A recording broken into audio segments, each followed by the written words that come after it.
How do you think that we fund this organization, huh? We're not exactly the March of Dimes. Cash rules everything around me. Cream, get the money. Dollar, dollar bill, yo.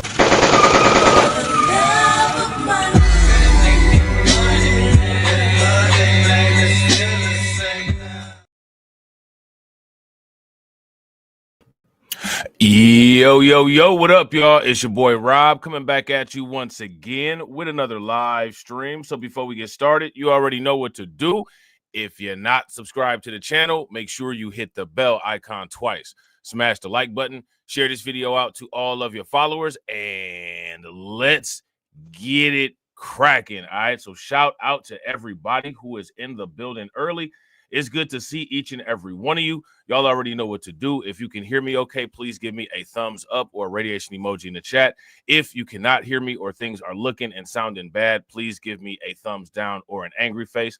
While you guys are doing that, I'm going to shout out everybody who is in the building early. All right, shout out to Mod Extraordinaire, Brooklyn Queen. Make sure you guys show her some love and do exactly what she's saying there in the chat. Shout out to my man, John Guillory. John said, I was about to say no music, unsubscribe.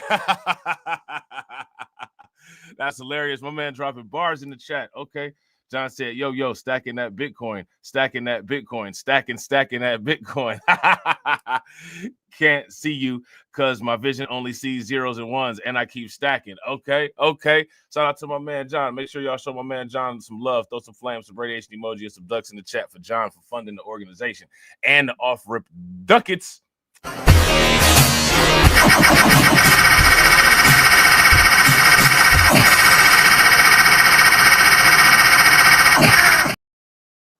the money, y'all. There's poor people around.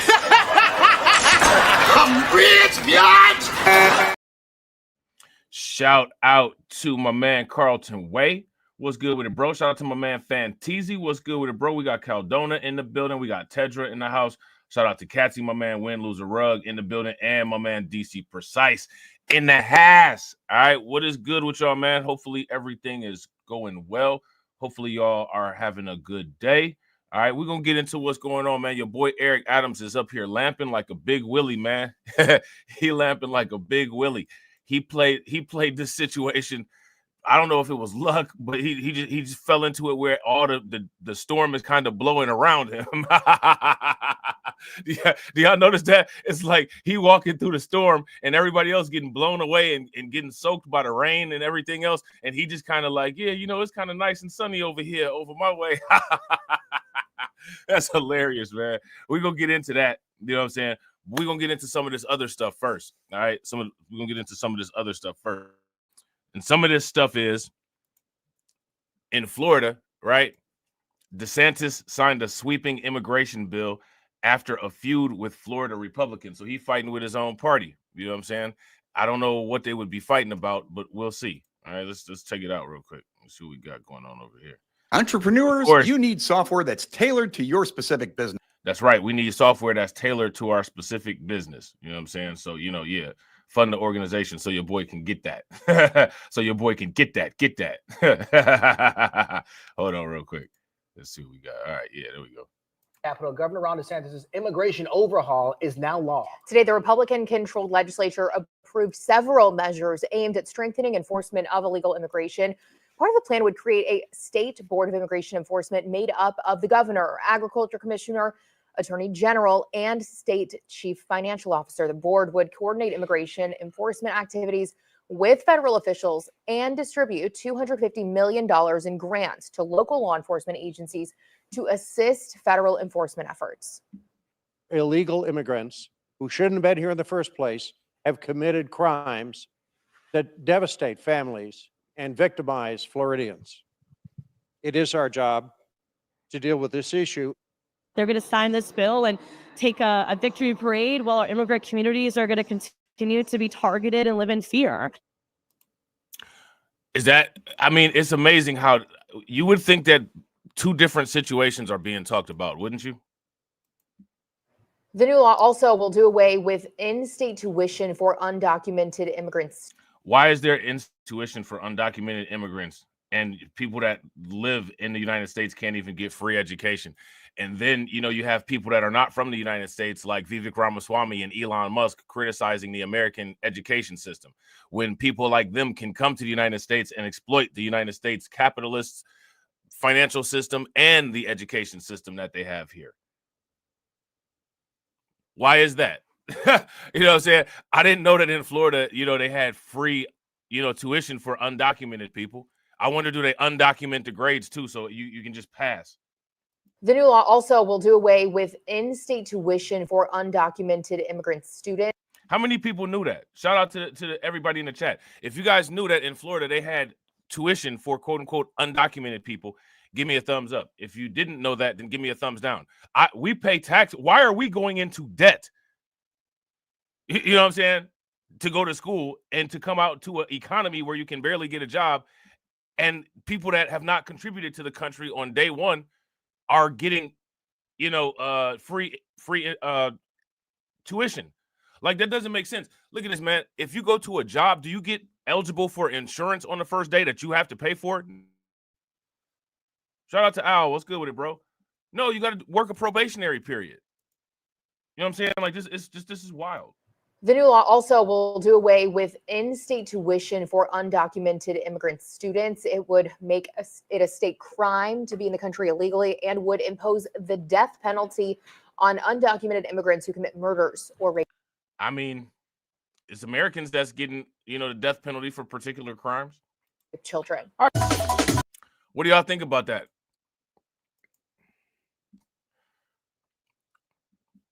What do y'all think about that? Now, you know, hey, you know, people don't like Ron DeSantis. I'm not a big fan, but I'm a fan of that. You know what I'm saying? I'm a fan of that, right? I mean, hey, you know, that makes sense, right? So, yeah, so while Ron DeSantis is doing that, AOC is doing this. You know what I'm saying? She's sitting up here dropping dimes. You know what I'm saying? If I can get this off the screen. Yeah, she's dropping dimes. AOC shares tips on how illegal immigrants can evade ICE. Hey, guys, don't open your door. If you see some guys that have, you know, vests on and they have masks on and they're outside and they're asking you to see your passport or something like that, don't open up your door. She's such a clown. AOC is such a clown. You know what I'm saying? She's such a cornball. If you guys would agree she's a cornball, give me a thumbs up. Throw some corn in the chat. Representative Alexandria Ocasio-Cortez office hosted a webinar on Wednesday explaining the tactics immigration and customs enforcement authorities have been using in New York to arrest illegal immigrants in an apparent effort to help them avoid deportation. I mean, this is aiding and abetting, right? And it's on a, you know, it's recorded. It's on social media. You're aiding and abetting felons. You know what I'm saying? I just want you guys to be able to commit more crimes. Like, seriously? The Squad, Congresswoman, did not attend the webinar, which aired on her office's Facebook page, but on Thursday shared a Know Your Rights guide instructing migrants, quote unquote, to not open their doors to ICE agents unless they have a warrant. ICE raids are political tactics. They're often intended to create fear. All right, so now check this out, right? Listen. All right, now AOC, right, is giving this loving webinar to help people who have committed crimes to avoid law enforcement, right? I want my webinar, being that I'm part of a group of people that is targeted the most and has the most interactions with law enforcement. I want my webinar. Want it right now. How many of you all want your webinar? If you want your webinar, give me a thumbs up. If you don't, give me a thumbs down. I want my webinar.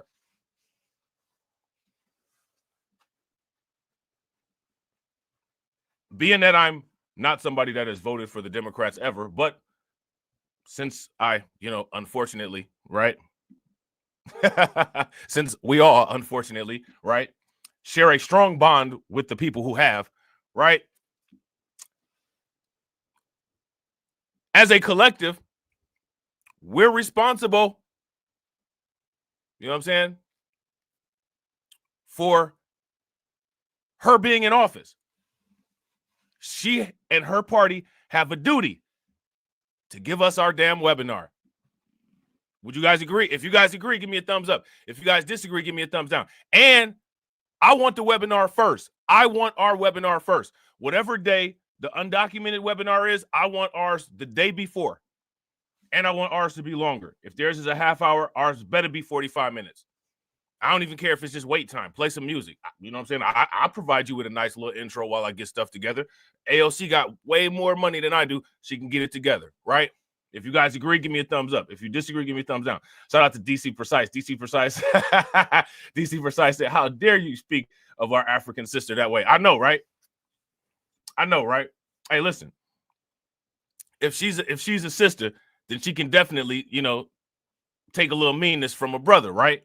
So, you know, ain't nothing to it but to do it. Ain't nothing to it but to do it, right? Yeah, so come on, ALC, get on that. You know what I'm saying? Get down on it. Get down on it, right? She need to hurry up and get down on it. Get down on it. We really, really need some assistance with the police. We need that webinar.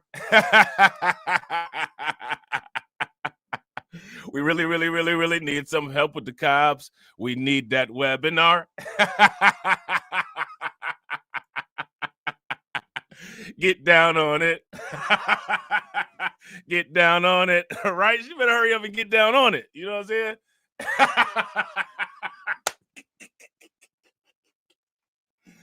Oh, man. AOC is such a clown, man. She's such a clown, man. Her best chance was Alex Stein grabbing her ass. You know what I'm saying? The squad congresswoman did not attend the webinar, which aired on her office's Facebook page, but on Thursday shared a Know Your Rights guide instructing migrants to not open their doors to ICE agents unless they have a warrant. All right. So, I mean, you know, I don't know if that necessarily flies because, you know, that's how it works with citizens as far as warrants go. I don't know, man. Like, I think ICE might actually just be able to kick the door in, to be honest. Right? I think they might be able to kick in the door, wave in the 4-4. All you heard was you ain't about to stay here no more. Right? Kick in the door, wave in the 4-4. All you heard is you ain't staying here no more. This goes out to those that choose to use disrespectful ways to enter the U.S. You just better pack your bags and just go before ICE come in with the mask and fofo, right? I mean, I'm just saying. You know what I'm saying? Right? I'm just saying. So she says that ICE raids are political tactics. A false statement, right? There's no community guideline update to clarify that. That could actually get somebody in trouble if a person who, you know, is subject to one of these raids reads this and says, oh, it's okay. It's just a political tactic. Nothing gonna happen. And then, you know what I'm saying? Like they, you know what I'm saying? ICE bust the door in and some type of event happens, right? And they're often intended to create fear. Gina Blazer, a lawyer with the Immigrant Defense Project, claimed during the presentation streamed by the Bronx Queens Rep office. We see how ICE often uses rhetoric to criminalize immigrants and to normalize their tactics and justify what they're doing, she added, describing encounters between migrants and ICE as very aggressive. How many migrants have died in an encounter with ICE?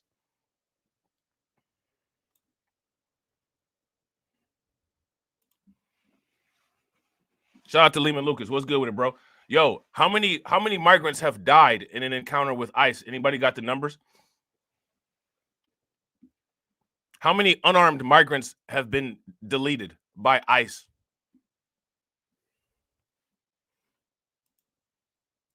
Blazer informed viewers recent ICE raids in the Empire State have taken place early in the morning and in public places, and have often involved unmarked ICE vehicles stopping cars as people drive to and from work. And ICE is not let me look, man. ICE is not really stopping unmarked, civilians all like that. Like that. That's not what's happening. You know what I'm saying? Shout out to the people in the comment section that stay in the NYC.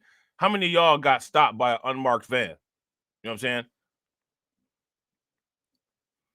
They acting like, listen, now, again, it's a lot of people in the chat that's younger than me, right? But, you know, it is what it is, right? How many of y'all heard of the Jump Out Boys? How many of y'all heard of the Hop Out Boys? Y'all know what that is, right? The Jump Out Boys, the Hop Out Boys. That's what they call the police, the undercovers, the plainclothes cops. You know what I'm saying? For the most part, they got a gold chain. they look like Denzel Washington on training day. They got a gold chain with a police badge hanging down from it. And they usually come like in a van that look like the A-Team van, and they hop out, and all they got is a bulletproof vest that say police on the back. Anybody ever seen them or heard about them? They call them the Hop Out Boys or the Jump Out Boys, right? They acting like the ICE is out here running like the Jump Out Boys. That's not what's happening. Shout out to Tedra Mitchell. Tedra said, "Why are these lawyers not available when black people are in trouble?" Because Benjamin Crump got the monopoly on that. Benjamin Crump will sit here and say, "Tedra, good sister, don't worry about that, because if you ever need anything, just call me. Black folks don't need nothing but Crump." You know what I'm saying? So we got Crump.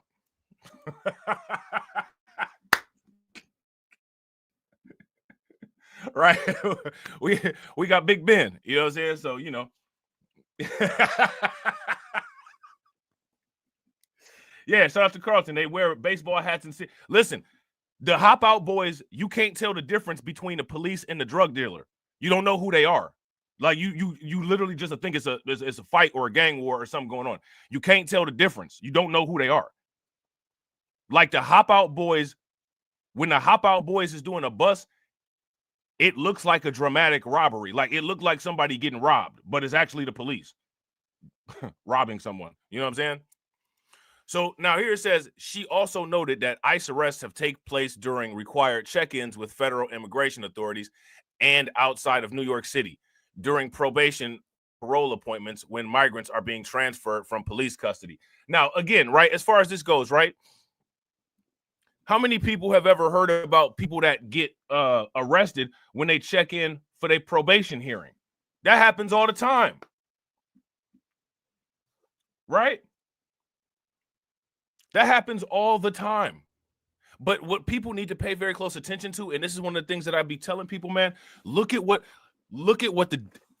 if you want to continue, right? And when I say you want to continue, I'm not talking about y'all, because I know y'all know what's happening, right? But to the people that do want to continue to like just blindly rock with the Democrats, you need to ask the Democrats, here's an itemized list of what you all have been doing for people who can't even vote for you. When are you going to do something for the people who, one, pay your paycheck, and for two, vote for you? And if you don't have an answer for that, or you plan on not doing anything, you're no longer going to receive our voter support, right? Would you guys agree? If you guys agree, give me a thumbs up. If you guys disagree, give me a thumbs down. And shout out to everybody watching. I appreciate you guys. If you all haven't smashed the like button yet, please do me a favor. Take a moment, smash that like button. Also, if you guys haven't hit the bell, please take a moment, hit that bell, and also please share the stream to your social media. So she goes on to say, believe it or not, in America, everyone has rights. Ocasio-Cortez wrote on X on Thursday, sharing a guide in English and in Spanish on how illegal immigrants can potentially avoid being deported. Here's one way: don't come to the United States illegally. I think my advice is the best advice. How can you help me to not get deported? Do not come to the United States through an illegal pathway. Come using a legal method. Shout out to DSA. What's good with it, bro? Shout out to Vovo. What's good with it? Right? I mean, that's just basic. Do not open your door. So she's basically telling people, quote unquote, to resist. Right? Do not open your door. Reads one of the tips in the AOC branded Know Your Rights in Case of ICE guide. ICE cannot enter your home without a warrant signed by a judge, the guide states. During the webinar, another speaker with the Immigrant Defense Project, identified as Laura, told viewers that her group has very, very rarely seen cases in New York where ICE agents have obtained judicial warrants. All right. But they often use ruses or intimidation to try to trick people into doing or saying anything that they can interpret as consent or to enter a private space, she alleged. And again, this is what all police do. This is a police tactic. Police are trained to ask leading questions to get you to admit things or to get you to give them consent that they can then go back and say, well, they consented. I mean, for all intents and purposes, that's what a Miranda reading is, right? That's what a Miranda reading is. You don't even get this type of guideline. You don't even get this type of guideline in order to deal with law enforcement if you're an American citizen. You know what I'm saying? Now we're going to talk about this situation here with AOC and or not AOC, but Pam Bondie and all them. I'm gonna pull this to the back because this might be a little bit, that might be a little bit later, right? AOC's guide goes on to tell migrants to ask ICE agents to leave if they don't produce a warrant and remain silent if questioned. Citizen or not, we should all know our rights to protect ourselves and others from illegal search and seizure, Ocasio-Cortez wrote. Now, let me ask you guys this question. When is the last time they executed a quote-unquote no-knock warrant on migrants? This is what I'm saying. This is what I'm saying. Now, let's ask a logical question that's going to sound strange, but there's a need for us to ask this question. Are migrants and undocumented migrants the Democrats' voter base? Yes or no? Let me hear the answer to that in the comment section. If you're pissed that I'm educating the people of this country on their constitutional rights, that's on you, the Congresswoman continued. This is a typical modern woman, unaccountable, inconsistent with reality, non-answer to a situation. This is just par for the course. If you're pissed that I'm educating the people of this country of their constitutional rights, that's on you. It's a complete disacknowledgement of the situation at hand. This is ridiculous. And yes, immigrants have rights too. This is the land of the free. I don't think anybody is saying that immigrants don't have rights. No one has said that. They're really going to try to push this issue until they get people to believe that things have been said that weren't said. ICE did not immediately respond to the post request for comment, probably because they're busy, doing their thing. They're busy doing their thug thizzle, right? They ain't got time for it. You know what I'm saying? They can hit the walkie-talkie or hit dispatch or whatever, but you know what I'm saying? They ain't got time for this. Yeah, so there's a lot there, right? So next, what we're gonna do is we're gonna talk about Brandon Johnson, right? Because for the most part, right? For the most part, it's over for Brandon Johnson. He's done. He's done. Right now, Eric Adams, if you ask me, he actually has if he plays this right, which Eric Adams been playing stuff right, you know what I'm saying? But if Eric Adams plays it right, he definitely has a chance to be able to he definitely has a chance to be able to get reelected. Not so much for Brandon Johnson. Brandon Johnson is done. It's over for him. You know what I'm saying? He's a wrap. You know what I'm saying? In Chicago, Mayor Brandon Johnson is making good on a promise made earlier this week to clean house in his administration. Today, several high-profile city employees have announced their departures. NBC5's Natalie Martinez on the story for us, and she joins us now in studio with much more. Natalie. Stephen and Allison, we're at least 3 tonight, but that number could grow. Illinois Comptroller Susana Mendoza says the dismissal of COPA's leader, for example, is long overdue. But now let me ask you guys this question. And again, we've talked about this, and you got to ask this question. Why does Brandon Johnson have so many rotten people surrounding him on his staff? Why? What, like, have you guys ever heard that quote unquote cliche, that phrase, that saying, birds of a feather flock together? If you ever heard that, let me know. You got to ask yourself, a question, even about Eric Adams too, right? Like, in all fairness, because Eric Adams got a lot of people going down for some weird stuff around him too. What's up with these people and who they surround themselves with? Aldermen are saying we don't need a mass exodus in city leadership. We need state and federal help right now. Just days after Mayor Brandon Johnson issued a warning about disloyalty. If you ain't with us, you just gotta go. Leaders of If you ain't with us, you just got to go. Well, I think the same should apply to Brandon Johnson. How y'all feel about that? If y'all agree, we should definitely take Brandon Johnson up on his word. Throw some flames in the chat. Shout out to Carlton. Carlton said because he's rotten himself, bro. Facts. This dude is a clown. Will help right now. Just days after Mayor Brandon Johnson issued a warning about disloyalty. If you ain't with us, you just gotta go. Leaders of several key city agencies are out. We have OEMC, which helps coordinate safety. We have COPA, which deals with how do we ensure constitutional policing. We have the head of aviation. We're beyond crisis. 15th Ward Alderman Raymond Lopez says these moves appear to put the city second. We have never seen a situation like this, let alone a mayor vocalize this. Particularly at a time when we see so much divisive rhetoric politically, where it's always the us versus them kind of mentality. This is the city of Chicago. We are all in this together. OEMC Director Jose Tirado said in a statement in part that he thanks the Johnson administration and that his departure was. Now, look, shout out to the stream yesterday, right? I just want to make sure that, I'm not, together in this picture right here, that's probably close to about 600 pounds. Would you guys agree? If you guys would agree, give me a thumbs up. If you guys would disagree, give me a thumbs down. If you just look at this picture and you just do the math, it's probably close to about 600 pounds. I'm just saying. And that his departure was planned since early January. In a telling message, the Cook County State's attorney released a statement confirming that Tirado accepted a job offer. Eileen Burke adding in part, Jose's years of experience will prove to be an invaluable asset in our efforts to make Cook County safer and stronger. Also tonight, Aviation Commissioner Jamie Rhee said she is eternally grateful for her opportunities and extremely proud of the work that's been accomplished to move our city and our airports forward.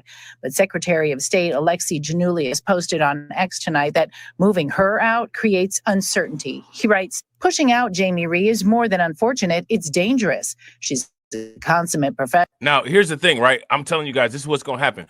Brandon Johnson is doing all this extra stuff, right? And now he's pushing out all these people that have been working with him and have been part of his administration since he got into office. What's going to end up happening is that he's going to get a bunch of new people in. Those new people are going to stab him in the back. And then he's going to have the legacy of being a disloyal mayor who doesn't put his own constituents first. And he brought this on himself. Let me ask you guys this question. Where was the setup with Brandon Johnson? Shout out to Lehman Lucas. Lehman Lucas say 800 pounds. I wouldn't disagree with you, bro. I wouldn't disagree with you. You know what I'm saying? Where was the setup for Brandon Johnson? All the time people are like, yo, these politicians, XYZ, yada, yada, yada, they get set up and they get, where was the setup? Where was the setup? Hey, here go the setup right here. That's what's good. Shout out to Tedra. Make sure y'all show Tedra some love. Throw some flames, some radiation emoji, some ducks in the chat for Tedra. Tedra says, since today is supposed to be the day for love, I'm spreading love to you. Oh, I appreciate it. Spreading love back. Spreading love back. Shout out to you. I definitely appreciate it. Make sure y'all show her some love. Throw some flames, some radiation emoji, and some ducks in the chat for her, for funding the organization, for Tedra, and for buying y'all lunch. How do you think that we fund this organization, huh? We're not exactly the March of Dimes. Don't push me, ain't Donald Trump trying to grab him by the... Said it was some Haitians somewhere out in Springfield. Women doing cartwheels. Have you seen Garfield? Have you seen Snowball? This about to snowball. I'm about to go off. I can't let this go on. Miss me like an airball. Tell me when my cat is cough it up like a hairball. I gotta tell them if they even put the fingernail on Santa's little helper to turn them to hamburger helper. Somebody better help them, cause I'm going to jail for showing them fellas helter skelter. Usually I'm content, but if you touch my dog, then I'm turning into John Wick. I'm lit. Bird better drop it. If you take my pet, then I'm pulling up like CrossFit. Where they said Hello Kitty, but it ain't there, it's right here in your city. When I turn my back, now the cat goes missing in the where my peoples is at. Does anybody know where he took when that? Cause I heard they putting claws on felines, I'm mad. And my cat disappeared just like Felix the cat. And then the cat got paid back. Thought she was a goner, but the cat came back. If you ain't a pussy cat, say drop that cat. Drop that cat. Drop that cat. Got paid back. Thought she was a goner, but the cat came back. If you ain't a pussy cat, say drop that cat. Drop that cat. Drop that cat. They're eating the dog. cat, eat the cat, fuck that cat.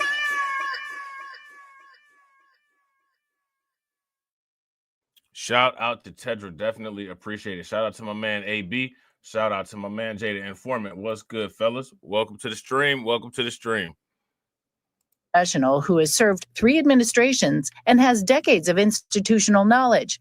Also tonight, a final statement from COPA's chief administrator, Andrea Kirsten. Her statement calls her 4 years in office a privilege, adding, COPA has established itself as a truly independent and transparent voice in Chicago's broader community safety system. And another, the mayor's chief strategist, Joe Calvetto, is also leaving the mayor's office, saying he left on great terms. Now, Joe's statement says it's been an honor to go to City Hall every day and fight for Chicago's working class. Allison. So, yeah, so, you know, they can say whatever they want to, but it's always interesting, right? And it's always, you know, somewhat of a warning sign when you start to see a lot of these quote unquote staffers and a lot of these people start to drop like flies. If you ask me, that is always very ominous. It's always very ominous. You know what I'm saying? It always means that there's some other things that are about to take place. Well, good morning. It's a little unclear this morning if these resignations are the direct result of the mayor's comments that came earlier this week. Either way, 3 leaders in the Johnson administration are leaving. The comments left little room for ambiguity. If you ain't with us, you just gotta go. So now I'm in a position now where I'll be making some decisions in the days to come. So see, again, like this is what I'm saying with Brandon Johnson. Do you guys see Brandon Johnson is one of those type of people?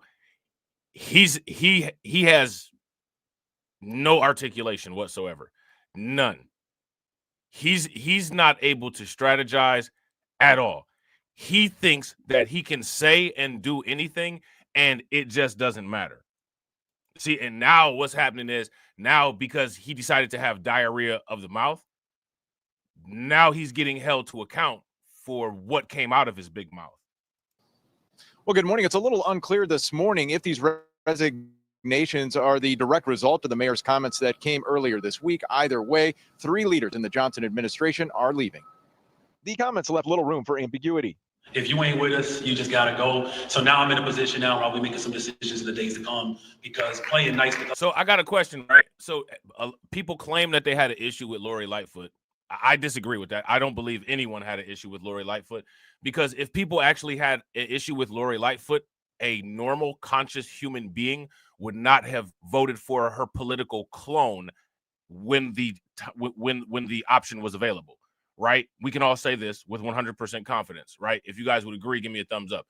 If you guys would disagree, give me a thumbs down, right? I mean, that's something that we can say, right? So I don't believe that people had a problem with Lori Lightfoot. I completely disagree. If people had a problem with Lori Lightfoot, then somebody else would have been won the election, right? It wouldn't have been Brandon Johnson. See, the United States had a problem with Joe Biden, right? So the majority of the United States voted for the president opposite of Joe Biden because that's how people with brains operate, right? So we have to ask this question, right? First and foremost, we're going to just start acknowledging no one had a problem with Lori Lightfoot. We're going to just, that's just what it is, right? No one had a problem with Lori Lightfoot. Now, first Lori Lightfoot, second Brandon Johnson. Now, here's my question. Is the third time going to be a charm? Is Chicago going to vote for a Democrat mayor again and then be all over Fox News crying about migration and immigration and illegal undocumented migrants and $212 million to favorite health care and $1 billion budgets? Or do you think that actually this is the final knock on the head and the lump was big enough to get some blood circulating inside of their craniums and they're actually going to vote in a direction that might actually take the city where they want to go? What do you guys think is going to happen? The people point about us, it's just a waste of exercise. The mayor was speaking Monday at New Covenant Missionary Baptist Church. There's a whole bunch of people like, oh, shoot, who's about to get fired? Well, you're about to find out. Stay tuned. Yesterday, very reckless, very unprofessional, and he's sitting up there at the gossip house of the Lord. He's sitting there at the gossip house of the Lord, talking like a true reality show star.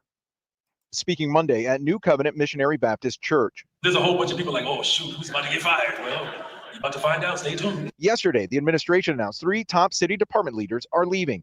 Chicago Aviation Commissioner Jamie Rhee announcing her retirement as O'Hare begins the construction of new terminals. She's led Chicago's airport since 2018 and has served the city for decades. The head of Office of Emergency Management Communication, Jose. Yeah, facts. I got to agree with you guys in the comment section. Shout out to Catsy, shout out to Carlton, shout out to AB. We are under the impression that Chicago will go blue indefinitely. Yeah, I would agree. And, you know, if you go blue indefinitely, that's fine, right? But going forward, understand that you're going to go blue with the pathologies that come along with going blue. So nobody cares. There's not going to be any pity. We're not going to be analyzing any rhetorical questions. No one cares. Right? If you guys would agree, give me a thumbs up. If you guys would disagree, give me a thumbs down. Shout out to Sybil. What's good with it, Sybil? And also shout out to everybody watching. I appreciate you guys. If you all haven't smashed the like button yet, please do me a favor. Take a moment, smash that like button. Also, if you guys haven't hit the bell, please take a moment, hit that bell, and also please share the stream to your social media. Shout out to Fantizzi. Yeah, you know, all of this coddling and, you know, there's got to be these circular arguments and we got to make excuses for things. No. If you're voting yourself into oblivion, that's the discussion that needs to be had. If you're actually voting and doing things politically and then things still aren't working, that's a different discussion. But if you keep ramming your head against the wall, we just about to point at you and say, look at this person is ramming their head against the wall and wondering why they have a headache. I don't care. No, you're not getting any of my Tylenol. No, I'm not giving you an ice pack. You know what I'm saying? The coddle culture has gone on for far too long. The coddle culture has gone on far too long, and it hasn't worked. And it never will work. For the most part, anybody that raises children, anybody that raises kids, you know that coddle culture doesn't work. Coddle culture creates entitled brats with bad behavior that grow up to be loser adults. You know what I'm saying? If you guys would agree, give me a thumbs up. If you guys would disagree, give me a thumbs down. So this is what we got. This is what we're working with. You know what I'm saying? Shout out to Sybil. I appreciate you, Sybil. Make sure you guys show Sybil some love. Throw some flames, some radiation emoji, and some ducks in the chat for Sybil for funding the organization. Definitely appreciate you. How do you think that we fund this organization, huh? We're not exactly the march of dimes. Cash rules everything around me. Cream, get the money. Dollar, dollar bill, yo.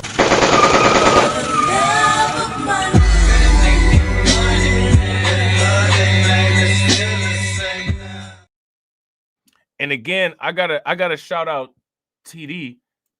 You know what I'm saying? Because, you know, TD and I both were questioning, you know, Brandon Johnson on a lot of our streams during when the Chicago mayoral race was. And I kept saying in the streams, man, because of the way that the content about Lori Lightfoot had been positioned, they're positioning it and phrasing everything to get people to blindly jump onto Brandon Johnson, and then they'll start criticizing the voters for voting for Brandon Johnson despite not giving enough information on him and purposely over critiquing Lori Lightfoot. And that's exactly what happened. And as you can see, no one's running it back talking about that. And they know why, because that's what the whole purpose of it was. You know what I'm saying? Tirado is transitioning out of his role, and the chief administrator of the Civil Office of Police Accountability, Andrea Kirsten, resigning after 4 years on the job, overseeing that office that investigates police misconduct complaints and officer-involved shootings. Morale in this building is lower than I've ever seen it right now, and comments like that from the leader of the organization, from the mayor, are not helpful. Tirado is leaving for a job at the Cook County State's Attorney's Office and says his departure had been in the works since last month. It's unclear why the head of COPA is leaving. It's also unclear why Rhee decided to retire. Her service dates back to the Daley years. This is a real loss to the city of Chicago. I can't overstate enough how difficult it will be losing. Let me ask you guys this: is Brandon Johnson getting reelected? If Brandon Johnson is getting reelected, give me a thumbs up. If he's not, give me a thumbs down. A leader like this at a time when O'Hare is in the middle of a major multi-billion-dollar construction project. The mayor in statements thanked each of the department heads for their service to the city. Alderman Brian Hopkins wants to remind people that is what this job is all about, not loyalty to any one mayor. When it comes to loyalty, if you're a city official, whether you're appointed by the mayor or not, your first loyalty is to the people of Chicago. Also leaving it. Now, listen, I'll tell you something that it seems consistent, right? When it comes to the quote unquote Democrats, it doesn't seem like their first loyalty is ever to anybody involved with voting for them. Which would make you ask the question, well, then why do people vote for them then? That would be the consistent thing, right? It doesn't seem like it's consistent. They never really do much for their constituencies, right? And you would think that people would see that and notice that and say, until they change something, these people don't need to get any votes. Is the mayor's chief strategist who just came on board last year. We're live at City Hall. I'm Eric Rung, WGN News. Now, I want to ask you guys this question, right? We should compare the Democrats, right? And we should compare them with the Republicans, right? Now, I want to ask you guys this question. How many people have ever heard Republicans or conservatives or any people like that complaining that the base of voters doesn't get serviced by the politicians that they vote for? There might be minor complaints here or there, but is there a constant onslaught of complaints and just irritation amongst that group versus amongst the Democrats? That's my question. And another question is, if you're not part of the conservative base, my question is, why do people complain about what conservatives are doing? You didn't vote for them. Of course they're not going to do what you want them to do. That would be like if you're a fan and you're watching a sports game and it's the Cavs versus the Lakers and the Lakers keep scoring and you're like, well, I'm sick of this. It's about damn time the Lakers put a basket or two in for the Cavs. I mean, it sounds stupid. But literally that's what we see every day, and you see it encouraged. It doesn't make any sense. You know what I'm saying? How many people, have you ever watched a football team? The Super Bowl, right? It was recently the Chiefs versus the Eagles, and and somebody got their ass beat. I think it was the Chiefs. Didn't the Chiefs get their ass beat? So, I mean, you're watching this and you're a Chiefs fan, and you're like, well, damn it, I'm sick of this. It's about time the Eagles put a touchdown or two on the board for the Chiefs. Everyone in the room would stop eating their wings. All the beer would sit down on the counter at the same time. And literally in that moment, like Tupac, you'd have all eyes on you, as you should, because that sounds insane. And you definitely either have drank too much or you need to go get some help. But that is literally the normalized thought process of how things go on politically here. So I'm trying to get people to make sense of it. Because it doesn't make sense to me. You know what I'm saying? Shout out to Carlton. Carlton said the conservative base actually donates money to their politicians. Yeah, and I mean, shout out to Tales from the Cryptocurrency, right? We've ran down the line how much, Garling House and Coinbase and all those people donated, put money directly into the Trump campaign, right? The Democrats are going for people that, for one, are not even supposed to have income, and for two, can't even vote. And the people that do have income and the people that can vote, they get put on the back burner. And those people that get put on the back burner will fight you. They will fight you tooth and nail to try to explain to you why you should continue to support them. While at the same time, those people themselves don't even agree or align with Democrat ideologies. Like I said, shout out to everybody in the comment section. No disrespect to anybody who might be, legitimate in here, right?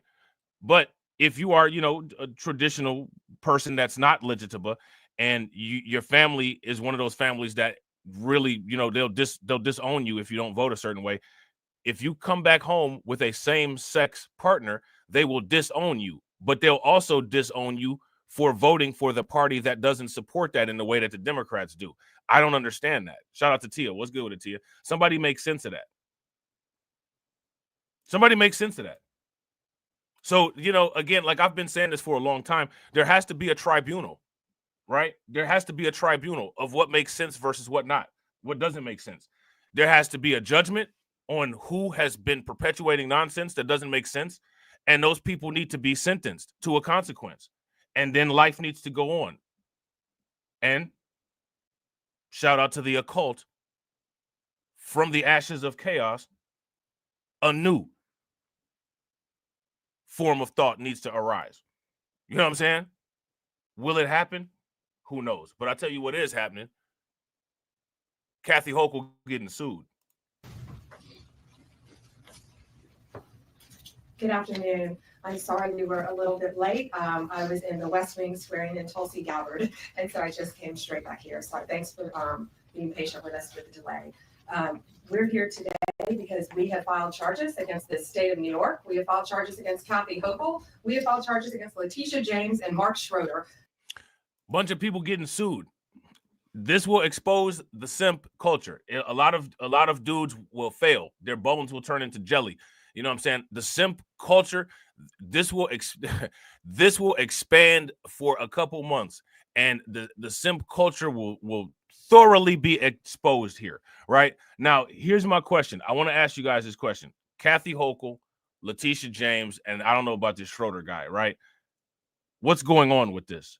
What's the basis behind this lawsuit? Why are they being sued? To my understanding, they're being sued as a result of quote unquote sanctuary city status.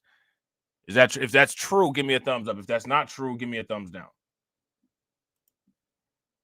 Who is with DMV. This is a new DOJ, and we are taking steps to protect Americans, American citizens, and angel moms, like the mom standing right behind me, who you're going to hear from in a moment. New York has chosen to prioritize illegal aliens over American citizens. Now, here's the question, right? Is this true?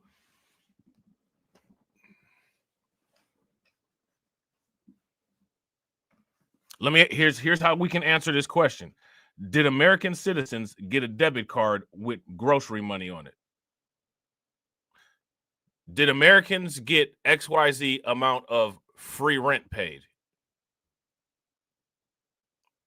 Right? We can run this down the line. Do Americans have political parties advocating for them against speeding tickets and things like that? Shout out to Kathy. Kathy says she's not lying. In this instance, in this particular situation, yeah, I would agree. She's not lying. Right? So anybody who has an issue with the illegal migrant crisis in New York City should not have an issue with this situation here, right? If you guys would agree, give me a thumbs up. If you guys disagree, give me a thumbs down. Shout out to Jay. Jay said, come on, Black Light, we need to study first before you answer that. All right. All right. Wait for it. Wait for it. Wait for it. The simp videos going completely around the basis of this are coming, and pay attention to who makes them. It stops today. As you know, we sued Illinois, and New York didn't listen. So now you're next. Millions of illegal aliens with violent records have flooded into our communities, bringing violence and deadly drugs with them. With me today, I'm so proud to be joined by Tammy Nobles. Tammy is an angel mom. Her beautiful daughter, Kayla Hamilton, was murdered by an MS-13 member in 2022. Kayla had just turned 20 years old, and she was raped and murdered by someone who should not have been in our country. Yet he was released. Now look, and again, so this scenario that she's about to go over, right? The person shouldn't have been in the country. Then they were released. How many times have we gone over situations like that where this has happened and these people have been the victims of crimes as a result of a quote unquote illegal migrant being released as a result of non-compliance with ICE because of sanctuary city status? We've gone over that multiple times, right? If I'm not mistaken, that Trinidad Aragua member who was scuffling with the police in New York City, right? When they did the research and ran his information, he was somehow involved with that apartment building situation out there in Colorado. And again, you know, I don't know how them people move around like that, but I guess if you skipping from continent to continent, I guess skipping states ain't no thing for you. You know what I'm saying? But you know, that's besides the point, right? who has a problem with this is my question. What's she saying right here? Is there anybody that opposes this? Is there anybody that has an issue with this?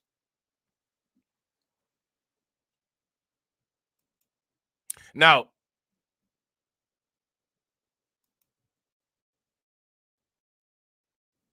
this is trickle-down benefits, because there's a lot of people that, you know, are not on this side of the political aisle, right? And there's a lot of people who did not, you know, vote for any of these people or who don't support these people politically, but they're getting trickle-down benefit, right? So if you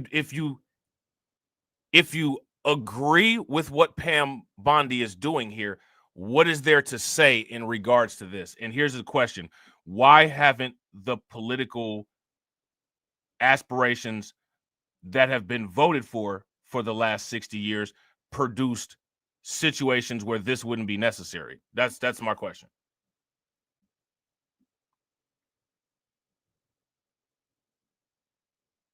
What do you guys think?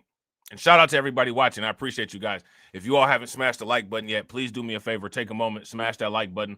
Also, if you guys haven't hit the bell, please take a moment, hit that bell. Also, please share the stream to your social media. Now, here's the thing, right?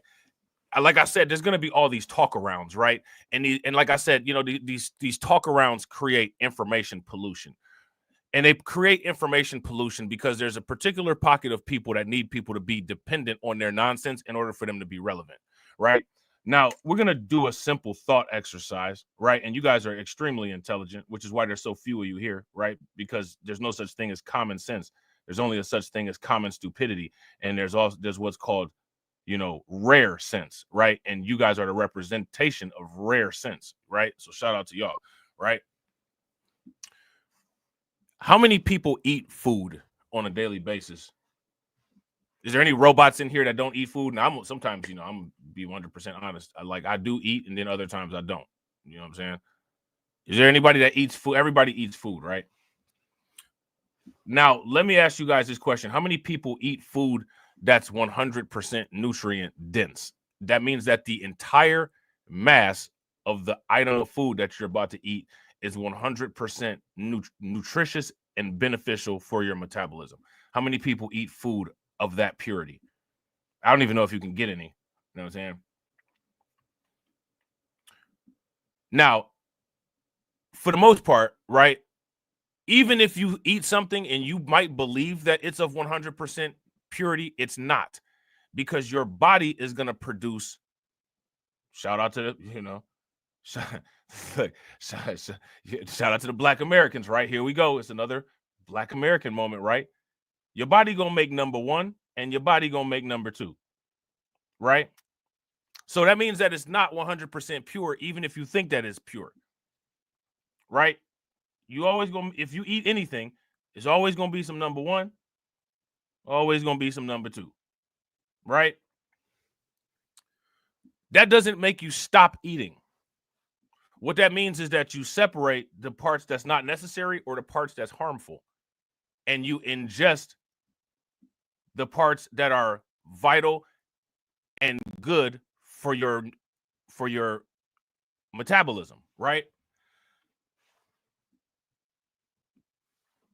People have created content for so long that when a person like a Pam Bondie says something and it might be in line with what is right or what is going on that might be beneficial for your situation, because of the just outrage economy, what has to happen is, instead of dealing with the situation that we're dealing with now, we have to fly off the handle, do an amateur comedy routine, and talk about all of this unrelated stuff so people can say, oh, I'm not even going to listen to anything that Pam Bondie said. Pam Bondie bad. It's the same thing they did with Nancy Mace with the Michael Eric Dyson situation. You know what I'm saying? The content created about Nancy Mace, you know, it turned into Michael Eric Dyson is a simp, which he is, right? But that's not going to help you with anything politically, right? And, well, you know, Nancy Mace is a Karen. Okay. Now, out of that information, Out of the information of Michael Eric Dyson is a simp and Nancy Mace is a Karen, how does that help you politically? What information can you draw from that and make an informed decision on what you should pay attention to or what you should vote for? Shout out to Kirk. Now, before all of that had happened on this channel, we had made videos talking about Nancy Mace because she had that bill about, wanting to get, illegal migrants put in jail because of, the crimes that they had committed against women and yada, yada, yada, right? That was never touched. That was never discussed at all. So now, then it turns into, do you support Nancy Mace? Okay, so the same people that say black people should be single issue voters, when you single out, I agree with Nancy Mace on this, right? Like when it comes to Marjorie Taylor Greene's position on C-19, I agree with Marjorie Taylor Greene's position on C-19. The very people who sit there and say, quote unquote, black people aren't allowed to be single issue voters, then turn around and attack black people who point out the single issue that they actually agree with on certain things. So again, I want to ask you in that instance, who's the problem? And who's not allowing you to be a single issue voter? The people who are saying that black people can't be single issue voters are creating the culture of why black people have a difficult time being single issue voters. You know what I'm saying? I mean, I don't have to be in love with Pam Bondie to say, yeah, on this particular stance, I agree with this. You support Pam Bondie? No. I like I said before this stream, I don't even know who she is. As I'm listening to this in regards to New York, with my knowledge and my content library that I've had on New York City and their involvement in the migrant crisis, yes, I agree with Pam Bondie on this. So I want you guys to understand that when it comes to most of these people, they'll tell you to do something, right? DC Precise got me dying laughing. They'll tell you to do something, and then when you do it, turn around and attack you with traditional and historic talking points that don't even make sense because you're actually doing what they've advised you to do. This is circular nonsense that goes on. That must end. You know what I'm saying? Shout out to DC Precise. DC Precise says, hold up, BLR. We need to briefly pause for a hairline check.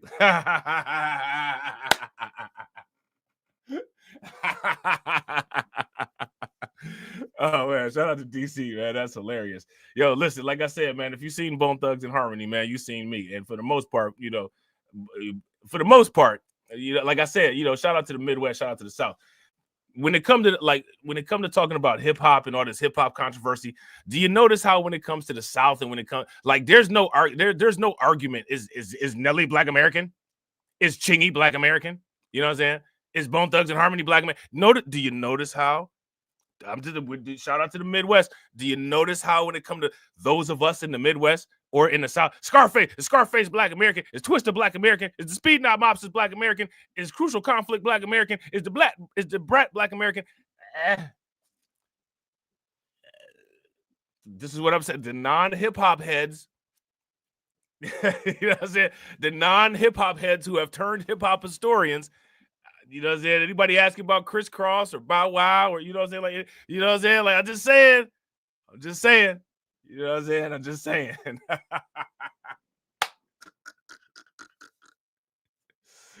Oh man, shout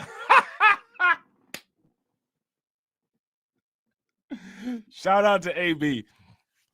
AB said, please reference Discord for my parents' reaction to me telling them I'm confused about my sexuality. Bro, I'm dead. Tag me in it real quick so I can hop to it real quick. Bro, that is hilarious. Did you tell them then you're gonna vote Democrat? That's hilarious. Bro, that's funny as hell. You really told him that? That's hilarious. Did you ask him, are you proud of me? You know what I'm saying? I was confused. I went from being confused about who to vote for to knowing who to vote for and confused about my sexuality. You know what I'm saying? What they say? They say you had to go now. You know what I'm saying? AB, you have to leave. We'll talk tomorrow. Shout out to you, bro. I appreciate you. Make sure y'all show AB some love. Throw some flames, some radiation emoji, and some ducks in the chat for AB for funding the organization. How do you think that we fund this organization, huh? We're not exactly the march of dimes. Silence. Silence. I ain't got no money, punk. Silence. Hey, that's a look though, bro. Listen, I'm trying to tell you though, bro. People be thinking I'm wilding for saying this stuff, man. You have to handle people like that, bro. If you don't, I'm telling you, if you don't handle people like that, it's not gonna work. Like, people only respond to like extremes, dramatic extremes. If you don't do dramatic extremes, it won't matter. Nothing will matter. Like, people just go on about their business. I'm so serious. I'm so serious, bro. Flown to Maryland, where he committed this violent murder. I just want you to hear from Tammy. Tammy represents not only herself and her family, but all of the great angel moms around this country who have suffered because of what the Biden administration did, and it is over. Thank you for having me here today and being able to share Kayla's story. Hey, shout out to Tedra. If you find it, just do the @ thing and tag me in it. You know what I'm saying? So that I can hop to it real quick. That's hilarious. And shout out to everybody watching. I appreciate you guys. If you all have not smashed the like button yet, please do me a favor. Take a moment, smash that like button. Also, if you guys haven't hit the bell, please take a moment, hit the bell, and also please share the stream to your social media. Murderer was able to come across the border knowing that he was flagged as an MS-13 gang member, and he had a criminal record in 2020 in El Salvador for illicit gang activity. He came over as an unoccupied alien child, saying that he was afraid of gang activity in his country. Health and Human Services called him a nice boy, and he showed age-appropriate behavior. That fell so wrong when he murdered my daughter. He ended up in Maryland, where he was able to rent a room in the same mobile home as her. We thought it was a legit company that were renting out these rooms, but it turned out that it was another illegal immigrant who owned these mobile homes, and he knew. They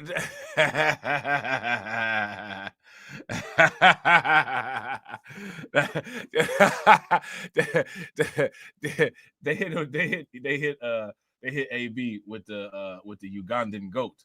You know what I'm saying? They hit him with the Ugandan goat. Why are you gay?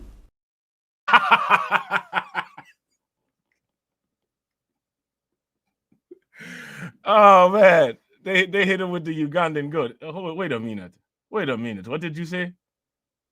Here go that, like, you know how like foreign people sometimes, like if they've been in the United States like for a minute, they talk like an American, and they just have a slight accent. So like, and then like when they get angry, like the actual accent will come out. So at first the parents be like this. What kind of shit is that? And then when they get super pissed, then this come out. Why are you gay?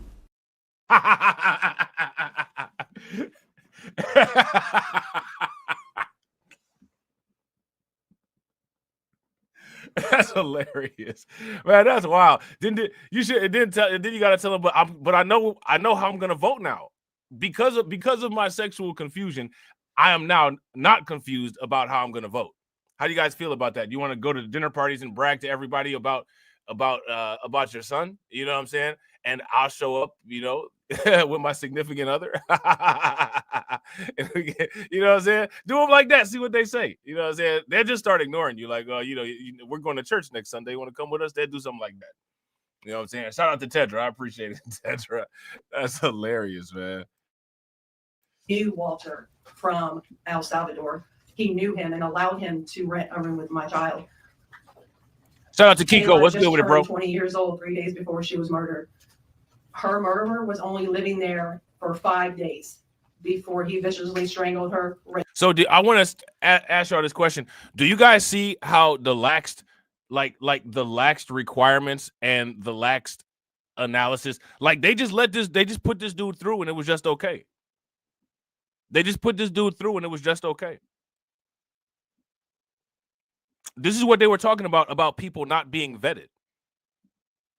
You know what I'm saying? Like they really don't have a quote unquote or they have a insufficient, right, vetting process.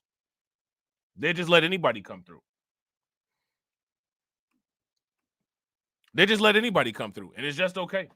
You know what I'm saying? raped her and left her on the floor like trash and robbed her of $6.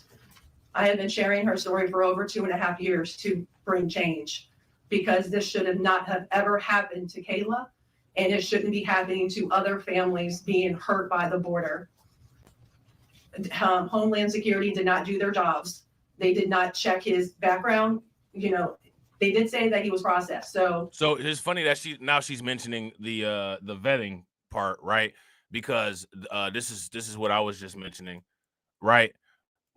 But again, let me ask you guys this question, right? And we have to ask this. We have to put it this way. How many people would go as far as to say Democrat immigration policies are dangerous? If you guys would agree, the Democrats have dangerous, harmful immigration policy, give me a thumbs up. If you guys disagree, give me a thumbs down. Why am I asking that? I'm asking that to ask this. Does it help or hurt to support and vote for, quote unquote, dangerous policy? If it does, give me a thumbs up. If it doesn't, give me a thumbs down. Yeah, I mean, me too. I don't listen. Shout out to Jay. Me too, bro. I don't care. Listen, I don't care who it is. I don't care who it is. No parent should ever have to bury their child.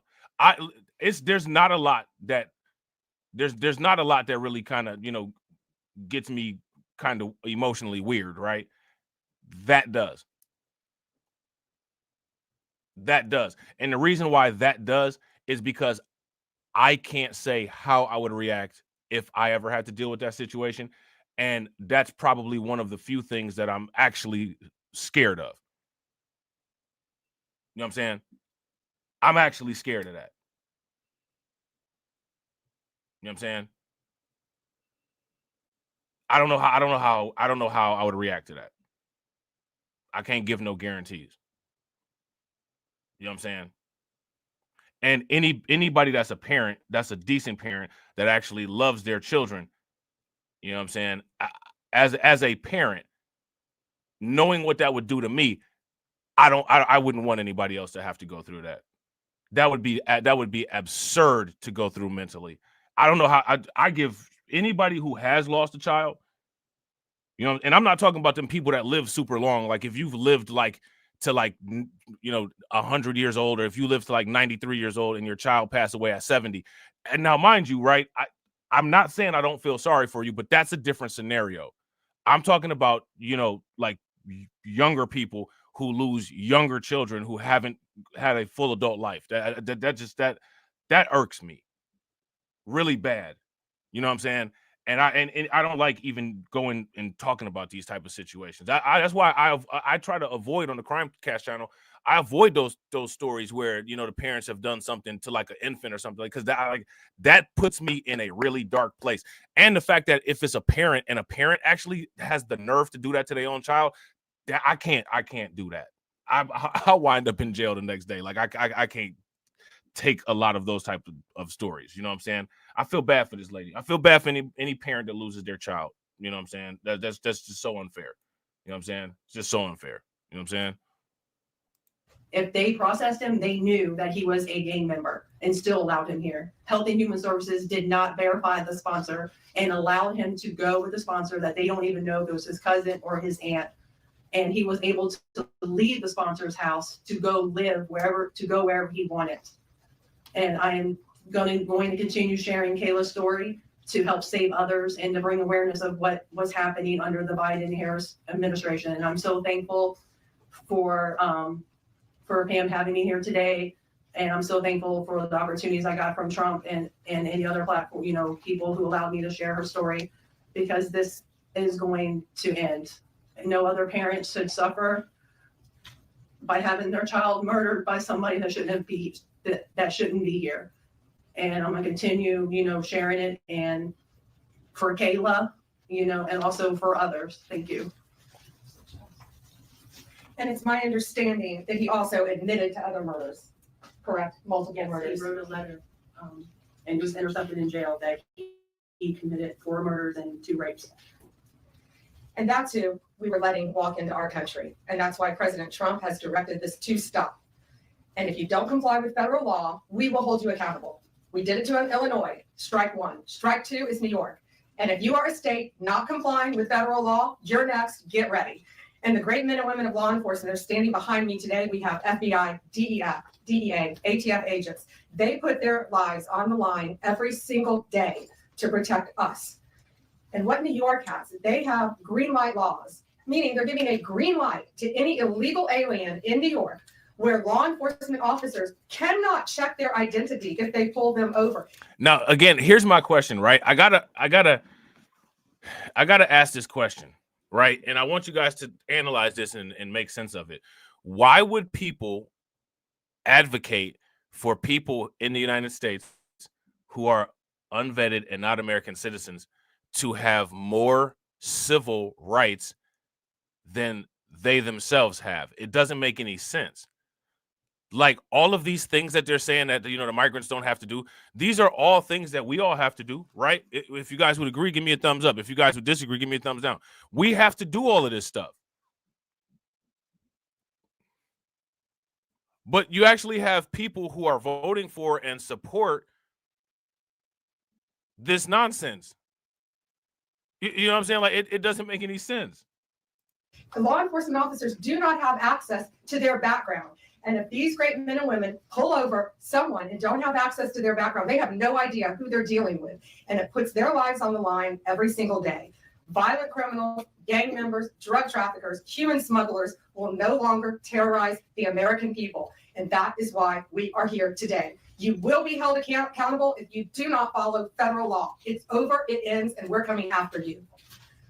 Questions? We have time for a few questions. David Spot with Fox News. Madam Attorney General, thank you and welcome to the Justice Department. Thank you. I have a quick on-topic and a quick off-topic Sure. question. On-topic, in your executive order or in your orders on the first day you were here, you talked about working with the Justice Department or these sanctuary cities, as you say, will be punished. Today you're putting people on notice. Right now, we're just lawsuits. Is this going to go further? What kind of punishment are we talking about? Is there any grounds to charge individuals, charge politicians? So now here's my question, right? And I want to know this from everybody. What is going to be like? These lawsuits happen, the lawsuits go through, right?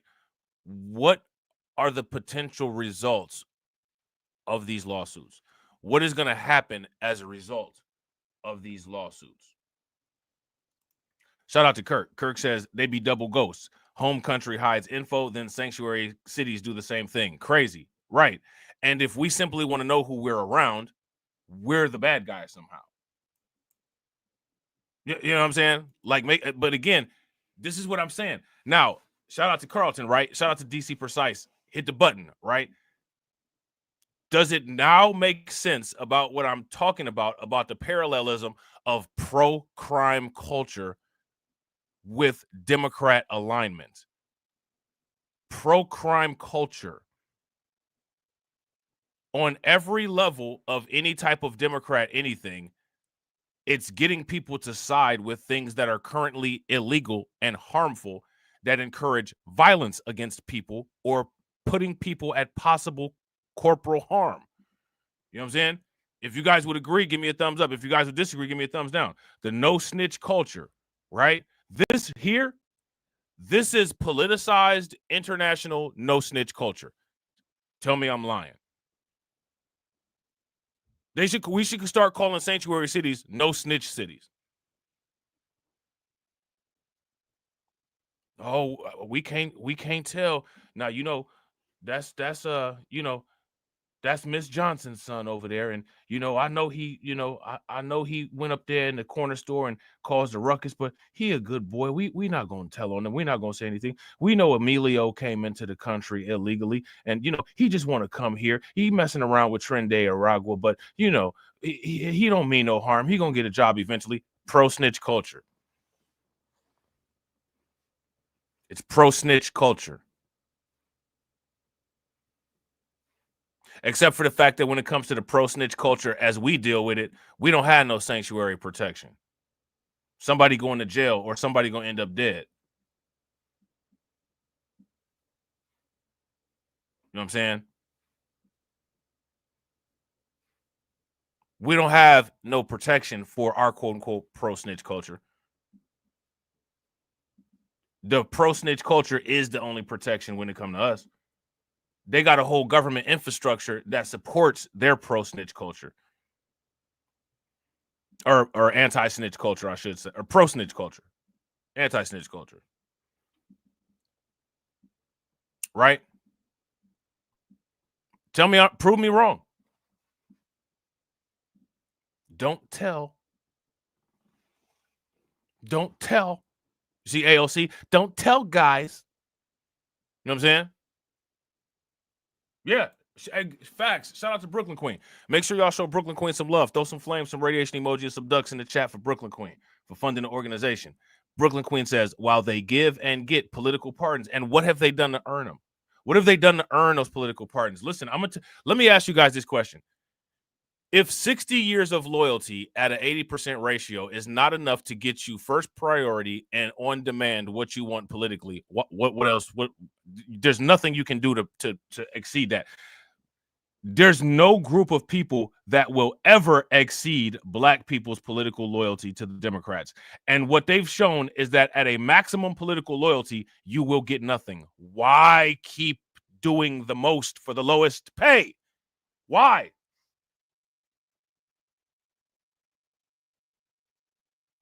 You know what I'm saying? Shout out to AB. AB said Emilio. Right. Or one of them, you know, like I said, them cartel names. Them cartel names be the ones that be having the Muslim name with the Spanish last name. Like Ishmael Rodriguez. You know what I'm saying? Or Israel Guzman. You know what I'm saying? You know what I'm saying? Shout out to Brooklyn Queen. I appreciate you, Brooklyn Queen. Make sure y'all show Brooklyn Queen some love. Throw some flames, some radiation emoji, and some ducks in the chat for Brooklyn Queen for funding the organization. How do you think that we fund this organization, huh? We're not exactly the March of Dimes. Cash rules everything around me. Queen, get the money. Dollar bill, yo.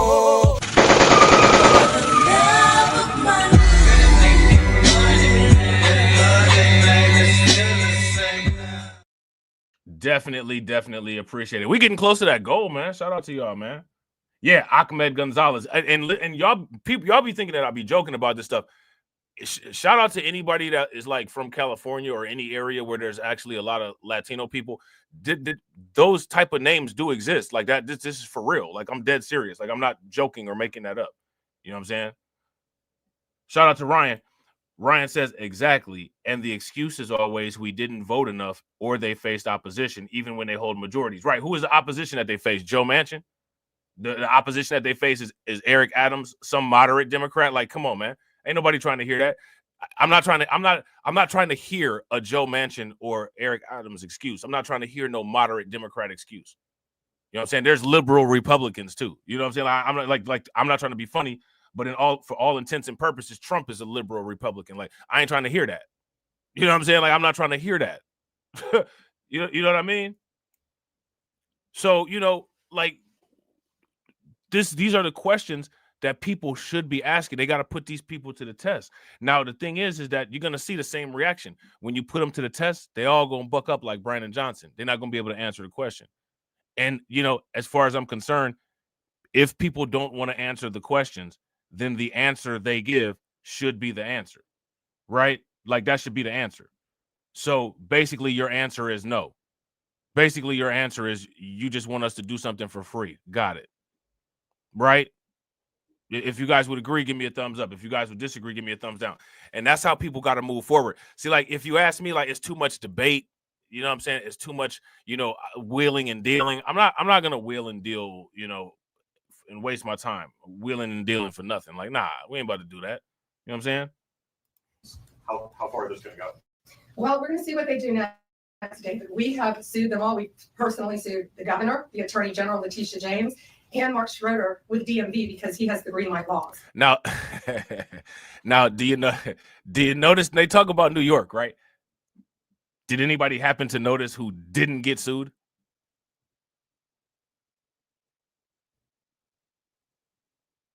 Did anybody happen to notice who didn't get sued? If you guys noticed who didn't get sued or who didn't get named in this lawsuit, let me know. So what they have to do, they have to start complying with federal law. If they don't, we're going to appeal it. And we Yeah. Shout out to shout out to Cassie. Yeah. Big E. Yeah. Shout out to Brooklyn Queen. Big E. Big E at the steakhouse again. You know what I'm saying? Somebody gave him the phone. Oh, I heard Kathy got hold. Yo, that's too bad, son. You know what I'm saying? I feel bad for her. You know what I'm saying? Hey, who remember on Belly? Shout out to my man Keep It 100, because we be joking about this all the time. Who remember on Belly at the end when Nas and AZ was outside? Who remember when Nas and AZ was outside the barbershop and Nas was holding the baby? Or no, AZ had the baby.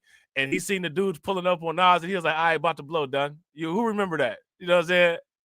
That's what Eric Adams did. Eric Adams up there chilling. You know what I'm saying? He up there chilling with Kathy Hochul and AOC, and he see Trump and Pam Bondie come. He say, I'm about to blow, done. You know what I'm saying?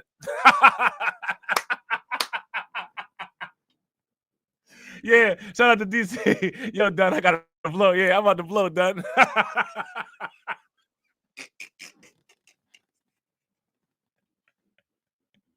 I'm about to blow, done. That's exactly what he did.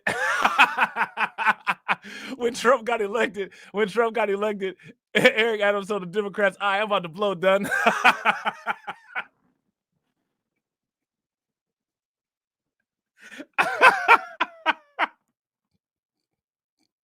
That's hilarious, man. That's hilarious. Shout out to NY State of Mind. What's good with it, bro? Man, that's hilarious. That's exactly what that fool did. will win. They have to comply with federal law. Did you have a second question? I did have a second off-topic question in this regard to the judiciary. Today, Elon Musk, who has enormous influence in the Trump administration, posted on X, quote, "There needs to be an immediate wave of judicial impeachments, not just one." As the Attorney General of the United States, how do you respond to that? Should the process work out in the courts before we talk about judicial impeachments? I mean, these are just TROs now at this time. Shouldn't these just play out? Yeah, I haven't seen Hey. Elon Musk tweet. Look, hey, shout out to AB. AB said, "Mr. Treat him right, Eric." Right. Now he treating the Republicans right. Now he treating the Trump administration right.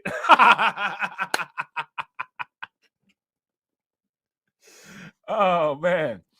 Shout out to my man, John. John said, "Bro, we got out of slavery where we gave 100% output for free and got nothing, to turn around to provide 80 to 100% votes for free and still get nothing."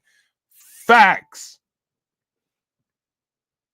Facts. And what's even more facts about it is they got everybody's brain so warped and messed up. If you try to point this out, somehow you are the one that's the problem. You know what I'm saying? Facts. This is facts. Like, shout out to John. This is facts. Now, I remember Stephen A. This is facts. This is facts. There it is. And people do not want to address that. And the reason why people do not want to address that is because who dares? That's going to show where adjustments need to be made, adjustments that we can control. And the idea has to be, quote unquote, we control nothing. That's not true. That's not true. You know what I'm saying? Shout out to John. John said Stephen A. is a bro. Listen, I told you, bro. Listen, if they did an Eric Adams and a Stephen A. podcast, I'm watching every episode of that shit. Every episode of that shit, bro. That shit would be the funniest shit ever. You know what I'm saying? Shout out to TD. TD sent me some. Shout out to TD. TD sent me this tweet of Charleston White. I guess he got kicked off of YouTube. He's so ignorant, man. Did y'all? I'm gonna put the tweet in the Discord. Did y'all? Did y'all see the shit Charleston White ignorant ass got kicked off of YouTube for?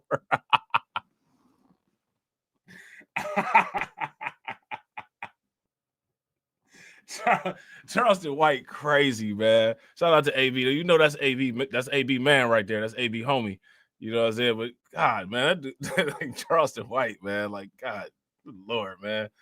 Shout out to you, bro. Shout out to Lewis. What's good with it, bro? Shout out to John. Make sure y'all show John some love. Throw some flames, some radiation emoji, and some ducks in the chat for John for funding the organization. Definitely appreciate you, bro. How do you think that we fund this organization, huh? We're not exactly the March of Dimes. Cash rules everything around me. Green, get the money. Dollar bill, yo.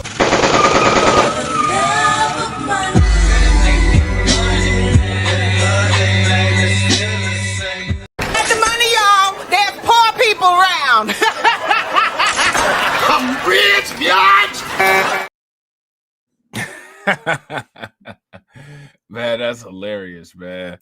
All right, so yeah, let's keep on with this, right? So again, here's my question. How many people have an issue with what Pam Bondie is doing with this right here? If there's anybody that's got an issue with what Pam Bondie is doing, give me a thumbs up. If you don't have an issue with what Pam Bondie is doing, give me a thumbs down.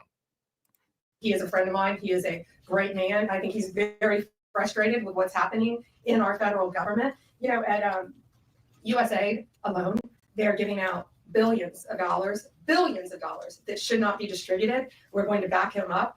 You know, we work our whole lives in this country, and we all pay taxes in this country. And for people to find out that $2 million is going to Guatemala for sex changes is outrageous. Let's stop right there. Let's stop right there. Now, let me ask you guys this question. What political party do you think authorized and sent this $2 million to Guatemala for sex changes, and why? Why are we doing that? Now, here's the question. How come Al Sharpton or, you know, Letitia James or Jasmine Crockett, why didn't she bring this information to anybody?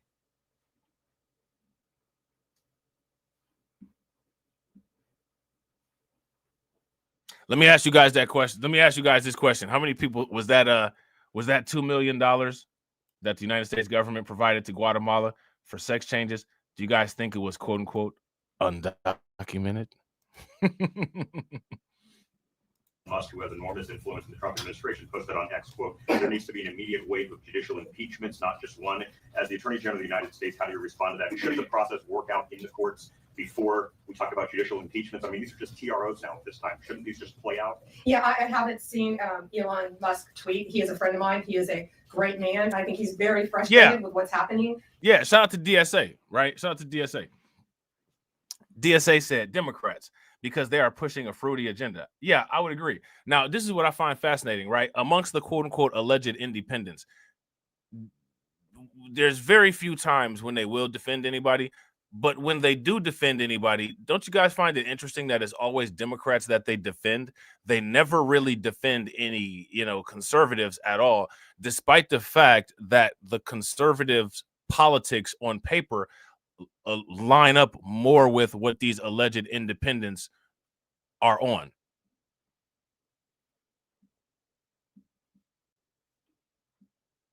Don't you find that weird? I find it weird. You know what I'm saying? And what that tells me is that, are you really independent? When has anyone ever seen a quote unquote alleged independent, especially independents around these parts, defend quote unquote a conservative? Now, they're anti-immigration like conservatives, right? You know, they're more to the right on the LGBTQ issues, right? Like conservatives, right? They allegedly quote unquote hate the Democrats, right? But when the right Democrat gets attacked, that simp reflex activates, and somehow, despite the fact that they're more politically aligned with the person that's going in on a Democrat, they defend the Democrat.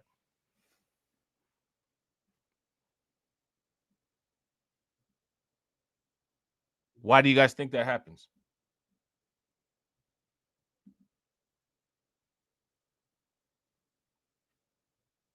Because if you're independent, the only thing that you defend is your interest, right? And there's not going to be a consistent pattern. But there is a consistent pattern, right? Shout out to DSA. DSA says, I don't find none they do weird because they apparently are all in it one way or another. Yeah, I agree. Now, my thing is, how do we break it up? Even the independents fuck with everybody but us. Well, when I say independents, I'm talking about us. I'm talking about us. Right? And you know, so when we say independents, I'm talking about us. Right? Because there's a lot of quote unquote us that say that we're independents. So like that's who I'm talking about. I'm talking about us As far as other, I couldn't even tell you anybody who's not quote unquote one of us who's an independent. When I say independent, I'm talking about us. The independents that are quote unquote us jump out the window and crash out to defend certain Democrats because they're simps. And if you're a simp, you're not an independent. You know what I'm saying? And a lot of these people are simps. And that's the reason why they have so much of a problem with the quote unquote red pill. And that's the reason why they push the idea that, oh, the quote unquote red pill has to do with quote unquote female nature. That's not what the red pill is about. They push this idea that the red pill is about female nature so that their simp nature and intellectual dishonesty and reflexive thought processes don't get exposed. If you invalidate the idea of the red pill and you can completely water down the definition of what a simp is, you never have to worry about the simp critique because people will be scared to use it because people call everybody a simp. But if you pinpoint that the red pill is actually being parallel or consistent with reality, and that simps are people who overly service other people in order to fulfill their own personal desire, if you have those definitions straight, then you can behaviorally classify a lot of what people do and they become exposed. And those people that are vulnerable to that type of exposure need to maintain so that they can't be exposed.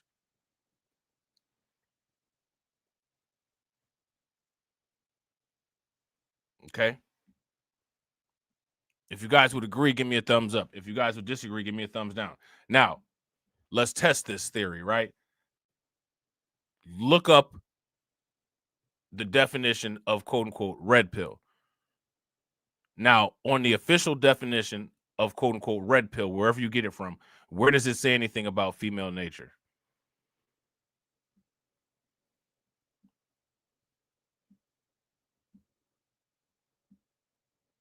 That's my question.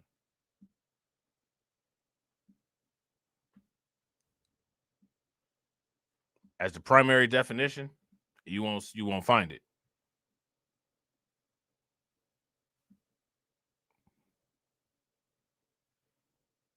Right? And the reason why is because none of it makes sense, right? The red pill is based on the situation in the Matrix movie, right? Then they turn around and say the red pill is anti-woman. How is the red pill anti-woman when the whole idea of the Matrix movie was Neo and Trinity together? See, this is what I'm saying. These people are lying. And the thing is that it's sad that the truth is a very undervalued currency in today's world. Emotions are a currency that are valued higher than truth. So, none of these things will ever matter until people readjust the market. And the readjustment of the market, that's you all's responsibility. You all have to create a demand for truth and integrity. If you all don't create a demand for truth and integrity, there won't be a demand for it and the value will be low. It's very simple. You know what I'm saying? It's very simple. In our federal government, at USA alone, they're giving out billions of dollars that should not be distributed. We're going to back him up. We work our whole lives in this country and we all pay taxes in this country. And for people to find out that $2 million is going to Guatemala for sex changes is. Let me ask you guys this question. What, again, we asked this. How many people would like to be associated with $2 million going to Guatemala for sex changes? You want to be associated with that? Is that a badge that anybody wants to wear? If you want that embroidered on any of your clothes or anything like that, if that's something that you'd like to be associated with, then give me a thumbs up. If that's not something that you'd like to be associated with, then give me a thumbs down. It's outrageous. And we're going to back up Elon Musk every way we can. That includes lawsuits against these people who are doing that, and we will be successful. Do you have concerns about judicial impeachments? That's not going to happen now. We're going to look at everything. We're going to follow the law right now. We're going to follow the process. These are federal judges with lifetime appointments, but they will be struck down ultimately by the Supreme Court of the United States if the appellate courts don't follow the law as well. Hi. I also have an on-topic and an off-topic. Sure. First of all, can you just briefly walk us through what the legal claims are you're making in this lawsuit? Yeah, absolutely. So the green light laws are that this is what the green light law says. It's a green light to illegal immigration, which says they can comply. That law is unconstitutional. Why is there a green light law? How many people knew about this quote unquote green light law? If you guys knew about this green light law, give me a thumbs up. If you guys did not know about this green light law, give me a thumbs down. Now, here's my question. How many people want to be associated with, quote unquote, the people that put this nonsense into place? If you do, give me a thumbs up. If you don't, give me a thumbs down. Shout out to AB. AB said, if I addressed that guy as sir, I wonder if he would have wanted to fight. And he probably can fight, too. You saw how big he was. I bet you he has bulging muscles and looks like the Incredible Hulk. You know what I'm saying? When his flannel shirt is ripped. You know what I'm saying? Like, do you ever notice how those people are like gigantically big? Like they look like the Ultimate Warrior. Like, why is it like that? Probably because all them steroids. You know, they use a lot of chemicals to make them transitions, and they go get a gym membership. You know what I'm saying? Who wants to deal with Andre the Giant? You know what I'm saying? Like, come on. Absolutely. So the green light laws are that this is what the green light law says. It's a green light to illegal immigration, which says they can comply. That law is unconstitutional. They can't do that. And what they've done is they have a tip-off provision that requires New York's DMV commissioner to promptly inform any illegal alien when a federal immigration agency has requested their information. Protect the criminal culture. Protect the criminal culture. There it is right there. Protect the criminal culture. How can you separate yourself from protect the criminal culture if you've been voting and supporting the politicians that encourage the criminal culture at a 80% ratio for the last 60 years? How do you do it? Protect the criminal culture. A politician will tip off illegal migrants if ICE is on their tail. If you don't vote for me, you ain't black. Right? If you don't vote for me, then you ain't black. You ain't black. What people gonna do with it? What are people gonna do with this information?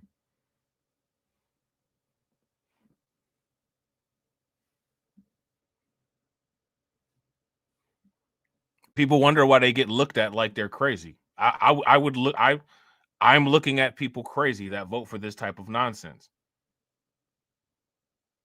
You voted for this, you're crazy.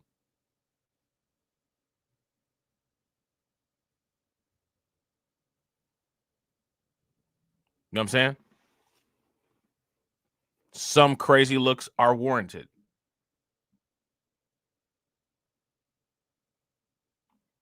Shout out to Catsy. Catsy said most will still vote blue no matter who. I agree. And then they'll say that something else created the issues that they're currently experiencing. That cannot be allowed. That cannot be allowed.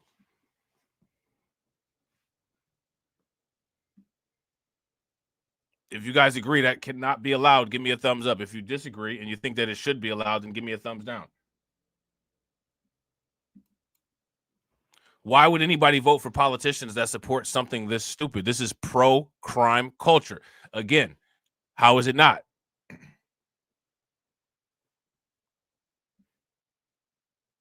It's in line with everything else with the Democrats.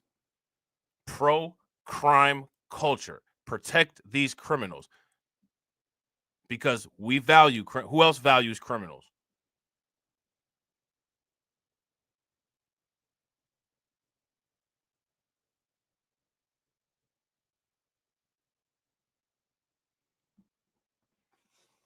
Now, here's the question. What are people going to do with this information?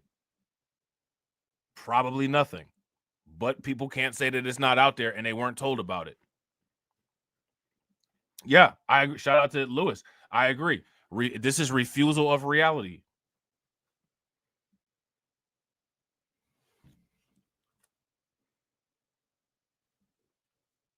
And this is what I'm saying. There is a upholding, an encouragement, and a system amongst us of refusing to acknowledge reality, and it's reinforced and encouraged. And people don't say anything about it. And then they get upset when things don't work out. This is why when I ask these, no one has any answers when I ask these questions. I'm not asking crazy questions.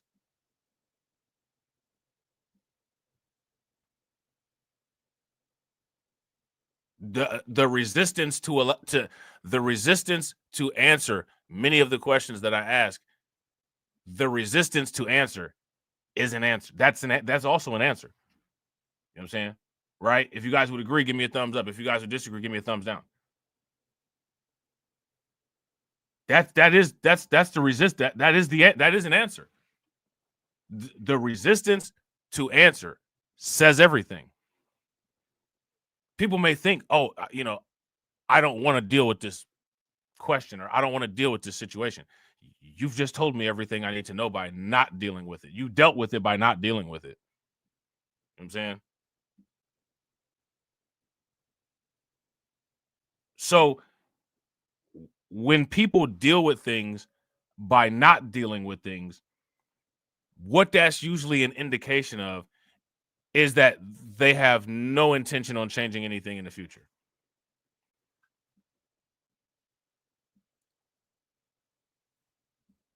That's what that's usually an indication of. So I don't expect any of this stuff to change. The only thing that's gonna be different is that now, when people say, "Oh, well, we weren't told about that," they can't use that one. Can't use that one. Robb messed that one up for us. Because the thing is, like, in my opinion, if people actually wanted to deal with this kind of stuff, literally, there should just be nonstop answers, nonstop suggestions, nonstop flow of innovation and ideas. And it would just be an overpouring of how to change things. But that's not what you see.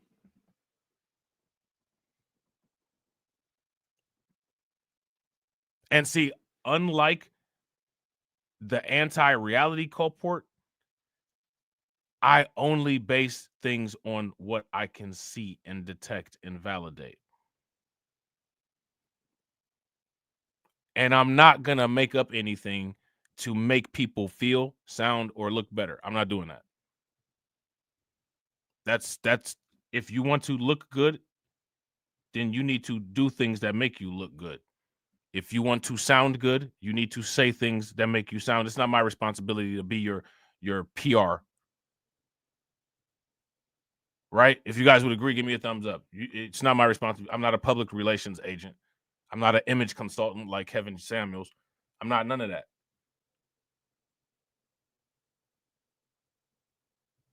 You know what I'm saying? I would rather talk about good news than bad, but I don't make the news. People make the news. So if you want good news reported, make good news. Right? Make good news. But the whole situation with good news is that nobody wants good news anyway. No one wants good news.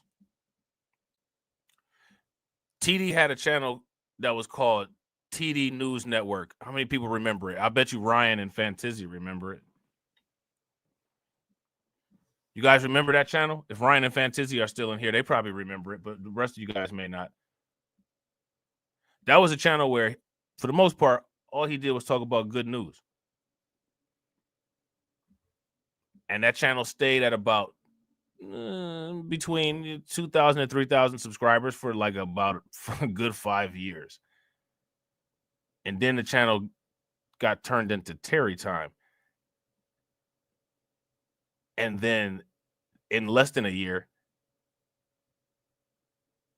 it had 12,000 subs. Now, you know, instead of being honest, people gonna do what they always do. They're gonna blame the YouTube algorithm. That ain't got nothing to do with the YouTube algorithm. The YouTube algorithm is a distribution chain. It's an electronics logistics means. And you know what sets the distribution guidelines? Viewer behavior. Viewer behavior. When people say they don't like the YouTube algorithm, what they're actually saying is that I don't like the pattern of how I watch content on YouTube, because that's what determines the YouTube algorithm. So that's just something people should think about. You know what I'm saying? Great man. I think he's very frustrated with what's happening in our federal government. You know, at USAID alone, they're giving out billions of dollars that should not be distributed. We're going to back him up. You know, we work our whole lives in this country, and we all pay taxes in this country. And for people to find out that $2 million is going to Guatemala for sex changes is outrageous.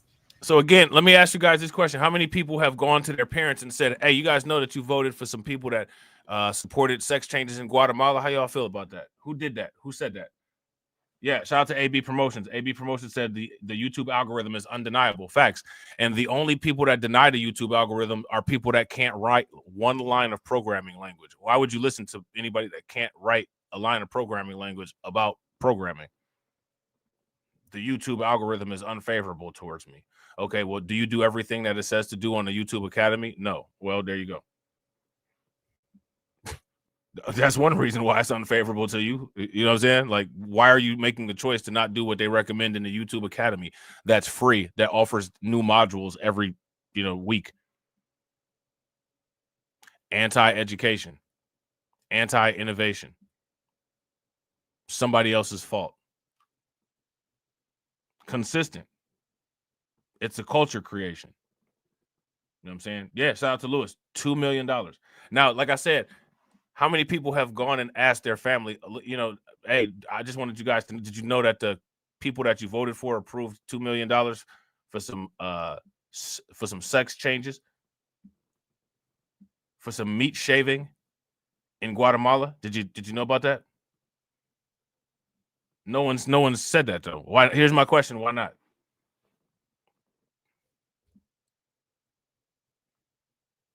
Hey, Mom. I was just calling to tell you that I loved you.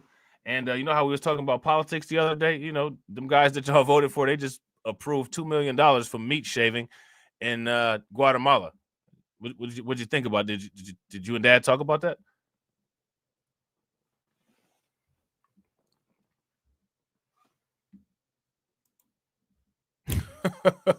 You know what I'm saying? I highly doubt anybody had that conversation. But if you did, shout out to you. You know what I'm saying?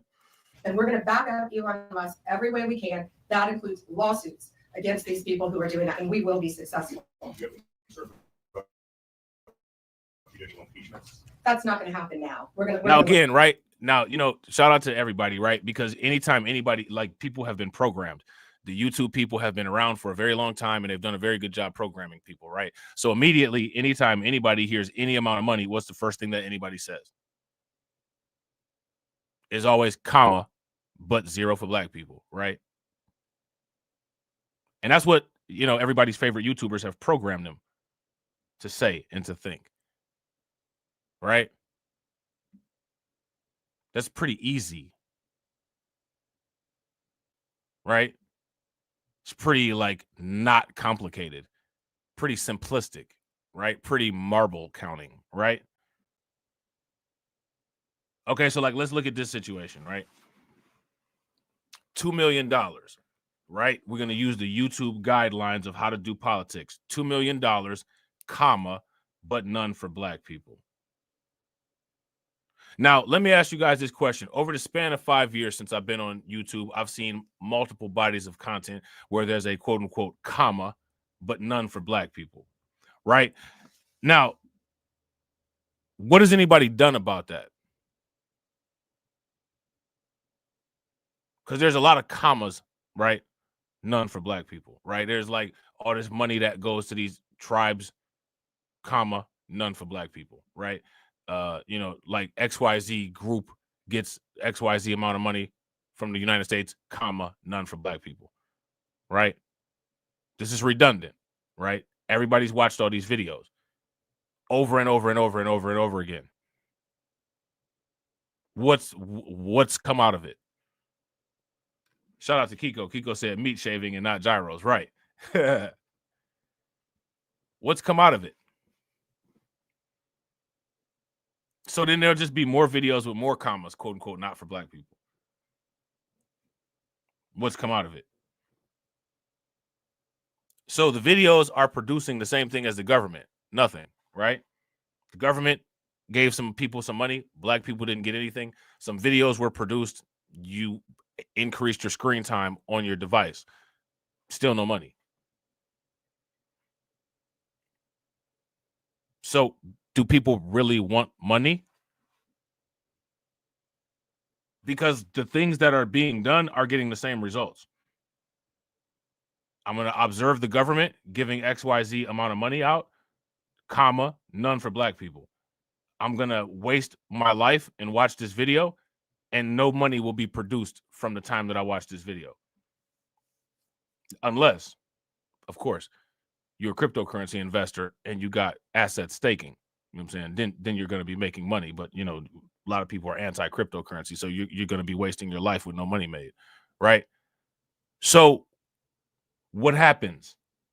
Shout out to AB. AB said turning your nest into pepperoni is wild, right? It's like Arby's. We have the meats. You know what I'm saying? So what do you do? Right? How does anything get produced? Now, why is Elon Musk doing all these audits? Why weren't audits done before? We did audits. We got the receipts auditing America.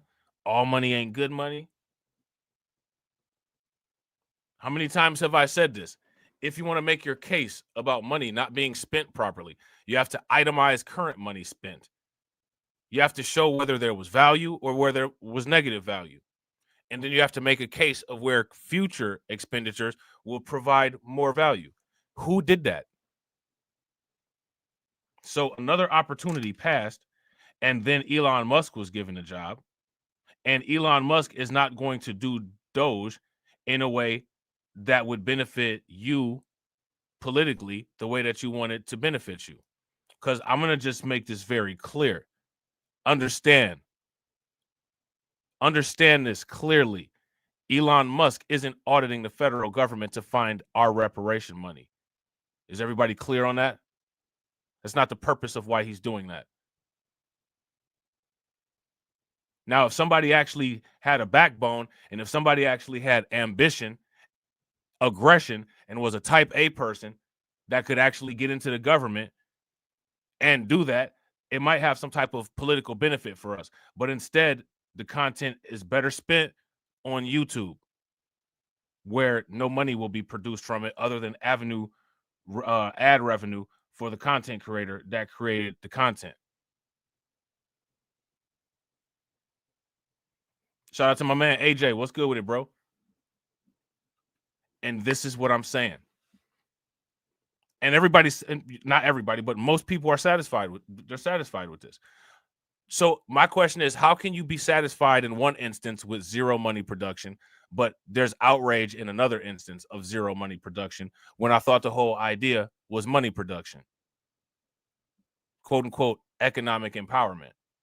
I can waste my life in screen time and no money is produced except for the creator. I'm okay with that. I'm not okay with the government spending money for other people and we're not getting any. at the end of both situations, you're getting zero. And in the one situation, you're getting zero and wasting hours or, minutes of your life, which you won't get back because it's a finite asset. Right. And since time is the only finite asset that many people around here want to invest in, I would say, you really don't have that to be wasting.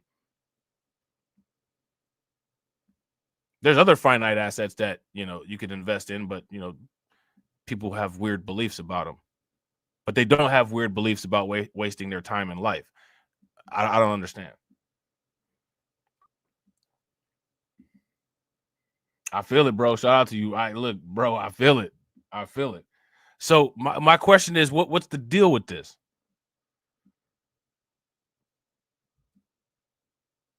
You know what I'm saying? Like what's really happening?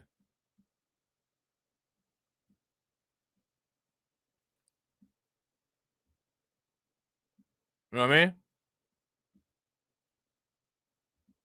The Democrats support sending $2 million to Guatemala for sex changes, comma, but zero for black people. Elon Musk made this discovery.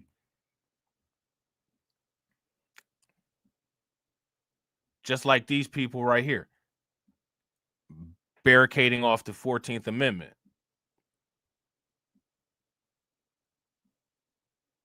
Right? Should have been barricaded off before.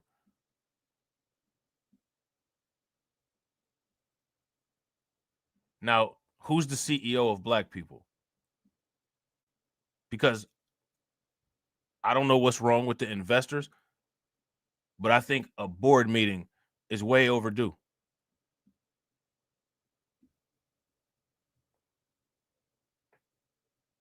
And people should be voting on some things.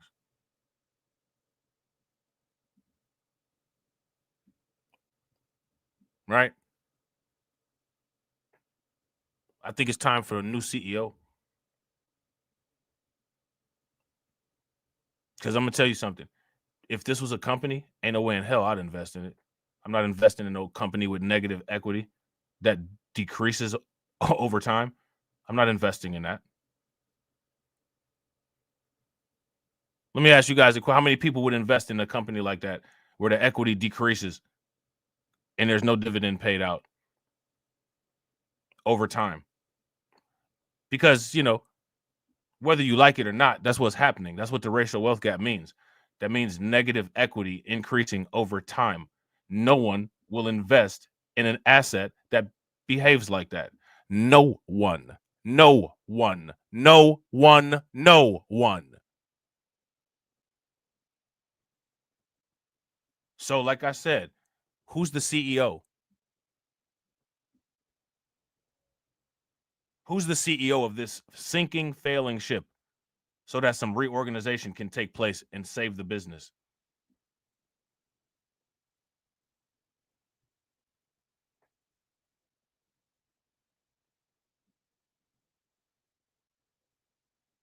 Let me again.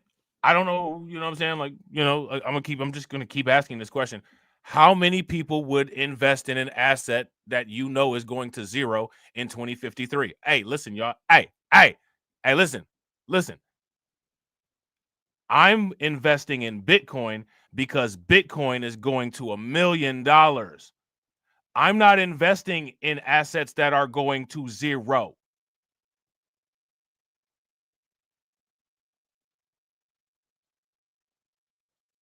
The same way no one else should.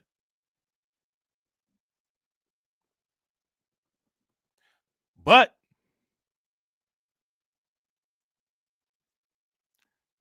the asset that's on a course to zero don't like the asset that's on the course to $1 million. It's a bizarre mathematical riddle that I don't have the answer to. But maybe the CEO does. And this is why I keep asking, who's the CEO? Where's the CEO? We know who the CEO is, for the United States, right? That's Trump, the chief executive officer, right? Would you guys, if you guys would agree, give me a thumbs up. If you guys disagree, give me a thumbs down. Who's the chief executive officer of black people? So we can get these valuations in order. Maybe people don't want the valuations looked at. Maybe people don't want things quantized. Maybe people don't want people asking questions. You notice how Neely Fuller was all about questions. And again, this is why I say like the fake Neely Fuller Jr. appreciation, right? Because I actually really do appreciate Neely Fuller Jr., but a lot of people just throw his name out there. You know what I'm saying? Right? Neely Fuller Jr. was all about asking questions. Everybody loved Neely Fuller Jr. so much, but they don't like the guy to ask questions. And what's interesting about it is that, you know, most of Neely Fuller Jr. that they repeat, that they parrot, is only statements that Neely Fuller Jr. made when Neely Fuller Jr. put the emphasis on the importance of questions. So what's up with that? Shout out to my man Moxie Approved. What's up with that? So again, right, we still stuck here. We stuck. There's quicksand. You know what I'm saying? People up to their knees. It is no vine swinging. The quicksand, about to have a lung full of sand. You know what I'm saying? The Democrats authorized $2 million to go to Guatemala for sex changes. Comma. But none for black people. Because everything is comma, none for black people. Right? People ain't picked up on that pattern yet. So why is Elon Musk the one doing these audits, and why haven't these audits been done before? Who is the CEO? Who is the accountant? Where's the IT department?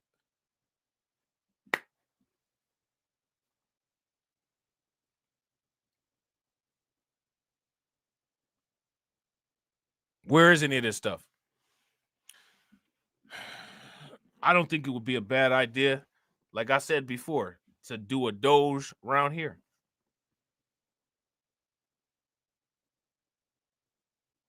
I don't think it would be a bad idea.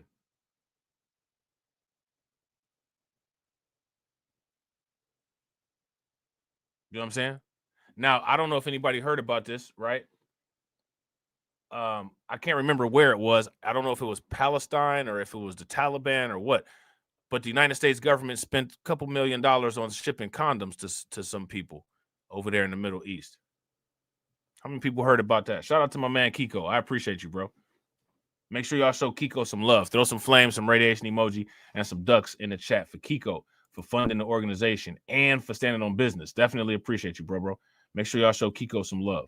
How do you think that we fund this organization, huh? We're not exactly the March of Dimes. Cash rules everything around me. Cream, get the money. Dollar bill, yo.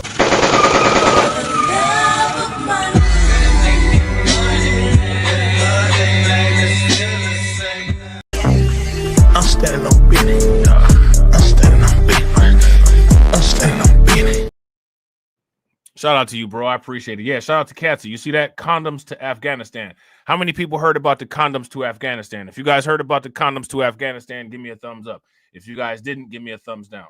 Condoms to Afghanistan. Who paid for that? Now, they paying for sex changes. Now, listen, they paying for a sex change. The woman is going to have what you pull the condom over. Like, who going to get the, like, what? You know what I'm saying? They paying for the sex changes. Now they buying condoms, and after the sex change, the woman is gonna have a thing to pull the condom over. Like that, what are we doing here? You know what I'm saying? How does that make any sense? Shout out to my man DSB, always showing love. I appreciate you, bro. Make sure y'all show DSB some love. Throw some flames, some radiation emoji, and some ducks in the chat for my man DSB for funding the organization and for growing the organization. Definitely appreciate you, bro. How do you think that we fund this organization, huh? We're not exactly the March of Dimes.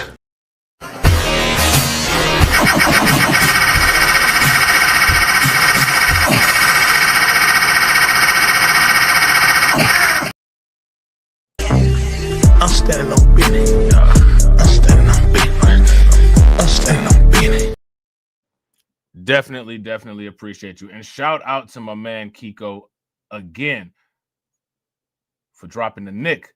You know what I'm saying? For dropping the nick on your boy. Definitely appreciate it. Make sure y'all show Kiko some love. Throw some flames, some radiation emoji, and some ducks in the chat for Kiko for funding the organization. How do you think that we fund this organization, huh? We're not exactly the March of Dimes. Cash rules everything around me. Queen, get the money. Dollar bill, yo.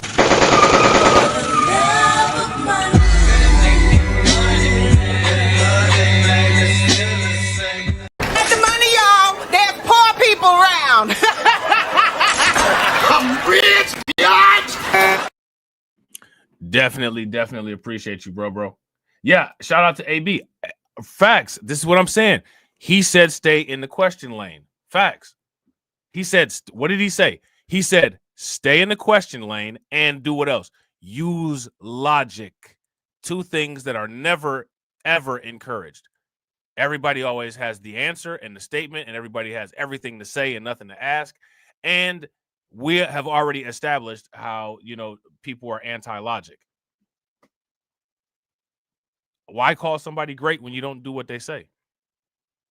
And how do you make somebody great that you call great and then you don't do what they say? That's the issue of people not making people great.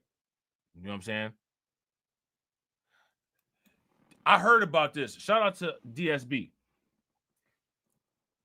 Right. Hey, look, shout out to DC. How do you think we fund this organization? We ain't exactly the March of Dimes. It's fake. Bro, it's fake. It's hilarious. I swear I laughed so hard at that part, man. That shit was hilarious. Shout out to DSB. I might have to extend the drop, bro. I might have to pull that whole part. You know what I'm saying? It's fake.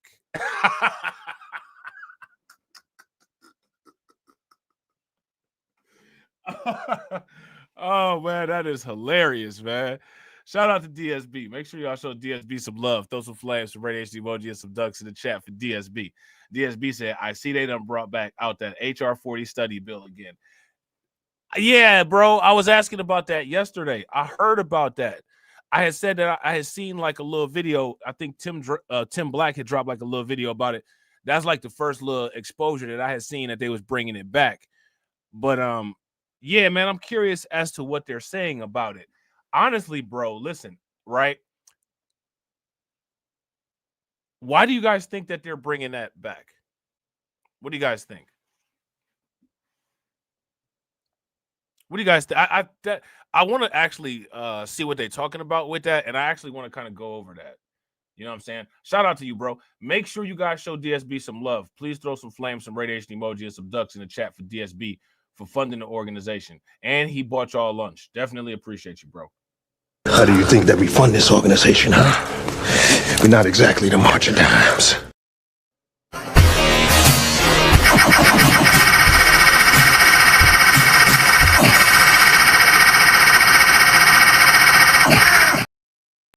Red, so don't push me. Ain't Donald Trump trying to grab him by the... Said it was some Haitians somewhere out in Springfield. Women doing cartwheels. Have you seen Garfield? Have you seen Snowball? This about to snowball. I'm about to go off. I can't let this go on. Miss me like an airball. Tell me where my cat is, cough it up like a hairball. I gotta tell them if they even put the fingernail on Santa's little helper to turn them to hamburger helper. Somebody better help them, cause I'm going to jail for showing them fellas helter skelter. Usually I'm content, but if you touch my dog, then I'm turning into John Wick. I'm lit. Bird better drop it. If you touch my pet, then I'm pulling up like CrossFit. They're eating the dog, eat the cat. It's a shame, it's a pity. Gone overseas where they said Hello Kitty, but it ain't there, it's right here in your city. When I turn my back, now the cat goes missing and where my peoples is at. Does anybody know where he took with that? Cause I heard they putting claws on felines, I'm mad. And my cat disappeared just like Felix the cat. And they got paid back. Thought she was a goner, but the cat came back. If you ain't a pussy cat, say drop that cat. Drop that cat. Drop that cat. Got paid back. Thought she was a goner, but the cat came back. If you ain't a pussy cat, say drop that cat. Drop that cat. Drop that cat. They're eating the dogs, they're eating the cats. Eat the cat. Eat the cat. cat. They're eating the cats. They're eating the dogs. Eat the cat. Drop that cat. Shout out to you, bro. I appreciate it. Now, check this out, right? See, immediately, right, with this HR 40 thing, we got to ask this question, right? Why are you here? Here's my question. The first initial thing that I would ask, because I can't say this for certain, right? It's a lot of YouTube content creators that act like they got inside information, and they don't. No one has inside information, right? Let's just start that off. No one has inside information. So they'll state something as a fact and say, this is why. I'm not going to state something as a fact because I don't know if it's why, right? This is what I think, and this is what I want to ask, and I want to throw this out here and see how you all feel about it. First question, right? And again, question in honor of Neely Fuller Jr., right? Why are the Democrats coming out beating their chest about an HR 40 bill when they have absolutely no way of doing anything with it at all? We just experienced a record-setting red wave in the United States. Why are we even talking about a reparations bill from the Democrats, being presented by the Democrats? I'm going to beat my chest and demand these reparations. I'm going to beat my chest and demand these reparations. You're going to beat your chest and demand these reparations to Trump? You sound about crazy. You have 4 years to beat your chest and demand them reparations from the person who was part of the party that claimed that they supported it. We see the support, right? Still ain't got it. So why, when the dementia guy was in office, didn't they beat their chest and do that? Trump don't love y'all. He ain't gonna pay y'all no reparation. Trump don't like y'all. He ain't gonna pay y'all no reparation. I don't think anybody has ever even went down that rabbit hole. Who's going up to Trump demanding reparations? Did Trump say, I love you, Black America. If I get voted into office, your pain and suffering in this country will be acknowledged, and all the rights will be restored, and all the wrongs against your ancestors will be paid. Did he do that? I'm pretty sure he did not do that. Don't call me a liar, call me a coon, call me whatever you want to call me, but you can't call me you can't say that I'm telling a lie. I'm pretty sure that shit never happened. You know what I'm saying? I'm pretty sure, right? So now we're going to run up to Trump, pay us our reparations. Like, that don't even make no sense. Hold on, guys. I didn't run on a platform of reparations. Like, you know what I'm saying? Like, I didn't run on a platform of reparations, but I know somebody that did. That would be Sleepy Joe. This is another way that, Sleepy Joe has robbed Black America. I mean, you know what I'm saying? I mean, like, this is what I'm saying. Like, we're gonna get back to it. Shout out to Catsy. Catsy said, love you, fam. Keep speaking the truth. I appreciate you. Make sure y'all show Catsy some love. Please throw some flames, some radiation emoji, and some ducks in the chat for Catsy, for funding the organization, and for buying y'all lunch. And to be honest, I think we are way over the goal. Shout out to y'all, man. We are way over goal. Throw some targets in the chat. Somebody add it up for me and make sure, but I think we are. You know what I'm saying? How do you think that we fund this organization, huh? We're not exactly the March of Dimes.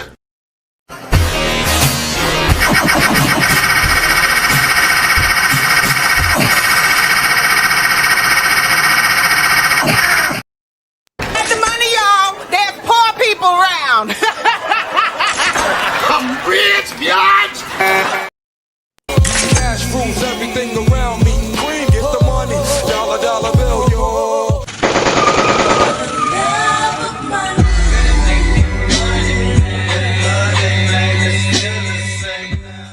Don't push me, ain't Donald Trump trying to grab him by the... Said it was some Haitians, somewhere out in Springfield. Women doing cartwheels. Have you seen Garfield? Have you seen Snowball? This about to snowball. I'm about to go off. I can't let this go on. Miss me like an airball. Tell me when my cat is coughing up like a hairball. I gotta tell them if they even put the fingernail on Santa's little helper to turn them to hamburger helper. Somebody better help them, cause I'm going to jail for showing them fellas helter skelter. Usually I'm content, but if you touch my dog, then I'm turning into John Wick. I'm lit. Bird better drop it. If you touch my pet, then I'm pulling up like CrossFit. Gone overseas where they said Hello Kitty, but it ain't there, it's right here in your city. When I turn my back, now the cat goes missing in the where my peoples is at. Does anybody know where he took when that? Cause I heard they putting claws on felines, I'm mad. And my cat disappeared just like Felix the cat. And the cat got paid back. Thought she was a goner, but the cat came back. If you ain't a pussy cat, say drop that cat. Drop that cat. Drop that cat. Got paid back. Thought she was a goner, but the cat came back. If you ain't a pussy cat, say drop that cat. Drop that cat. Drop that cat. They're eating the dogs, they're eating the cats. Eat the cat, eat the cat. They're eating the cats, they're eating the dogs. Eat the cat. Drop that cat.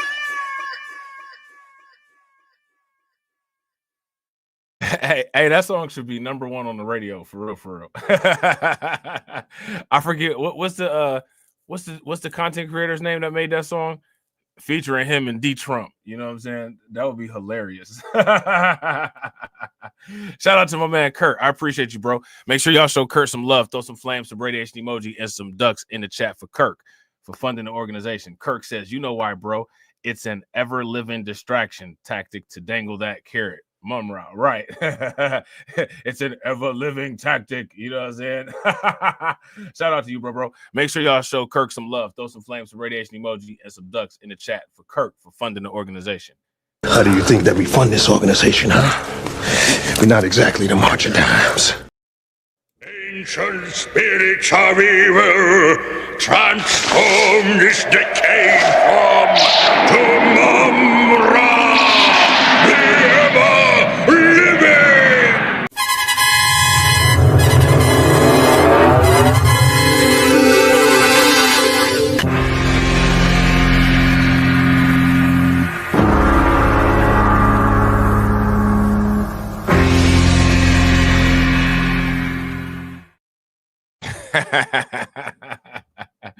Shout out to you, bro. I appreciate you. Shout out to everybody watching. I really appreciate you guys. If you all haven't smashed the like button yet, please do me a favor. Take a moment, smash that like button. Also, if you guys haven't hit the bell, please take a moment, hit that bell. Also, please share the stream to your social media. And if you are not part of our Discord, please take a moment, hit that link in the chat and join the Discord. All right. Shout out to my man, AB Promotions. I appreciate you, bro. Make sure y'all show AB some love. Throw some flames, some radiation emojis, some ducks in the chat for AB for funding the organization. AB said the old HR40 play. Right, they got the clipboard and the dry erase marker. Okay, so now we're going to have black people over here, and we're going to have HR40 over here, and we're going to get them to look this way while we got this going over here. All right, go. You know what I'm saying? Like, they doing it like that with Bill Belichick with the little ear thing with the microphone on it. You know what I'm saying? AB said the old HR40 play is sure a sign of desperation. In 50 Cent's voice, is that what you got for me? Right. Is that what you got for me? You know what I'm saying? What people really need to say in 50 Cent voice is, what up, cuz? What up, blood? You know what I'm saying? What up, cuz? What up, blood? What up, gangsta? That's what they really need to say. You know what I'm saying? Oh, man. Shout out to you, bro. Make sure y'all show AB some love. Throw some flames, some radiation emoji, and some ducks in the chat for AB for funding the organization. How do you think that we fund this organization, huh? We're not exactly the March of Dimes. Cash rules everything around me. Green, get the money. Dollar bill, yo.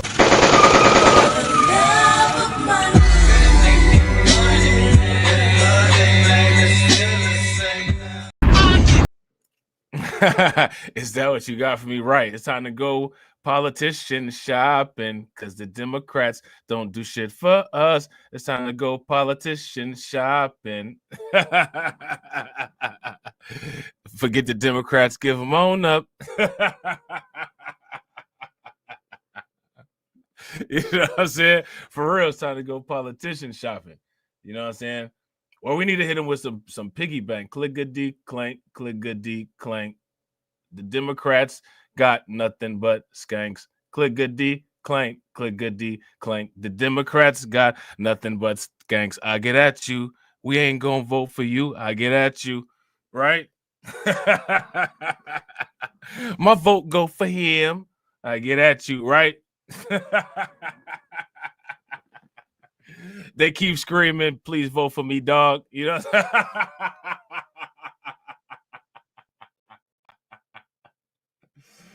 Oh, man. Listen, hey, check it out, though. That fat nigga still think Lean Back was in the club. 50 sold 11 mil. His shit was a dud. I'm just saying.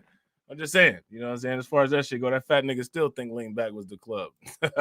Was in the club. Look at everything. We're going to follow the law right now. We're going to follow the process. These are federal judges with lifetime appointments, but they will be struck down ultimately by the Supreme Court of the United States if the appellate courts don't follow the law as well. Hi. Oh, yeah, we got to get back to this, right? We got to get back on this HR 40 real quick. We got to get back on this HR 40, right? Now, again, that to me, that is the initial thing that needs to be asked. Why are you all bringing up HR 40 with a full red wave? Don't sit there and try to sell. Well, you need to expect. I don't know, man. Are you serious? Where you been the last couple? Where you been? Listen, the Democrats won't even get reparations done, right? Why are the Democrats? Why are you trying to push towards us trying to put like we have to do this now? We have to do this with the with the Republicans in. That doesn't even make any sense. All the times when there was a complete blue wave in the United States government and the Democrats didn't do this. And now, do you notice? Now they beating their chest. You go make Orange Man give you your reparations. You dealt with injustice in this country. Listen, you know one of the other injustices that we dealt with in this country? The fact that y'all playing these games, faking jacks, when y'all had a whole blue wave and didn't do nothing, and now that it's a red wave, you trying to get us to go run up on some conservatives to get them to do policies and politics that they've never advertised with and didn't win on. This is like that is what needs to be said first, if you ask me. How is HR? Here's the question, right? Again, shout out to the Tales from the Cryptocurrency channel, right? Because we always, when we talk about price predictions, right? What's the first question that I ask when somebody says a price prediction? Ripple's going to $100,000 tomorrow. Great. That's great if it happens. What's the pathway? Well, literally the entire world would have to sell all their assets and spend 100% of their money on Ripple. Yeah, mathematically, I guess that's how it would happen. Realistically, that's not going to happen. Right? So, HR 40, HR 40, HR 40, HR 40. Okay, cool. What's the pathway? What's the HR 40 to a pathway with Trump as president? Give it to me. Let me know. Right? And that's not a question for you guys, right? That's a question for the Democrats, for the people that are pushing it, right? Because let me ask you guys this. Where was the highest likelihood pathway of HR 40? The last 4 years or now?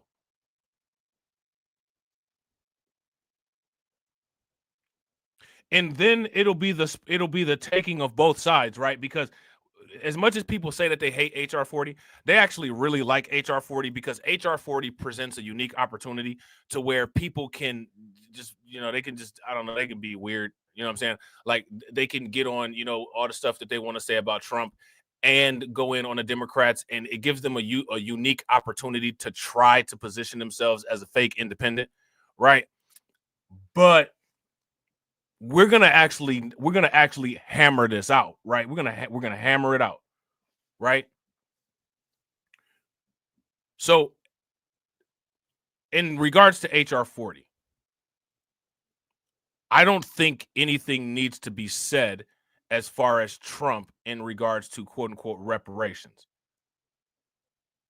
Who submitted or presented Trump with a reparations package and a pathway for it? I don't even think that rabbit hole has been uncovered. As far as reparations go with Trump, the only thing that's ever occurred is that he answered a question about it during the press release. And the question that he answered, he said, it sounds interesting. I don't think it's going to happen. Right? Now, let me ask you guys this question. When it comes to press releases, are press releases or press conferences ever binding political policy? Not so much. Usually there's a process. That process hasn't taken place. Right? If you guys would agree, give me a thumbs up. If you guys would disagree, give me a thumbs down. So as much as people will fly off the handle to be able to get off their issues that they have with Trump, the only thing that we can speculate on is what's actually happened. And there's been no official submission or presentation for a reparations package to Trump. He's only answered press conference questions in regards to it. If you guys would agree, give me a thumbs up. If you guys would disagree, give me a thumbs down.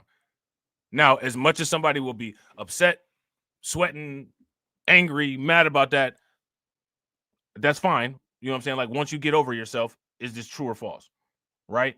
Now, that's not the same situation with Joe Biden and the Democrats. It's not the same situation with Joe Biden and the Democrats. There's a different reparations situation with Trump versus the Democrats. Politically, right, who would be more expected to address reparations, Trump or Biden? Let me know. Let me know.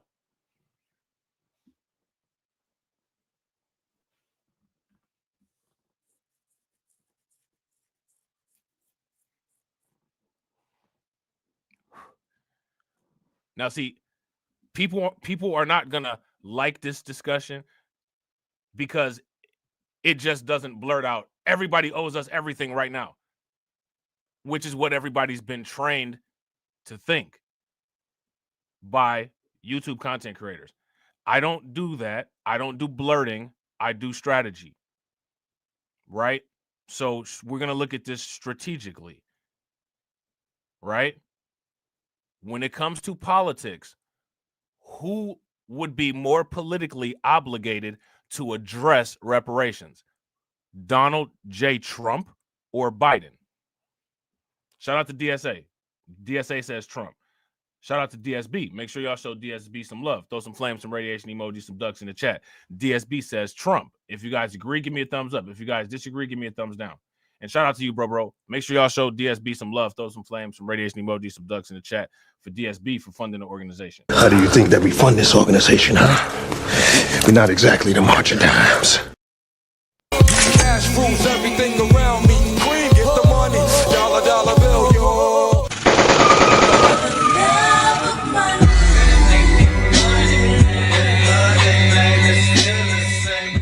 Silence. Silence. I ain't got no money, pop. Shout out to Katsy.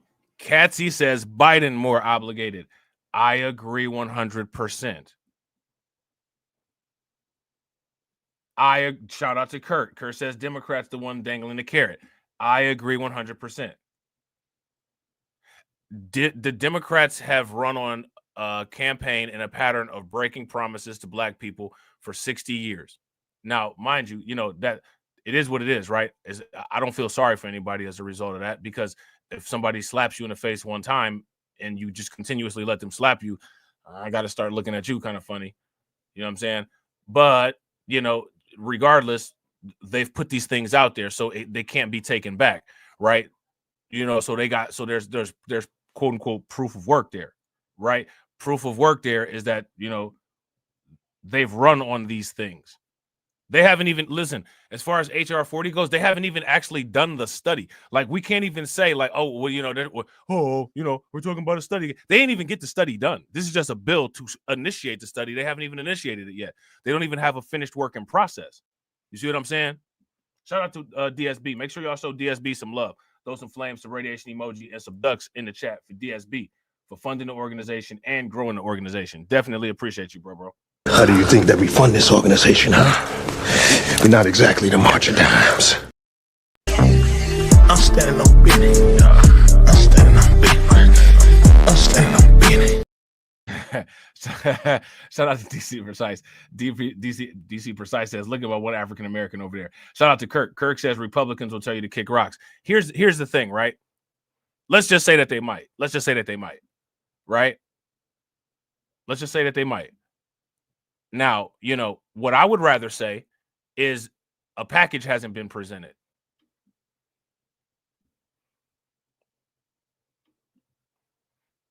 I would just say a package hasn't been presented. Right? Now, a package has been presented to the Democrats. And the Democrats have received payment for that package. Right? The Democrats have provided a package and they've gotten payment 6 decades over. Quadrannual payment 6 decades over. Have they produced any return on investment?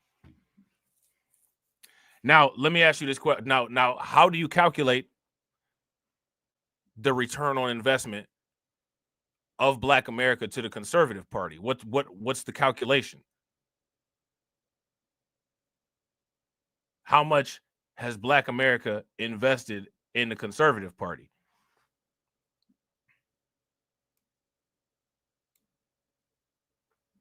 Right? So there's with zero, like okay, so if you have a stock, right? Say for instance, we all bought a bunch of stock. We all bought a bunch of course, MicroStrategies, right? We all buy a bunch of MicroStrategy stock, right? Michael Saylor holds a meeting and he says, I'm about to buy 100,000 more Bitcoin. We vote. Go ahead, Mike, do your thing. Go buy the Bitcoin. We vote because we own stock in MicroStrategy. We're stockholders, stakeholders, right? Now, we're stakeholders and stockholders in the Democrats, and we voted quadrannually, right, for the last 60 years. The CEO of the Democrat Party has not delivered on the promises. Now, if the MicroStrategies shareholders voted for Michael Saylor to buy 100,000 Bitcoin by the end of next quarter, and Michael Saylor only bought 25,000 Bitcoin and pocketed the rest of the money and created no convertible bonds, what would happen to Michael Saylor? See, but that's not what happened in terms of the Democrats, though. The stakeholders continue to vote. They never sold their stock, right? Because you could sell your stock and go buy Republican stock by voting, right? But they didn't do that. They kept the stock, right? Continued to vote and continued to maintain stakeholdership in an organization that's not servicing the stakeholders.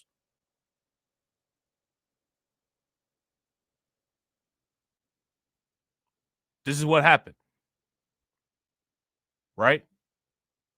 If you guys would agree, give me a thumbs up. If you guys would disagree, give me a thumbs down. So, again, I'm going to ask the question, right? So, yes, based on rhetoric, right? Based on rhetoric, yes, we can say it might be likely that the Republicans might say XYZ, right? But at the same time, though, expecting the Republicans to do something is like owning stock in MicroStrategy, expecting Michael Saylor to buy 100 Ethereum. He's not going to do that. Michael Saylor is strictly dedicated to servicing his company and shareholders through use of Bitcoin. If you buy MicroStrategy's stock and you're outraged because they don't have Solana or Ethereum on their portfolio, you sound crazy, right?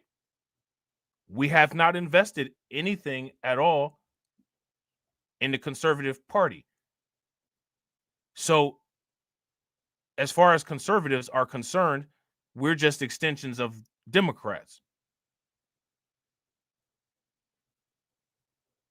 So what would the conservatives be obligated to do? What's the expectation?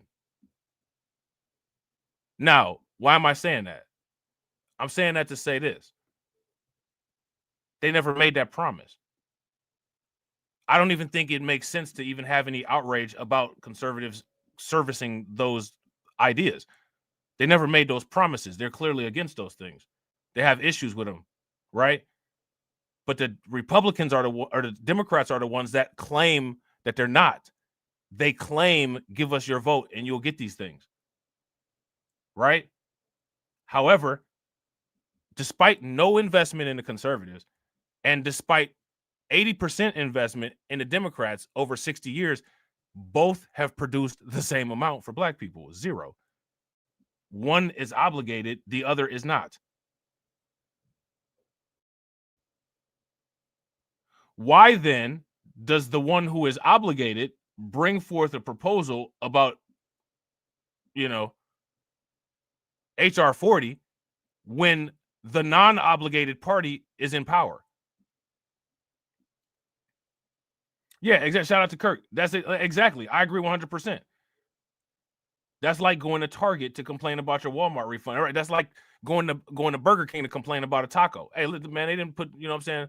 I ordered Nacho Del Grande with this. Hey,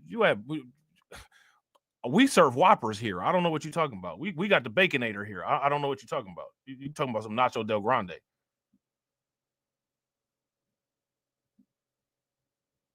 So I want you guys to understand, like, just the fact that that's even being brought up now is disrespectful.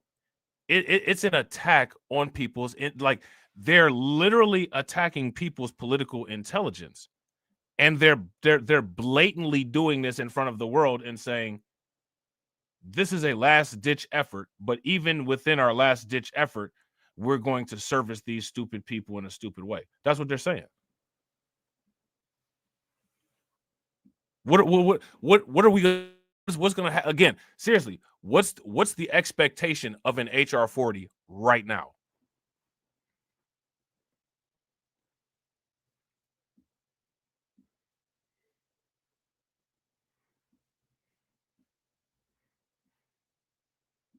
That's my question for everybody. Go get your HR 40. Look, we just had the California thing with Gavin Newsom as the governor. What happened with that? Right? Now, why am I saying that? Again, that's a Democrat-controlled area. If Gavin Newsom is not willing to do that on a state level, and the nationally, the distribution is less concentrated, why are you selling us this bill of goods with a red wave? Why are you doing that? The why behind it is what needs to be pressed with the iron, with the starch on it, right? If you guys do you guys see where I'm coming from here? See, the thing is, like, content creators, people on YouTube, they don't want y'all to think analytically about this stuff. They just want you to cheer on what they're saying and, just keep it pushing to the next, to the next content or to the next stream. I want you guys to actually be able to get what you want. So in order to get what you want, you got to have the tools.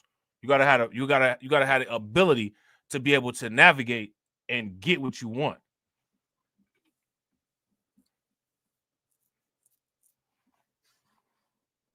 You know what I'm saying? So, again, what the YouTube content creators to do is the YouTube content creators to go fly off the handle and, they'll talk about a bunch of stuff that we already know about Trump and conservatives.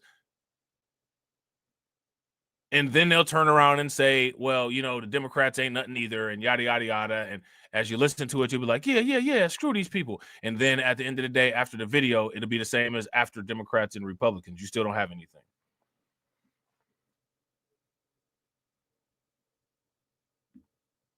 You know what I'm saying? Which, if you don't have anything, what's the point of watching the video? Like, I don't want anybody, if you watch my video and you don't get anything out of my video that you can use after the video, you know what I'm saying? Like, I'm not doing my job, because my job is for, once you leave the video, you can have something that you can use. Whether you watch the crypto channel and you invest in crypto, whether you watch this channel and you strategically think about some political ideas, I want you to have something that's lasting that you can use and that evolves with you over time. I don't want you to just cheer some stuff on and then move on, and then that's just it. And there's nothing. That's just that to me, that doesn't help anything. Right? So the strategy, the idea. Shout out to Jesse. What's good with it, bro? You know what? It's funny that you mentioned that. They actually did an interview with Eric Adams and asked him about changing if he was going to become a Republican. And he said no. But here's the thing, though. Eric Adams always has been a moderate. He's always been a moderate. He's never really been like I'm just all liberal like that. He's never been that. You know what I'm saying? Though he's only getting questioned about it now, you know what I'm saying, because Trump is in office. You know what I'm saying? And everybody is running these. Everybody wants to run with these ideas of like, oh, Eric Adams is like he's just doing all this extra stuff because of Trump. Like honestly, he's actually, if you actually have been paying attention to what's been going on in New York City, he's actually really not. You know what I'm saying? He was actually off the immigrant train before Trump was even running for president. You know what I'm saying? Like that's actually what happened. But it sounds good. And it's all about a story, you know what I'm saying, on YouTube. So everybody on YouTube is like, hey, you know, he got that pardon, you know what I'm saying? Like, you know, like go look at the article from New York Times where they were saying how, you know what I'm saying, he's anti-immigrant, you know what I'm saying? Shout out to Jesse. Jesse said, yeah, I thought Trump was going to pardon him. He might. I think he might. But what I'm saying is that Eric Adams is not doing what he was doing for the pardon. And the evidence that he's not doing what he's doing for the pardon is because before Trump was running and before he got charged, like, think about this, right? Think about this. Oh, Eric Adams is just against immigrants because of the pardon. What caused him to get the negative attention on him in the first place? This how people are. Oh, he just doing this for the pardon. How did he get the negative attention on him in the first place? Chronologically, the first thing that happened was he started saying, we can't do this. Then he got charged. So how can you just be against it for the pardon when being against it is what caused the negative attention? You know what I'm saying? Like they doing the chicken before the egg shit with Eric Adams.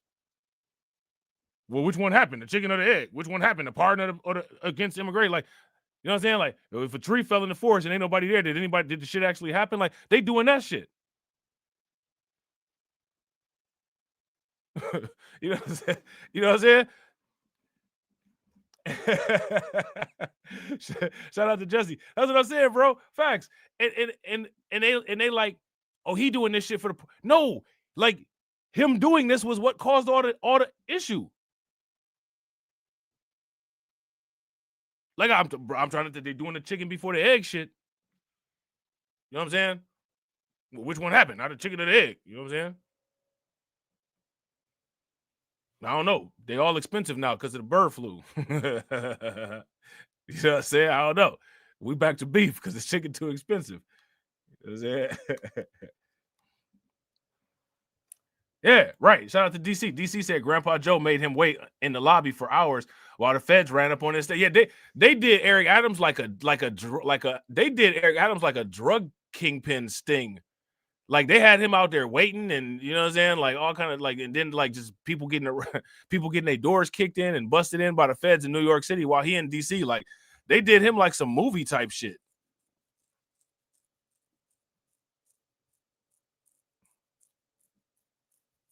Shout out to Jesse. Jesse said he went down to Columbia and told them, we can't have no more. You in the Big Apple, stop coming. That's when Biden was still president. Exactly. And it was before he had any charges on him. But everybody, oh, he just doing this for. How can you do something for something that what you did is what caused the negative attention on you? Like people don't even sit down and think when they be saying stuff. You know what I'm saying? Like I'm listening to all these people just assert with authority. Eric Adams is doing this for. What is he doing? He's not doing anything other than what he was already doing. He still ain't fully compliant. Like he's not even compliant with Trump and them. Eric Adams is only cooperating in regards to criminal migrants. He's still, you know what I'm saying, like with letting everybody else just do whatever they want.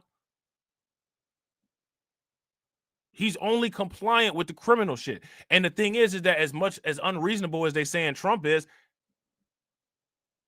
Trump ain't got nobody going after Eric Adams, and Eric Adams ain't even fully compliant. Eric Adams like, look, I ain't about to do this, but I'll do this.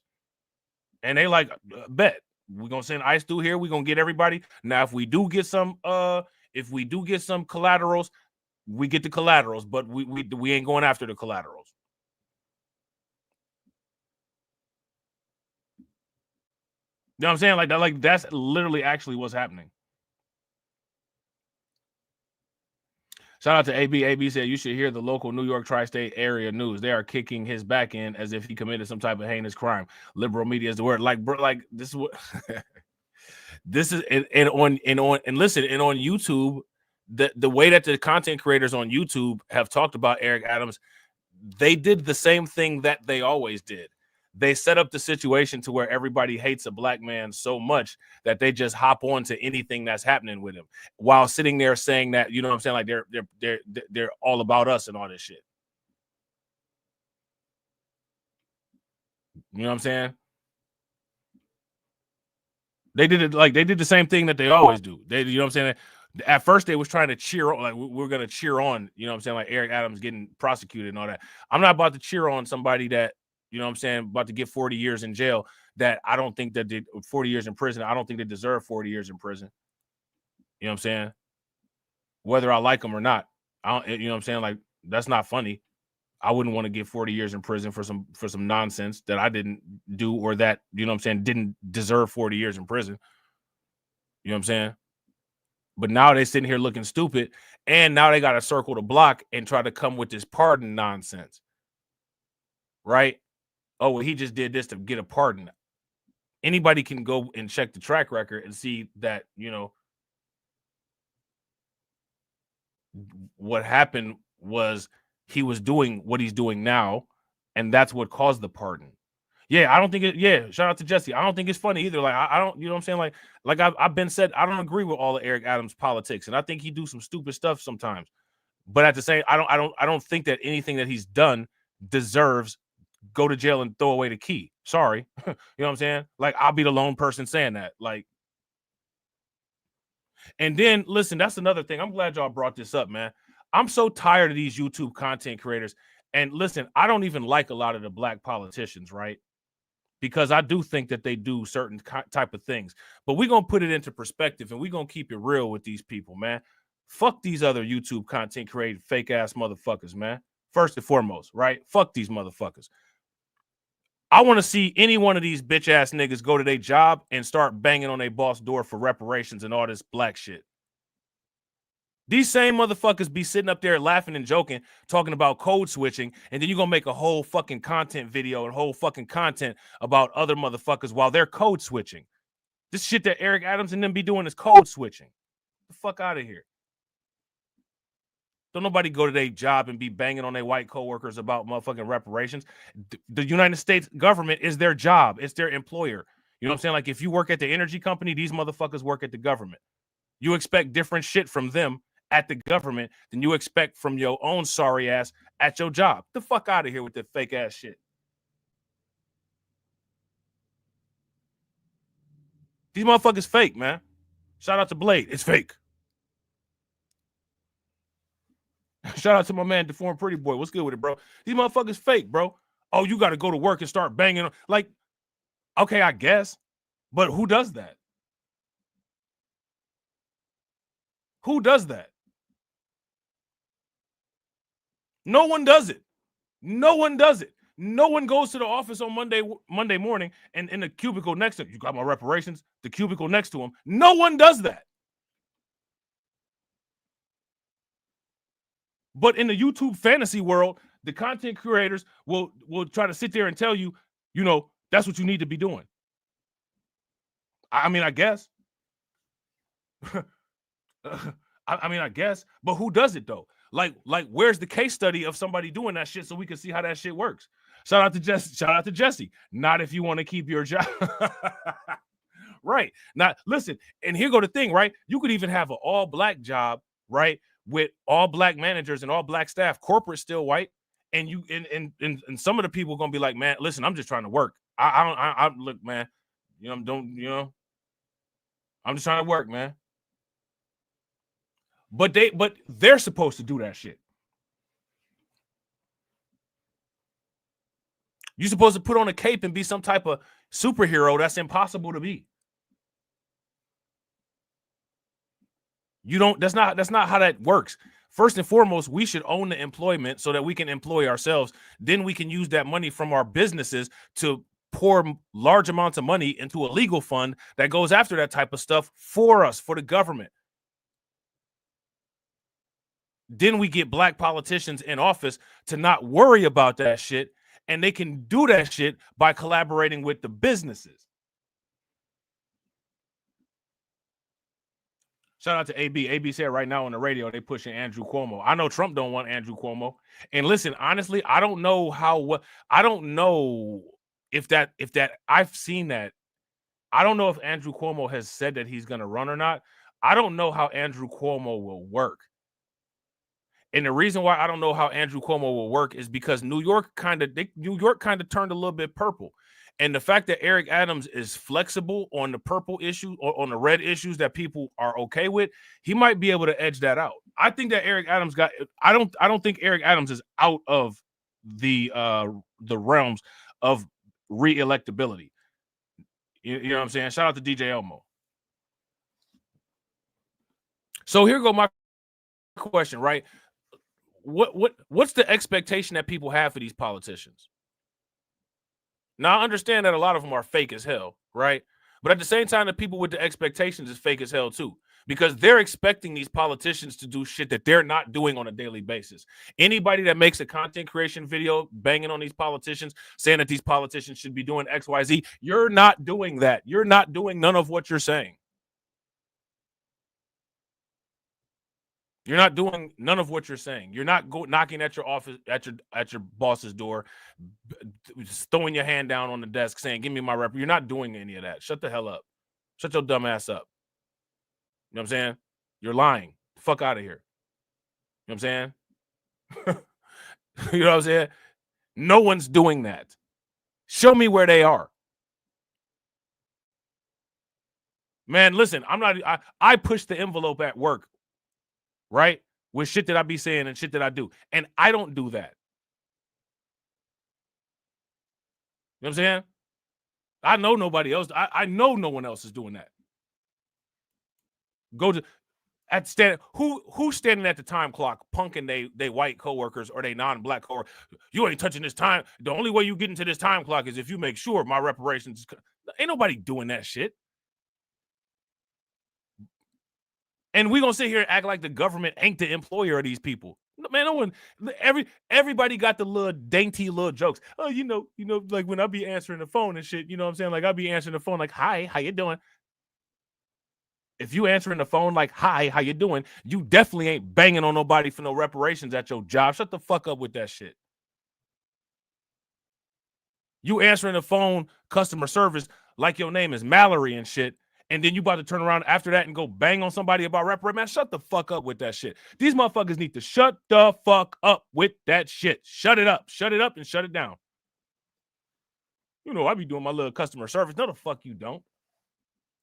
You know what I'm saying? You're not doing that in one instance, and then in the other instance, you know what I'm saying? You Malcolm Little at the job. Like, man, shut the fuck up with that shit. The fuck up with that fantasy shit. You know what I'm saying? Fuck out of here, man. Give people realistic shit that they can do to try to help their situation, not get motherfuckers fired. We already got a racial wealth gap that's popping off, and these people on YouTube trying to get you fired and shit. You know what I'm saying? They trying to get you fired. Go to your job and get fired. Then you can really complain about the racial wealth gap. Like, what? You know what I'm saying? Literally, listen, literally everybody talks about code switching. Everybody. I'm the only person that be like, man, I don't do that. I don't code switch. And anybody that has talked to me in a conversation outside of work or outside of YouTube where like I'm at work or something, they will flat out tell you I'm the exact same way on YouTube as I am at work, including with my bosses. You know what I'm saying? And I don't do none of that. You know what I'm saying? And I'm not banging on everybody about reparations. Oh, he ain't banging on everybody about reparation. He must be a coon, right? So then somebody will take that little clip, that part right there. I don't bang on everybody about reparations, and I must be a coon. While the person who takes the clip code switches. Like, you know what I'm saying? Like what are we actually doing here? You know what I'm saying? Like, what are we actually doing here? Shout out to DJ Elmo. DJ Elmo said, folks, code switch at work. Brothers reduce that baseline. Bro, I can't even do that. Like, I can't reduce my baseline and my voice because it'll start making my throat hurt. You know what I'm saying? Like my throat will start getting scratchy. I can't do that. So I don't even try to do. I'm not about to make my throat all scratchy and feeling all weird just to make somebody else comfortable. Nah, this is what it is. You know what I'm saying? This is what it is. Right? But some people do that. Now here go again, right? I'm not the one. I don't go around and, you know, I'm not pointing the finger at people trying to out black people, right? I'm a black police you and I'm a out black you, right? But the people that black police and the people that try to out black everybody, they not doing none of this shit.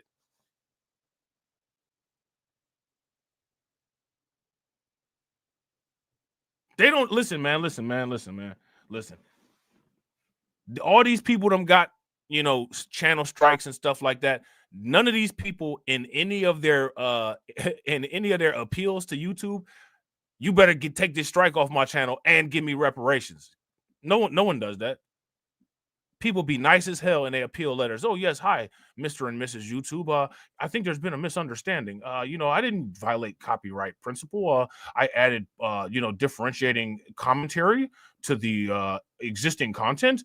And, you know, I am actually within the compliance of YouTube guidelines. Nobody responds to the YouTube appeals like, your guidelines ain't nothing but part of structured white supremacy anyway, so I'm just doing whatever the fuck I want. No one does that. No, literally no one does that. Sorry. You know what I'm saying? Shout out to the modern investor. Sorry, right? No one does that.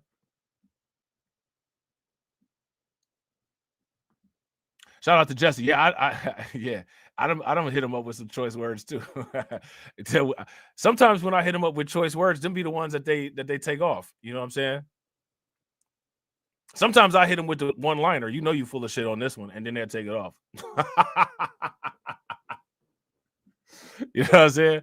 But yeah, though, man, we got to get. I don't know. I don't know how effective that is. That type of shit that they be doing. You know what I'm saying? Like I don't know how effective that is. So my thing is, why is there an expectation of these politicians to do more at work than there is an expectation of what the people who have an expectation on them is that they do at work too? It's not that it's a bunch of companies in the United States, and the companies are connected to the government. A lot of these companies are legacy companies. A lot of companies got ties back to slavery. Not every company, but a lot of them do. People that work at them companies, they're not banging on them companies for reparations. The United States is one of them companies that got ties back to the slavery, right? Look, man, and most of the other companies, they don't even have no military or no mercenaries or none of that. You know what I'm saying? Like if you work for Chase Bank, Chase, they got a lot of money, but they ain't got army tanks and a military and shit. The United States government does, right? So now this is what I'm saying. Now, am I saying not to do that? No, I'm not saying not to do that. I'm saying what doesn't make sense, that these expectations that don't make sense. You know what I'm saying? Like there's a strategic way to do stuff. And they don't encourage a strategic way to do stuff on YouTube.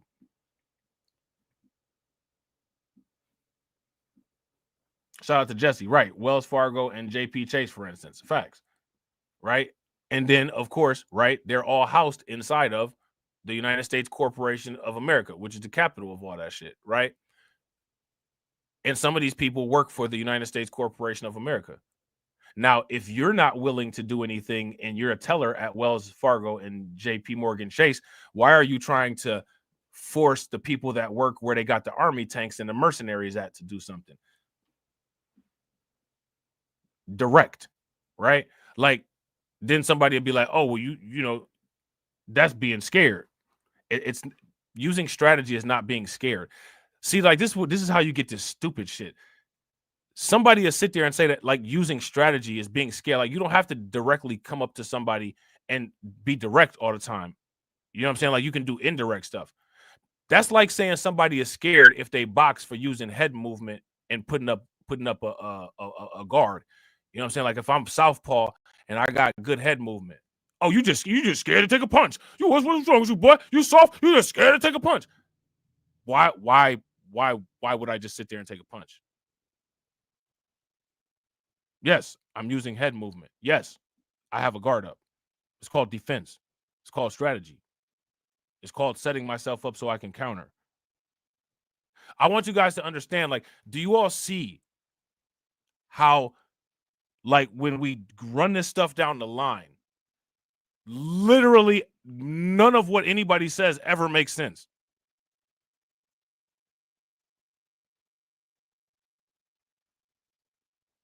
And that is a huge problem.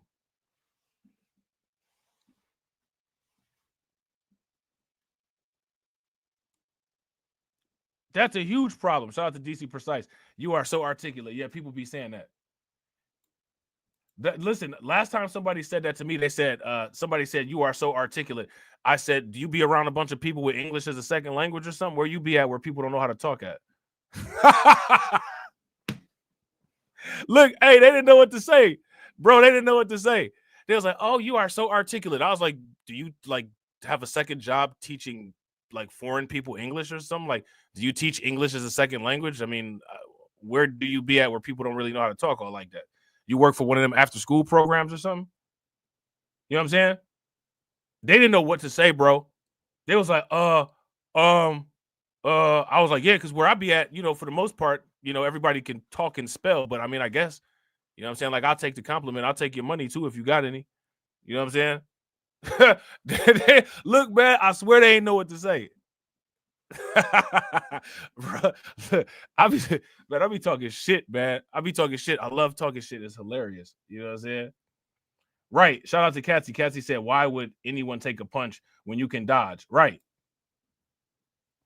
I mean, it show you what kind of man you is, like, I guess. You know what I'm saying? Taking a punch and make a man out of you. You know what I'm saying? Like, I guess.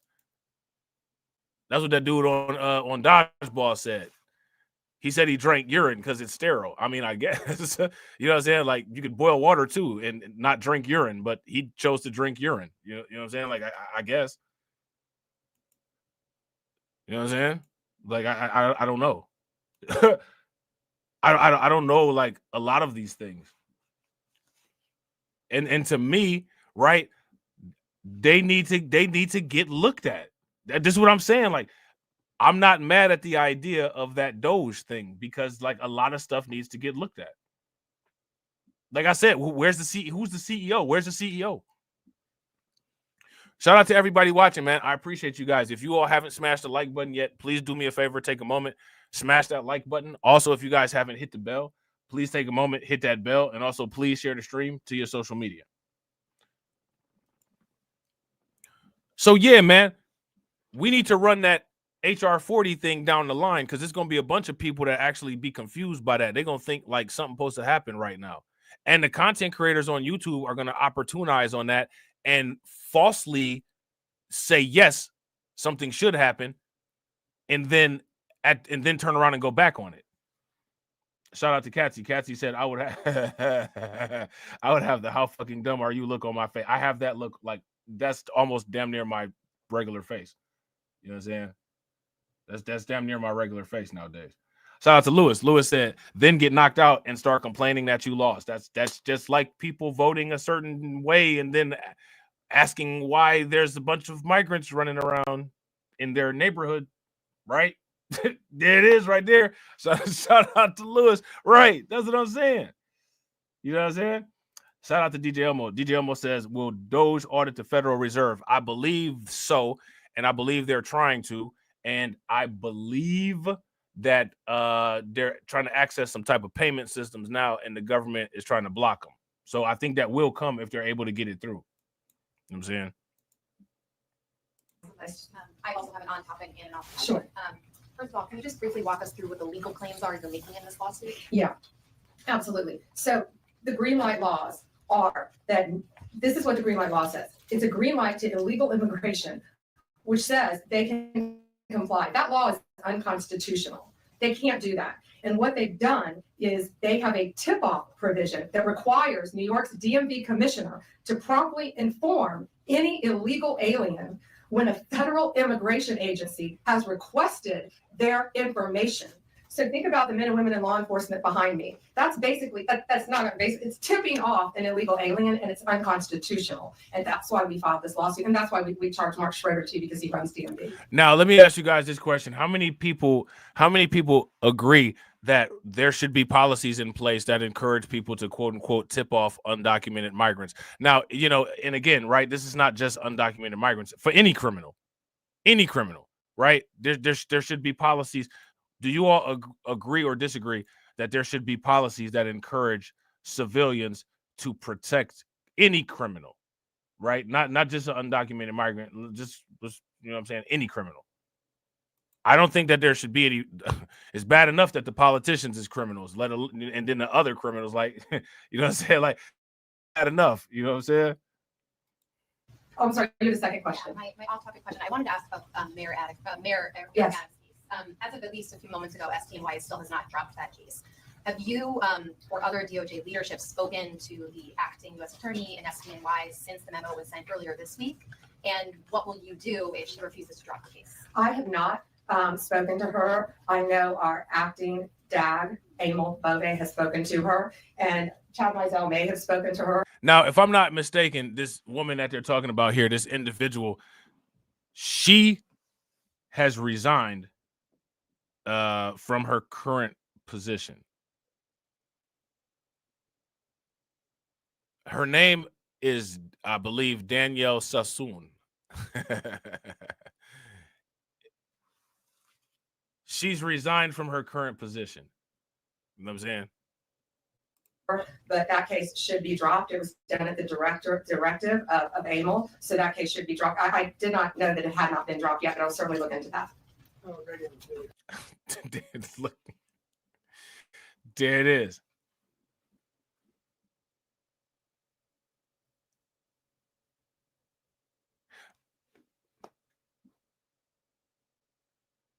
Now, thoughts.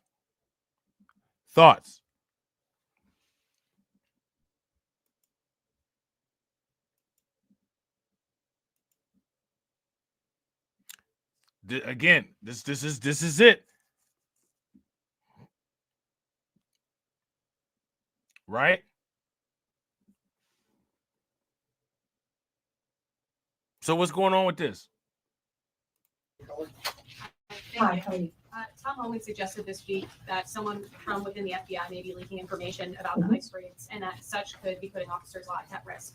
Has the DOJ gotten any closer to determining if these leaks are coming from within the FBI? And what will the consequences be if they can identify the leakers from the FBI? Excuse me. Well, first, I can't talk about anything that is ongoing, and that is ongoing. And it's really for the similar reasons of what I said earlier. And shout out to everybody watching. I appreciate you guys. If you all haven't smashed the like button yet, please do me a favor, take a moment, smash that like button. Also, if you guys haven't hit the bell, please take a moment, hit that bell, and also please share the stream to your social media. All right. So again, this is, you know what I'm saying? Like we're watching this stuff. Right? What are people's thoughts on it? Great men and women in law enforcement standing behind me today, they must be protected. If any time anyone leaks or tips off anything regarding a pending investigation, that jeopardizes lives. You're telling a bad guy what's about to happen. It could jeopardize the lives of all the men and women in law enforcement. We will not stand for it. We will find you. We're going to investigate it. Yeah, I got shout out to Deformed Pretty Boy. I agree, bro. If you guys agree with Deformed Pretty Boy, give me a thumbs up. If y'all disagree, give me a thumbs down. Deformed Pretty Boy says treason. Yeah. And again, like this is what I'm saying about the pro-criminal culture. So now here's my thing, right? I want to ask everybody in the comment section, how can the idea of quote unquote pro-criminal culture, how can it be denied? Somebody tell me how we deny that. the quote unquote pro-criminal culture. It's a problem. You know what I'm saying? The Democrats have policies and they encourage, we saw AOC do it, to aid and abet criminals in their criminal actions. You know what I'm saying? No matter what agency it came from, we don't know for certain. We have an open investigation, so I can't talk about it in detail, but we will do everything in our power to hold you accountable, and it is a crime, and you will be prosecuted when we find you. I got time for one more. Alana Austin is next. Hi, Madam Attorney General. Thank you so much for your time. I was also interested in hearing specifically what the interactions have been like with Mayor Adams.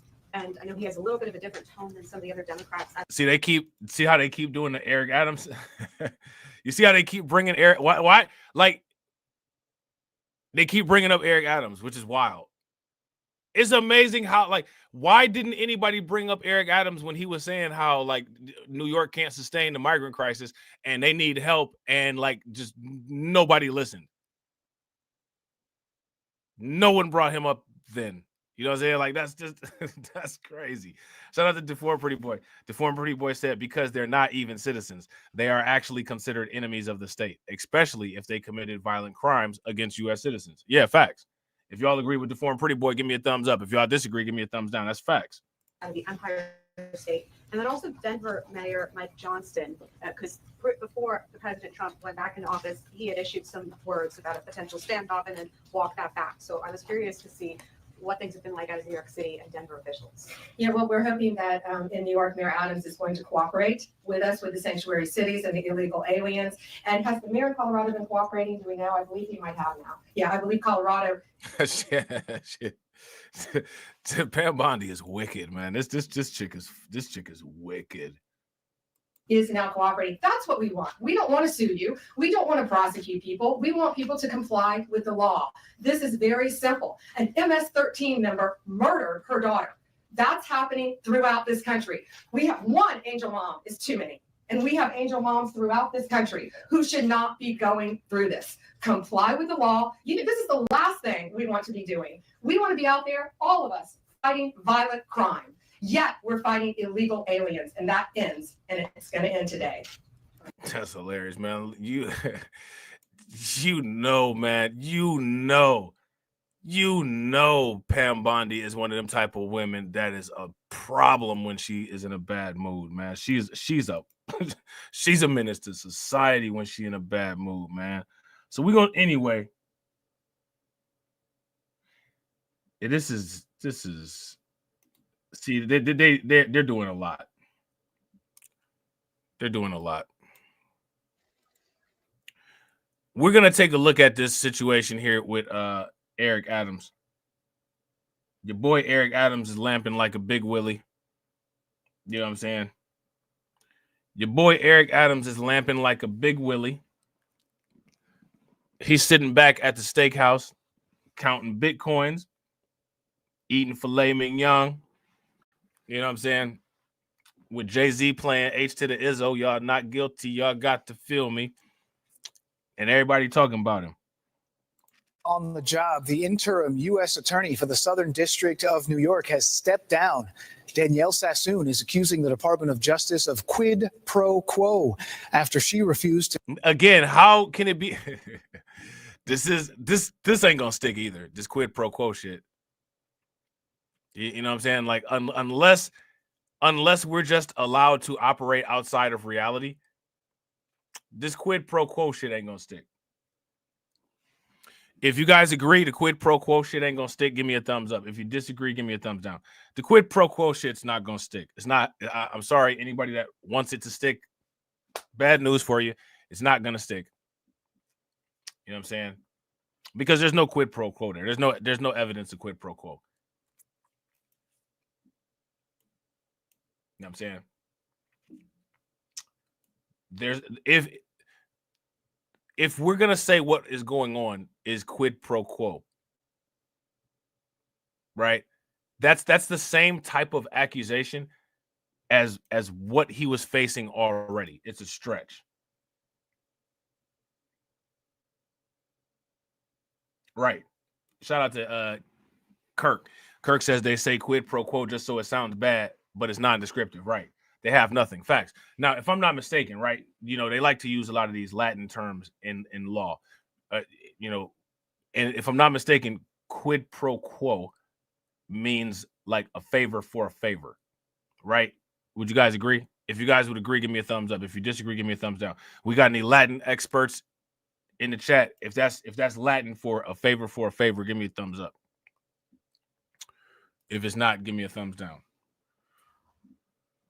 So, okay, a favor for a favor. What favor did Eric Adams do? What did he do? And what favor is getting done for him?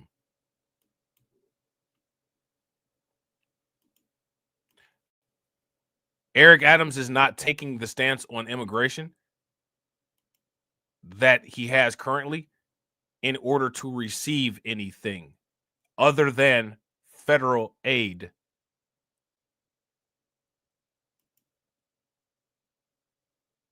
He did this with Biden, and he's doing it with Trump. These are the facts. There's no way around that.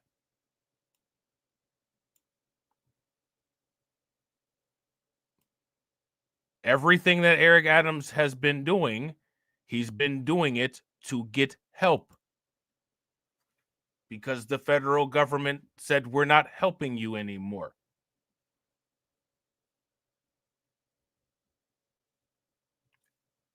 After the federal government first told him that we're not helping you, that's when he came with that infamous press conference where he said, this crisis will destroy New York City.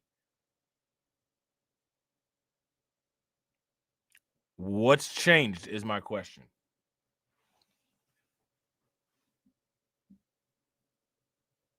So again, this is like, you could look at this, right? And you could look at this as a test of MK Ultra, right, on the public, and show how easily manipulatable the majority of the public is. The majority of the public has been easily manipulated. He just doing it for Biden. He just doing it for Biden. You know what I'm saying? He just doing it for Biden, is he? He's just doing what he's been doing that's got him in the situation that he's in to begin with, for a pardon for the situation that he's in that he was doing before a pardon was even thought about. Okay. You know what I'm saying? Okay. I mean, I get, again, it's another one of them situations, I guess. Right, I guess. To drop the corruption charges against Mayor Eric Adams. Good day's Robert Moses live outside Gracie Mansion trying to get to the bottom of this thing. Robert, what can you tell us? Dan, it's hard to overstate how extraordinary this resignation is, and then the subsequent war of words back and forth between a top Justice Department official and this one-time acting U.S. attorney for the Southern District who just simply would not go along with his demands. That woman we're talking about, Danielle Sassoon, the acting U.S. attorney for the Southern District of New York, at one point hardly a liberal Democrat. She is a registered Republican. President Donald Trump himself appointed her. She at one point clerked for that. Look, how many people knew all this about this lady? How many people knew all this about this lady?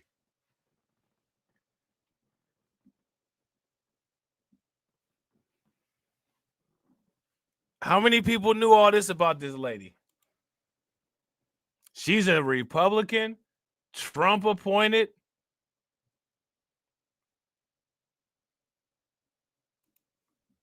Interesting. Interesting. Let's run it back. After less than a month on the job, the interim U.S. attorney for the Southern District of New York has stepped down. Danielle Sassoon is accusing the Department of Justice of quid pro quo after she refused to drop the corruption charges against Mayor Eric Adams. Good day's Robert Moses live outside Gracie Mansion trying to get to the bottom of this thing. Robert, what can you tell us? Dan, it's hard to overstate how extraordinary this resignation is, and then the subsequent war of words back and forth between a top Justice Department official and this one-time acting U.S. attorney for the Southern District who just simply would not go along with his demands. That woman we're talking about, Danielle Sassoon, the acting U.S. attorney for the Southern District of New York at one point, hardly a liberal Democrat. She is a registered Republican. President Donald Trump himself appointed her. She at one point clerked for the one-time conservative Supreme Court Justice Antonin Scalia. She's a member of the Federalist Society, a conservative legal group. You get the idea. But after the acting attorney, Deputy Attorney General Emil Bove, who has represented President Donald Trump in the past, told Sassoon to drop the case against Mayor Eric Adams. She had had enough. She tendered her resignation, and Bove then accepted it. That's wild. What y'all think, man?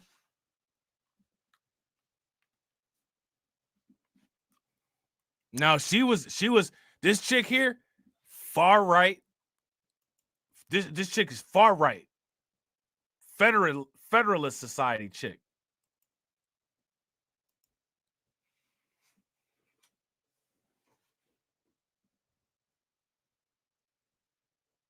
What's that all about?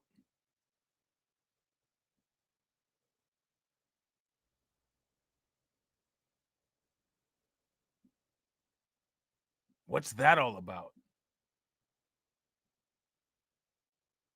I'm more interested in what went on there than I am with the Eric Adams stuff. What happened there?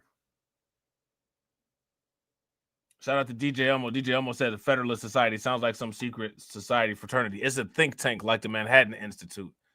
Far right. You know what I'm saying?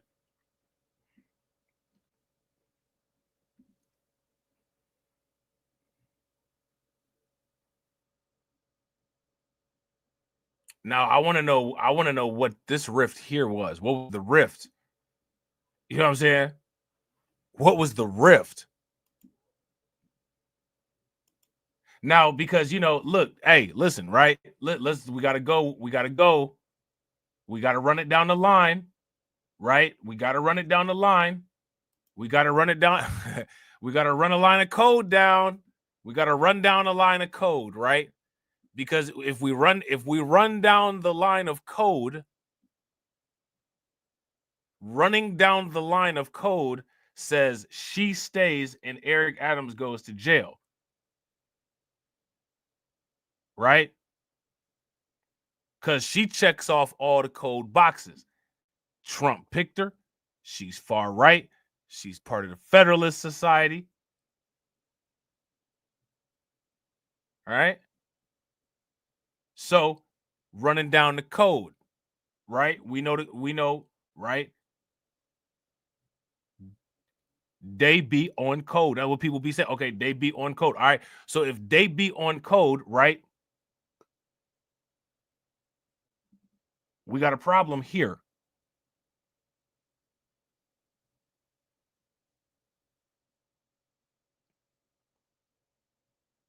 We got a big problem. We got a glitch. we got a glitch in the code right here. So somebody explain this glitch. We got any computer programmers in the building?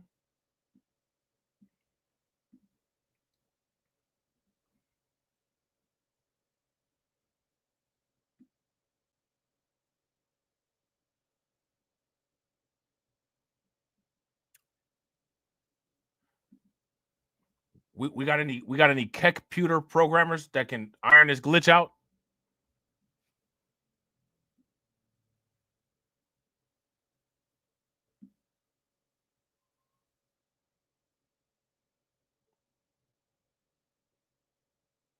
What happened here?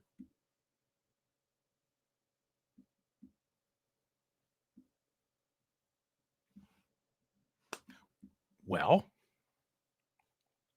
without too deep of a dive into it, Eric Adams stayed. She's out the door. Right? So without diving into things too deep, that's what happened. Eric stays, she goes. But that's a glitch in the code that people have said exists, right? So we need to iron out that glitch. Then we actually need to see if it is an actual glitch. Shout out to Al. Al says she hard up for that Negro. Maybe. I wouldn't disagree with that. But if the code prevails, how is it Eric Adams stays and she goes, right? Because I wouldn't disagree with that. Al says she hard up. Yeah, she probably just want to, get Eric Adams up out of there, right? But at the same time, though, the code allegedly prevails. This is what everybody says. The code prevails. So if the code prevails, how can Eric Adams get prioritized within the coding above her, and he stays and she goes?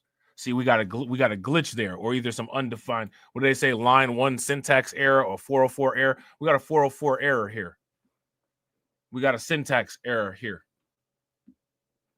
Or here's an even better question. Maybe there are no errors. Maybe there's not a code. Maybe there's no line of code. But maybe there is, though, right? But people have declared that there's code there, right? So what are we doing here? The end result of this line of code is that she's out and E is in. How did a line of code print that result?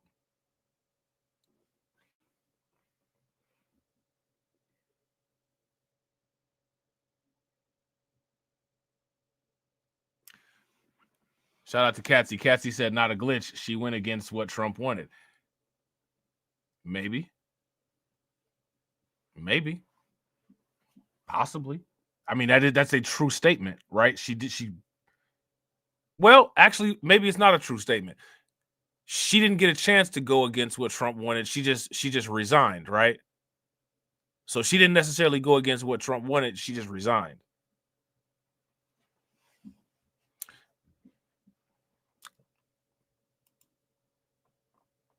We'll keep going.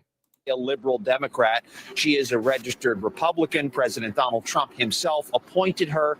She at one point clerked for. See, this is my thing, right? Like all these people on YouTube, they're supposed to be so solid and so indestructible that anything that they say or preach should hold the same weight anywhere. It should be universal. Proof of work, right? Bitcoin, right? So whatever somebody's explanation for how this glitch in line of code occurred, somebody should be able to say it here. It should be transacted. It should be accurate. The query should be satisfied, and we should be able to move on.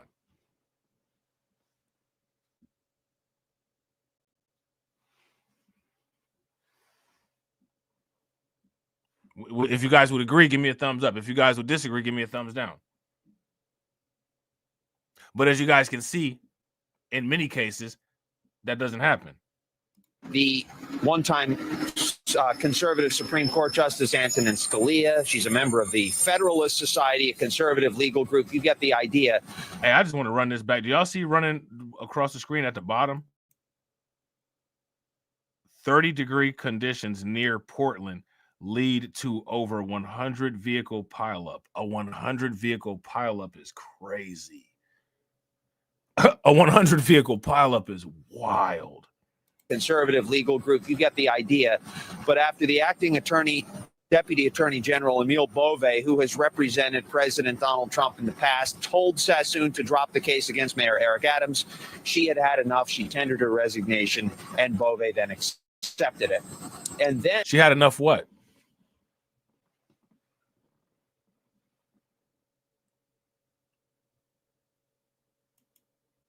She had enough what? What did she have enough of?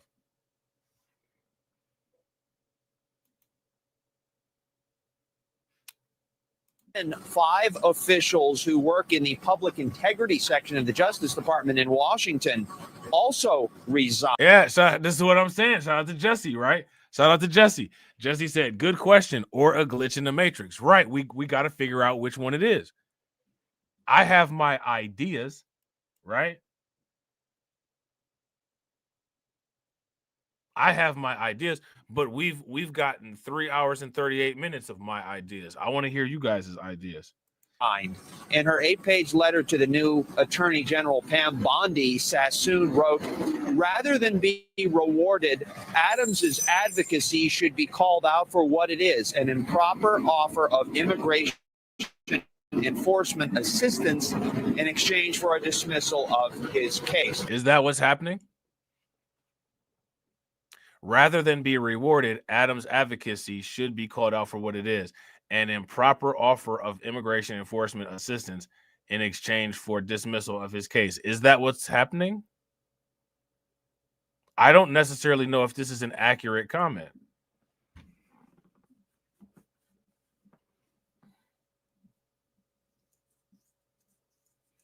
What is Adams advocating? I don't.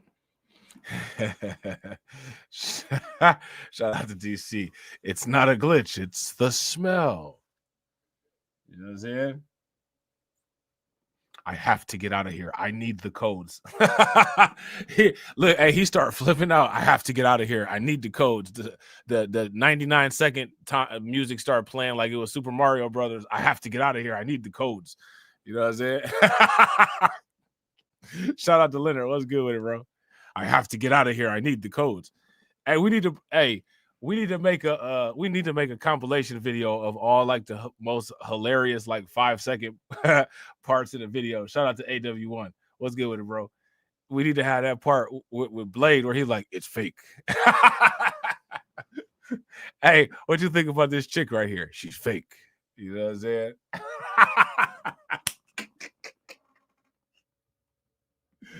She's fake.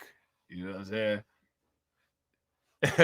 She faking jacks. You know what I'm saying? His homeboy said, I catch the rest on CNN. That's what somebody told Eric Adams. You doing too much, bro. I catch the rest on CNN. And Eric said, nah, son. You know what I'm saying? I'm rocking with a new crew these days. You catch the rest on Fox, baby. You know what I'm saying? You catch the rest on Fox, baby. You know what I'm saying? You catch the rest on Fox, done. I got to blow right now, though. You know what I'm saying? So yeah, so let's get at this, right? Is this a true statement? Danielle Sassoon, she's upset. You know what I'm saying? Rather than be rewarded, Adams' advocacy should be called out for what it is, an improper offer of immigration enforcement assistance in exchange for dismissal of his case. Yeah, I don't think that's exactly how that went. Yes, sir. Shout out to AW1. AW1 said, yo, Rob, your target goal is complete. Good job. I appreciate it, bro. Make sure y'all throw some targets in the chat. Shout out to y'all, man. I appreciate y'all. Shout out to DJ Elmo. DJ Elmo said, maybe Trump and Adams are friends. I remember I told everybody, I said, man, Trump actually rocks with Eric Adams on the low. Y'all just don't know. Remember I said that? You know what I'm saying?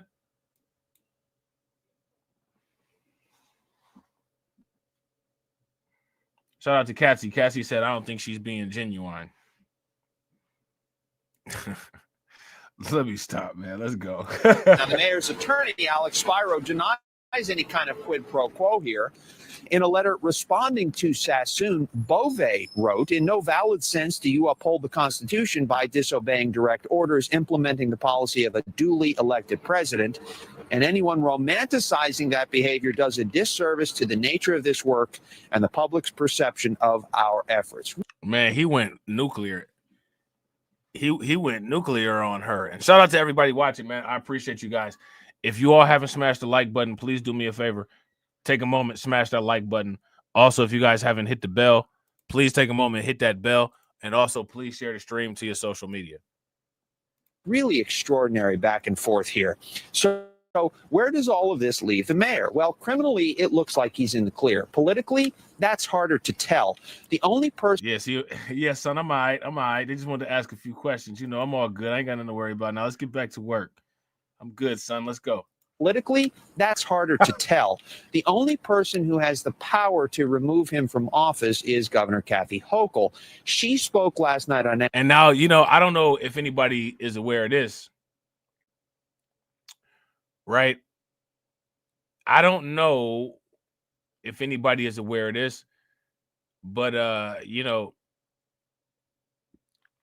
Kathy Hochul has stated that she is not opposed to removing Eric Adams as the mayor. You know what I'm saying? I don't know why that would be a conversation. You know what I'm saying? Like I think that's kind of extreme. You know what I mean?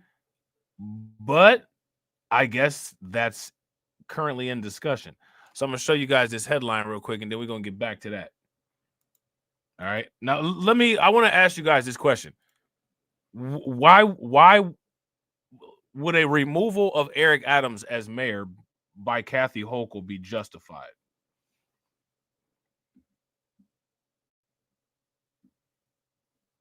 That's my question. See, Governor Kathy Hochul doesn't rule out removing Eric Adams from office following allegations NYC mayor was involved in quid pro quo with DOJ. They I mean, I don't know if that's really like the hill that she would want to die on after already like trying this and it didn't work. But again, where's the evidence of the quid pro quo? You know what I'm saying? Where's the evidence of the quid pro quo? All we have right now is just speculation. You know what I'm saying? Let's look at this real quick. Let me see. Hold on, I'm trying to get this. I really wish this would hurry up. Do you guys see how long these what does this say? Ohio and Mississippi bills to aim making ejaculating without intent to conceive a felony. Are you serious?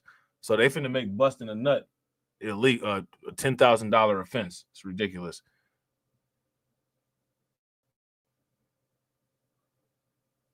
How is anybody gonna prove? How would you prove that? You know what I'm saying? If the police kick in the door and you got a bottle of lotion in your hand, it's a wrap. You paying $10,000. What? But so what about ovulation without intent to fill the egg? Like, get the fuck out of here. Just that bullshit. You know what I'm saying? So you could drop eggs and have periods and shit all day, but you know what I'm saying? Somebody busts a nut, they got to pay $10,000. This is ridiculous. You know what I'm saying? What the fuck going on? All right, here you go. All right, hold on real quick. Let's see what they're talking about here. All right, there we go. As you may have heard, the Department of Justice has directed that the case against me be dismissed. Finally ending months. Now, you know he using every muscle in his face. He using every muscle in his face to not start smiling.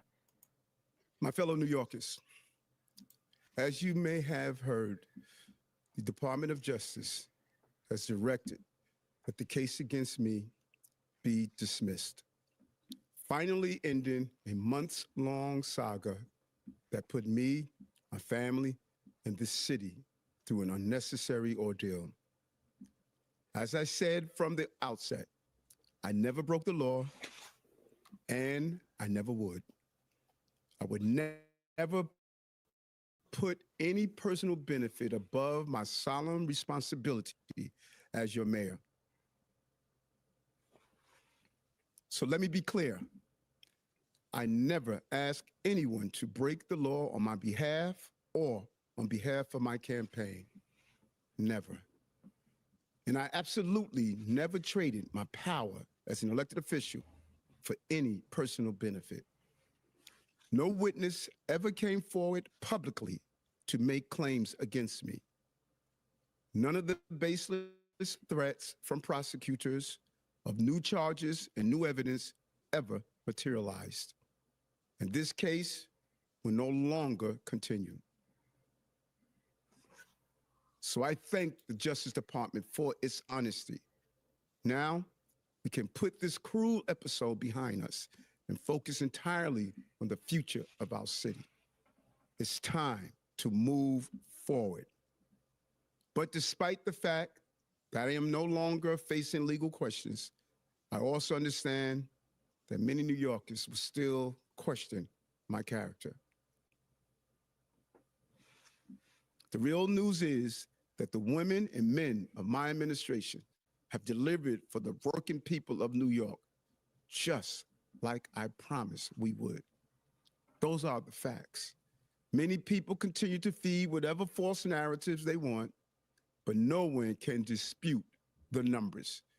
Continue to improve those numbers even more month after month, and dedicating myself to the values and fights that New Yorkers believe in is how I will restore the faith in those who have lost it in me.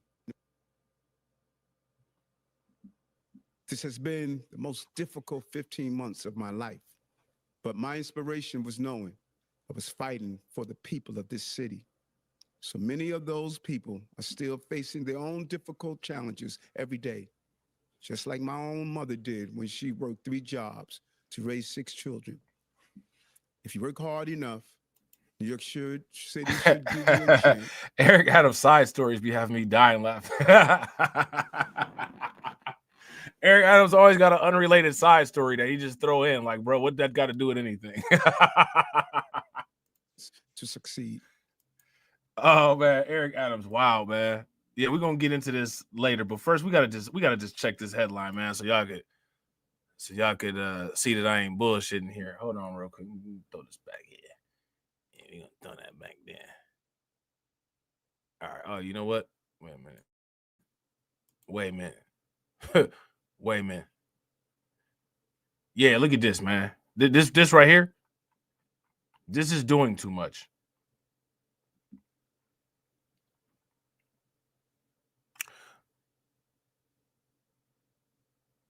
Wait a minute, hold on. Yeah, lead prosecutor. We're bringing that back there. Look at this right here, man. Right, shout out to AB, just like my mom. You know, just like my mom, I love her, my old earth. You know what I'm saying? My old earth since birth. Eric Adams, one of them cats that call his mom his old earth. Shout out to Detroit 313. What's good with it, bro? My old earth. You know what I'm saying? Look at this.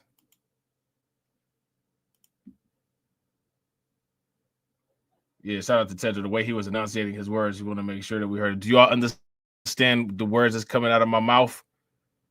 You know what I'm saying? Look at this. Look at this insanity right here. Ohio and Mississippi bill aims to make ejaculating without intent to conceive a felony. This is ridiculous.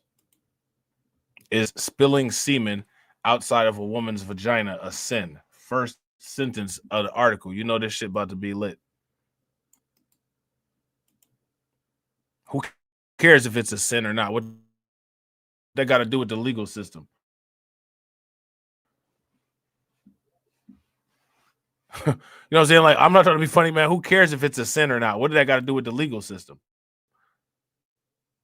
Now, what's a sin versus what's not defines the legal system?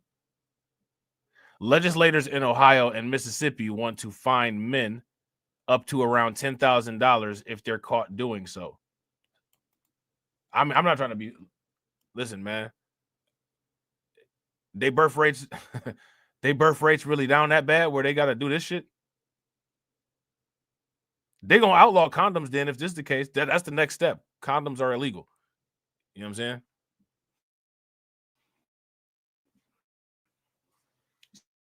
Shout out to Kirk. Kirk says it's a troll bill. It is, but careful with this type of stuff because, you know what I'm saying? They could turn around and weaponize this too.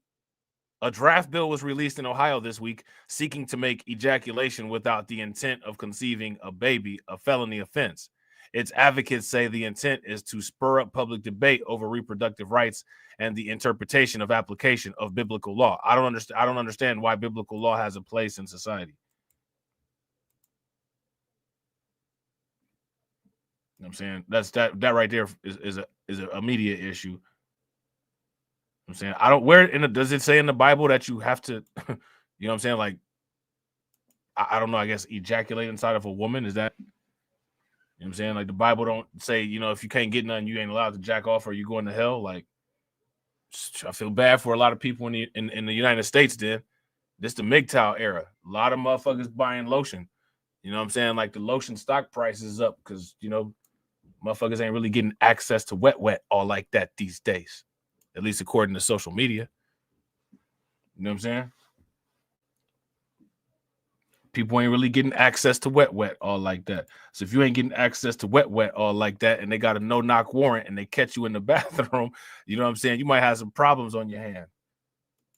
And problems and other stuff on your hands. Right? You might have all kind of shit on your hands. Shout out to AB, yeah, or baby oil. Oh, Diddy about to pay a lot of money. $10,000 a bottle of oil. A lot of restitution.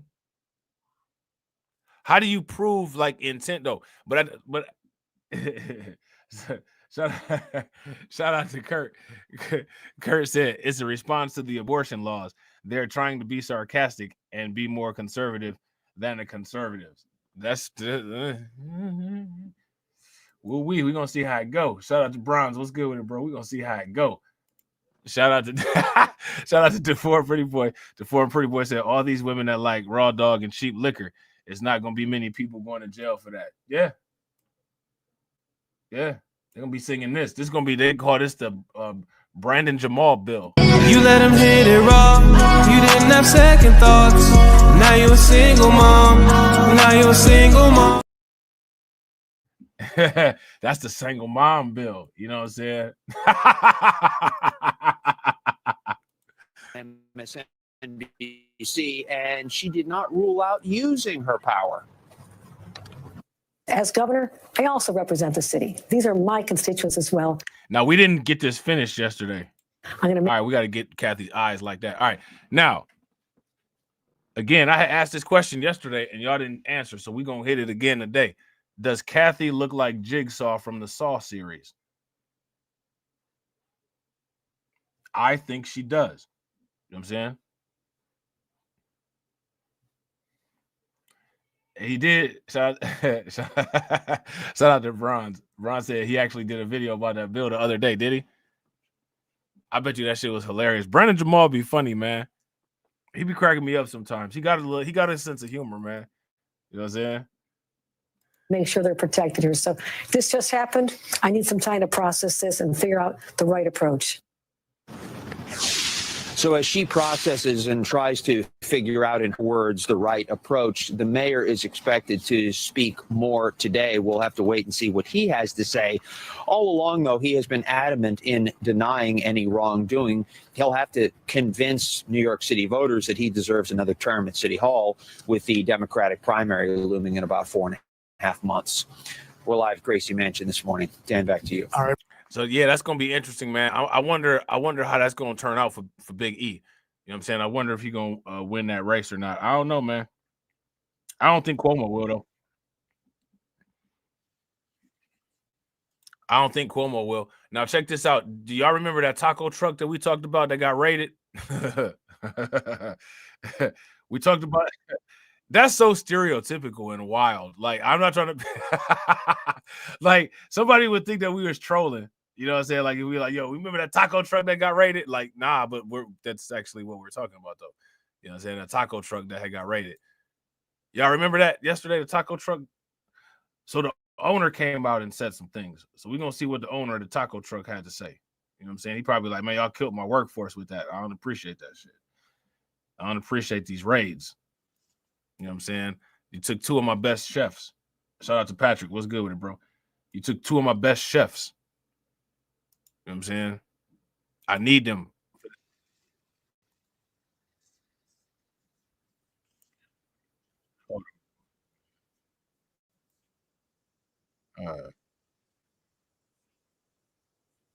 We're gonna talk about this DEI stuff too. We're gonna talk about this DEI shit. We about to get everybody mad. All right, now look at this.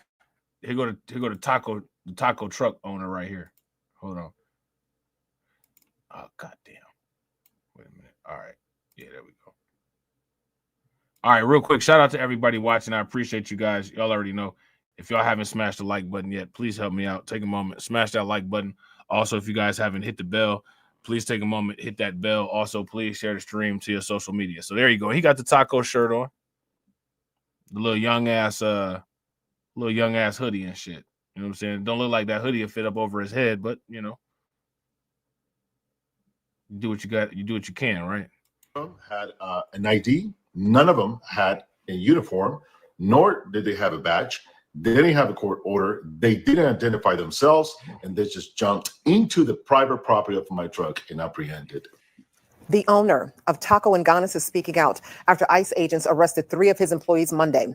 Today, we learned the arrests are tied to potential labor trafficking. Fox 13's Dominic Dillon joins. So he mad because he finna go to jail. Labor trafficking. The United States been labor trafficking. That's one of the reasons why all these people here. This is one of the reasons I keep saying these people need to get punished. Homeboy right here shouldn't even be able to be out and free to make this video for social media. He should be in jail. You hired people that you're not allowed to hire, dude. You know what I'm saying? Them had an ID. None of them had a uniform, nor did they have a badge. They didn't have a court order. They didn't identify themselves, and they just jumped into the private property of my truck and apprehended. The owner of Taco and Ganas is speaking out after ICE agents arrested 3 of his employees Monday. Today, we learned the arrests are tied to potential labor trafficking. Fox 13's Dominic Dillon joins us live from a Taco and Ganas in Cordova. Dominic, Homeland Security said that 2 of the workers have prior convictions for immigration violations. Are the consequences for the business? Is this the connection here? So we're dealing with. I want to make sure that y'all heard that we're dealing with more repeat offenders. Like, let me ask y'all this: are all of these people repeat offenders?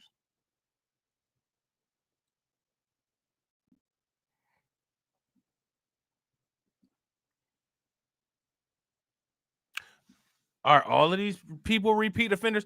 Look, man, let me ask y'all this. Doesn't it seem like every time we talk about like these particular criminals, they're always repeat offenders? And like, you know, that's not the problem, though. It's not a problem. Don't worry about that. Don't worry about them being repeat offenders. Why is there so many repeat offenders? Shout out to Al McCowan. Al McCowan said, who got the urge for a chalupa? I do. For real, for real. One with chicken? Oh, yeah, for sure. I'll take one right now. Who buying? Who buying? You know what I'm saying?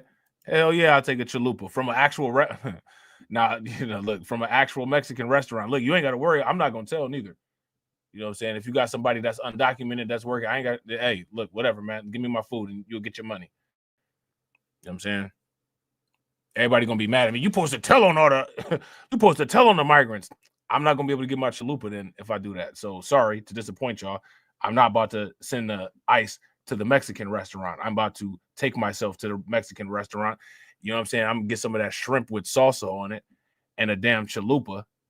You know what I'm saying? And a nice tequila with salt around the brim. And then I'm leaving. You know what I'm saying? And that's just gonna be that. You know what I'm saying? That's just gonna be that. But yo, for real, how many people ever had that shrimp with salsa? That shrimp with salsa with the pico de gallo on that? Man, listen, man, look. And a Bloody Mary to go with that shit.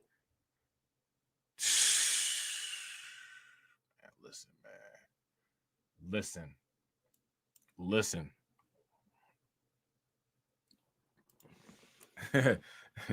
Yeah, look. Shout out to Bronson. Ron said he on that carrot shit. Right, facts. Shit, give me my food, nigga, then I'm out. You know what I'm saying? I don't care about none of that. You know what I'm saying? Like somebody else can call if they want to, I guess. You know what I'm saying? I don't care about that. Just get my shit right.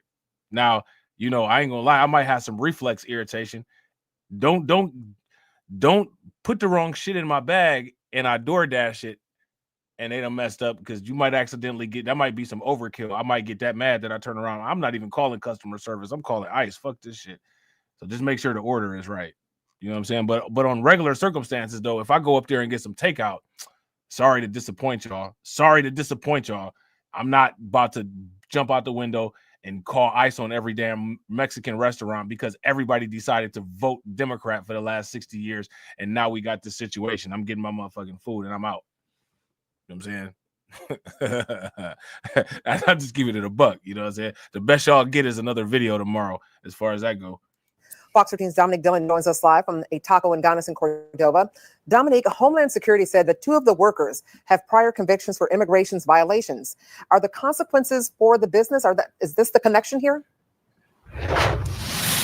Well, Darcy, hopefully we can find out as this investigation continues. But what we do know is that there are civil and criminal penalties for employing undocumented immigrants. Now, the civil penalties could be a fine of up to $16,000, and an employer could face up to 6 months behind bars. And if an employer is caught trying to fake compliance for employees. So when is any of this going to actually happen? Do y'all hear all of these offenses that they're talking about as far as the employers? Shout out to Al McCowan. Al McCowan said ice cold Modelo's on the go. Yeah, Modelo ain't bad. Modelo ain't bad. Dos Equis ain't bad neither, to be honest. You know what I'm saying? Dos Equis ain't bad either. So this is what I'm saying.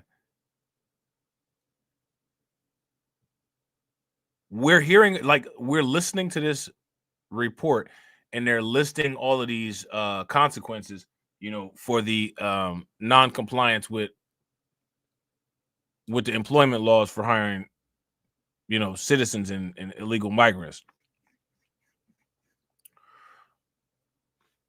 I haven't heard of, you know, any type of mass discipline for any of these companies that hire these people illegally. And this is exactly what I'm saying.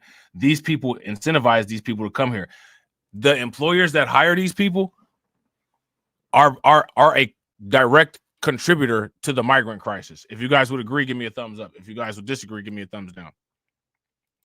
Immigrants. Now, the civil penalties could be a fine of up to $16,000, and an employer could face up to 6 months behind bars. Look, shout out to Bronze God. Bronze God said, y'all ever try that Mexican soda? They be having that stuff good as hell. Bro, I'm telling you, bro, I mess with Mexican food. You know what I'm saying? That Mexican food is really good, especially if it's a place that really know, like the places that got their grandmother working in the back.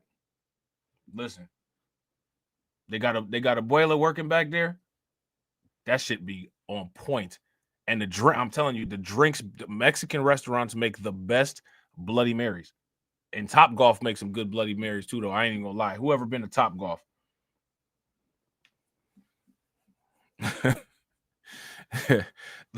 Some people go to Top Golf to play that little putt-putt, whatever that shit is that they got. Other people go there to drink. Listen, they got some good Bloody Marys at Top Golf.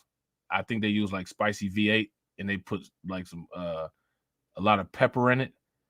Man, listen, this shit is great. You know what I'm saying? Shout out to Bronze. Bronze said, yep, you got to find them hole-in-the-wall restaurants. Shout out to Patrick. Patrick says, it ain't that damn good. That greasy shit is bad for you. So is exhaust. But everybody still drives. You know what I'm saying? Right? Exhaust is horrible for you. But literally nobody takes an exhaust diet. Who takes an exhaust diet? Some people do. They probably don't call it that, right? But don't nobody take an exhaust diet. You know what I'm saying? Shout out to Al. Al said, I'm down here in Florida. Of course I have. Hell yeah. Bro, listen. Top Golf got however they be training their bartenders, they train them right. I'm going to just put it like that. Bars. And if an employer is caught trying to fake compliance for employees, they could be hit with a felony. No, I'm just saying. I'm dead serious, bro. That's a fact, right? I'm just saying. Right? Who take an exhaust diet? I didn't know that was personal. You know what I'm saying? I'm just asking. You know what I'm saying? Don't nobody take an exhaust diet though. You know what I'm saying? Shout out to AV. Shout out to AV. AV said, I have, but I bought the champagne at Top Golf. Yes. Hey, listen, man, Top Golf is fun, especially at night. Drink a little bit. You know what I'm saying? That's some fun shit, man. That's some fun shit. Whoever went to Top Golf, that's a good place to have a party too. You get a bunch of people together, man, late night and go kick it at Top Golf. That's a good look. That's a good time, man. That's a good time.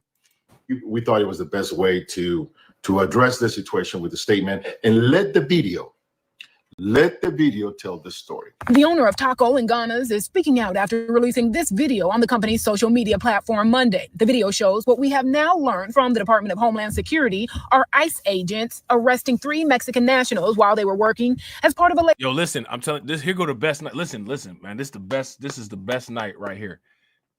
So like during the day, go skating, right? Kick it, have fun at the skating rink. After the skating rink, go from the skating rink to Dave and Buster's. Kick it at Dave and Buster's. After Dave and Buster's, you know what I'm saying, go to Top Golf, you know what I'm saying? And then after Top Golf, you know what I'm saying, go to like a nice hotel, like one of them designer hotels with the ambient lights. You know what I'm saying? Y'all ever see? They got them up in Chicago, man. I forgot who showed it to me. They got these hotels that's like the rooms is like designer rooms with like these crazy ambient lights. That's a good day right there. That's a good day. That's a good time. You know what I'm saying? Labor trafficking investigation. When the federal government comes after you, they want to have their ducks in a row. And I believe that this was several. This is not the first time. Look, shout out to Tedra. Tedra said a Mexican restaurant here has a quesadilla called the Acapulco. It has shrimps, scallops, cheese, onions, and peppers. It's so good. Now I want to go get one. Go get you one. Shout out to AW1. AW1 says, Rob, you like to go golfing? Nah, I don't mess with golf. I just do the Top Golf, and I'm horrible at it. I'm one of those annoying people that is horrible at Top Golf, but I love doing it. Like, I love doing it so much, you would think that I was like the best person in the world. Bro, half the time when I swing, I don't even hit the ball off the tee, and I be having like the best time in the world. I'm the same way with pool. I love playing pool, bro. I'm the worst pool player in the world. Like, if you ever go to the bar and everybody playing pool, I'm the worst. Like if you having like a team competition, they will do whatever they can to either not get me on anybody's team or to get it to where like all the tables is taken up and I can't play. But once I get hold of a table and a stick, bro, like, man, I'm having the most fun playing pool. I'm having the most fun playing pool, and I'm horrible at it. Horrible. You know what I'm saying? I'm probably the worst pool player in the world, but I'll be having so much fun being horrible playing pool. People at the bar be so annoyed, like, man, like this dude is just wasting up a table. You know what I'm saying? I'll be the same way with darts. Man, I might be worse at darts than I am at pool, but I play darts. I will, especially if the music is right and the environment is right and the bar is right, bro, I will play darts until the close and never even get one to stick on the dartboard. And I'll just be talking to people, like, you know what I'm saying? I'll just be socializing, chilling, throwing darts like I'm actually good at it. Just horrible. Having a great time. You know what I'm saying? having a great time. Man, I'm so terrible, but that should be fun though. You know what I'm saying? It'd be fun. That's my little thing right there. You know what I'm saying? Taco and Ghana's has been connected to a federal labor investigation. In a Facebook post in 2021, Diaz said he was traveling to Mexico to recruit employees. I mean, so now I want you guys to understand. See, as the taco truck mystery unravels, now we see homeboy been driving down to Mexico to go get some primos, to go get some hermanas, to get some hermanos, you know what I'm saying, and bring them back up and work. Yeah, shout out to Brooklyn Queen. Brooklyn Queen said, that's wild, Rob. I figured you had the geometry on fleek with the pool and the golf. Nah, but you know what? I am actually decent at bowling. I am actually decent at bowling. And like, not only am I decent at bowling, but like I've developed like a roll that's like it's like a comet, and like it goes so fast, and it'll hit up against the back of the alley. You know what I'm saying? And people be like, can you can you not do that? And I'll be like, sure, and then I just do it again. You know what I'm saying? But usually I be doing good on bowling. No, I hit some strikes. You know what I'm saying? but it'd be like I figured out this way where like that it's like pew, like light speed. It's like boom, just knock it, just everything just shatters. You know what I'm saying? Right. That exactly. Shout out to Kirk, aka I cross state lines to traffic employees. So then again, so this is the dude. We're supposed to feel sorry for this dude. I don't know what I did. This is the whole I don't know what I did wrong. I'm just being targeted. You do know what you did wrong, and you're being targeted because you're part of an investigation for doing exactly what it is that you did. You know what I mean? Like they were working as part of a labor trafficking investigation. When the federal government comes after you, they want to have their ducks in a row. And I believe that this was several agencies working. This is not the first time Taco and Ganas has been connected to a federal labor investigation. In a Facebook post in 2021, Diaz said he was traveling to Mexico to recruit employees. The post said employees would work 12-hour days with only one day off and make about $9 per hour with no overtime. Why would you post that on Facebook? Now they talking about you're going to work 12-hour shifts at $9 an hour and you ain't getting no overtime.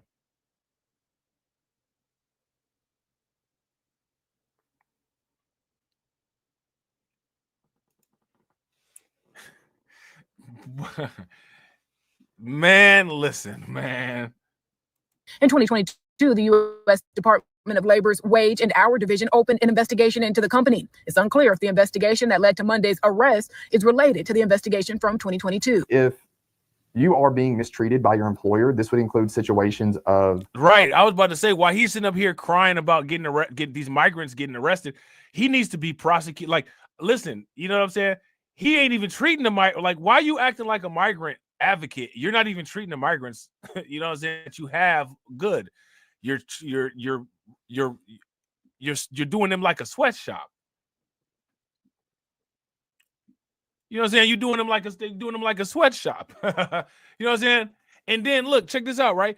This is the story, the taco truck story. This has been all over the news. You know what I'm saying? Like, oh, they got these people from this taco truck. And then like they haven't said any of this part. Like none of this part has been talked about. That's just so horrible. Like, for one, like I told you, the employers, most cases, are horrible people. I got this great opportunity for you. You can work 7 days a week, 12 hours a day. None of the hours that you get paid will be overtime. And I'll pay you $9 an hour. Yeah, he definitely needs to get hit up for some wage and labor laws, in addition to, you know what I'm saying, like, you know, hiring illegal staff. Like, what are you doing? Being paid under the federal minimum wage, forced overtime with no extra pay. Your employer is threatening to call immigration or some law enforcement on you for not doing this required overtime that they're asking of you. Then please contact an immigration attorney. Hey, that would be wild if he recruited the people and then if he recruited these people and then he himself started threatening them to call immigration if they didn't do the work. Like that's wild. Attorney cooperate with authorities, because not only is no, he's got this guy right here, the taco truck owner, he definitely has the American way down pat. Down the like, look, if y'all agree, he definitely has an all-American establishment. Give me a thumbs up. If y'all disagree, give me a thumbs up. He definitely got the American way on point. You know what I'm saying? He definitely understands the American way. You know what I'm saying? That the right and just thing to do, it also would result in that employee getting on the path to an immigration status. On Gray's Facebook page, he had announced a vigil to pray for the 3 employees that were arrested and the community as a whole. But we recently learned that vigil that was supposed to be at a local church had been canceled. And at that vigil, we were also going to have an opportunity to hear from attorneys. But once again, we've learned that it has been canceled. Darcy? That is Fox 13's Dominic Dillon reporting live from Cordova tonight. Thank you, Dominic. Yeah, it probably got canceled because it was probably some other undocumented people that was going to be there, and it was like, you know what?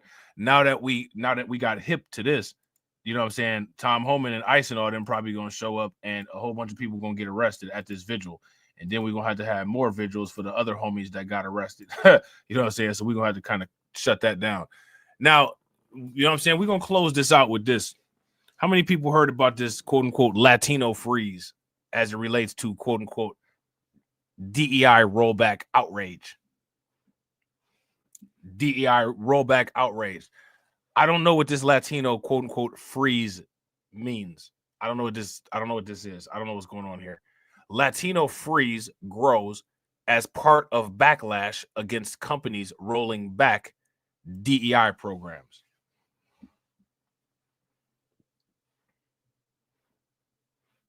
What's the Latino freeze? What's going on with that? Now, you know, as far as I'm concerned, when they talk about the Latino freeze, right, we were just talking about the tequilas with the salt and the frost around the rim. That's the only thing that I know about in regards to that. So we're going to see what they're talking about. Let's see what they're talking about. Growing backlash tonight against national retailers that have started eliminating or rolling back their diversity, equity, and inclusion programs. Latino leaders are listen. Now again, right? You got to understand this. White people will be upset. That's nothing new, right? You got to understand that when it relates to this quote unquote idea of diversity, equity, inclusion, this is white people's idea of diversity, equity, and inclusion. I don't know why anybody really takes it serious or cares about it. If you live in a neighborhood where it's a majority of white people and one black person or one non-white person happens to move in there, oh my God, DEI. You know what I'm saying? Like, that's their idea. You know what I'm saying? Like, their idea of DEI is an entire bag full of white jelly beans, and like the manufacturer accidentally put a black jelly bean in there. Oh my God. You know what I'm saying? So it shouldn't be taken, like, no one should care because that's their definition.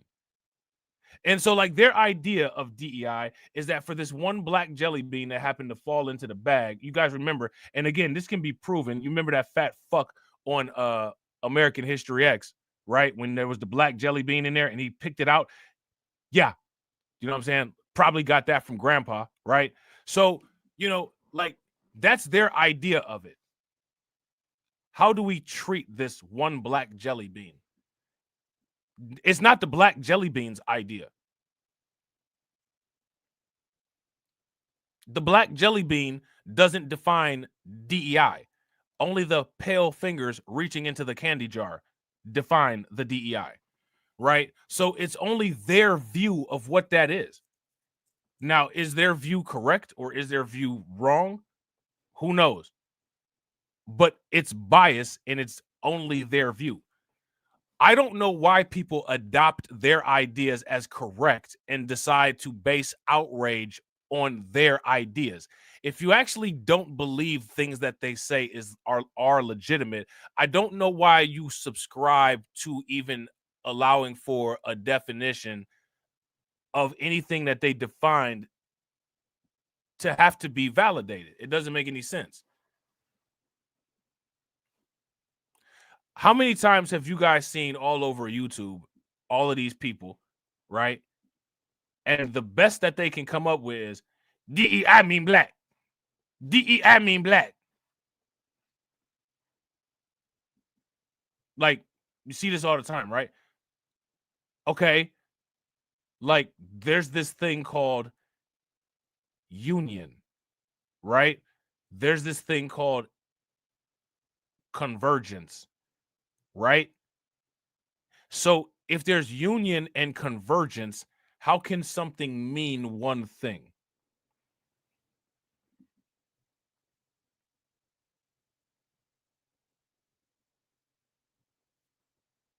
That's my question. Shout out to Patrick, right? And I think this is a good point. Patrick says, Rob, you look at these companies' boards and it'd be all white men and there'd be a DEI white woman or two. Now, here goes my question. How many people have a problem with a company's board and the company's board is all white men? And then we'll throw in, you know, the DEI quote unquote white woman. Who has a problem with that? If you guys got a problem with that, give me a thumbs up. If you don't have a problem with that, give me a thumbs down.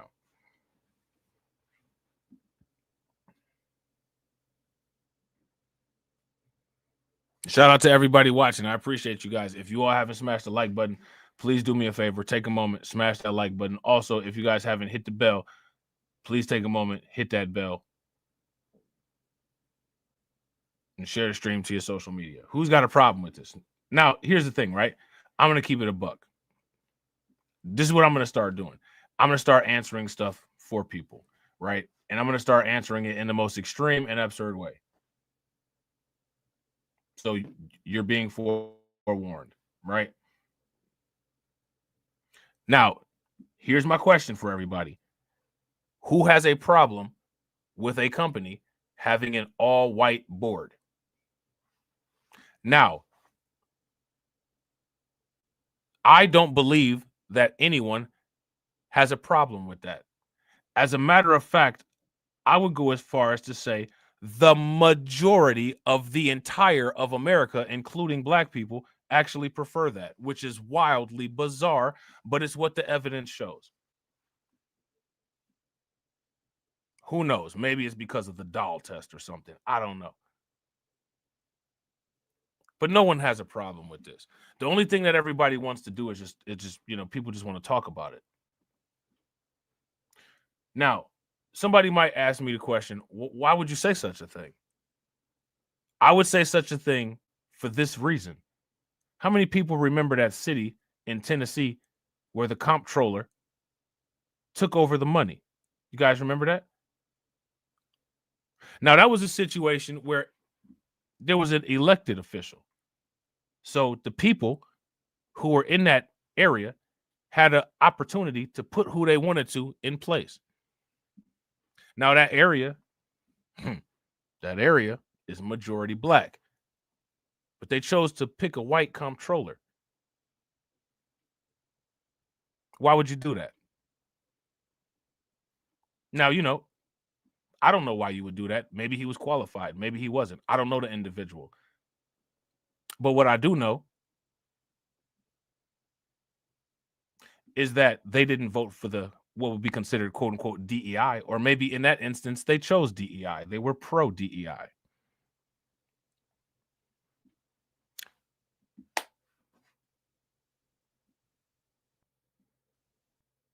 Shout out to Katsy. Katsy said, how'd that work? Well, it worked the same way a lot of political decisions work by the people who vote that way. They were outraged that he decided to take control over the money. But they voted for him.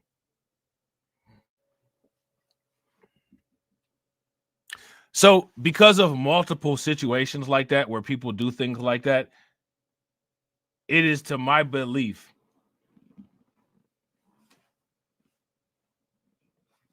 that people prefer this. And people just want to complain about stuff. That's all. Now, you know, people will be upset. Oh, well, how could you say that? Well, you're directing your anger at the wrong place. You should be asking those people in Tennessee, why did you vote like that? Right? Because I didn't. You know what I'm saying? If people don't like the evidence, provide new evidence. Right?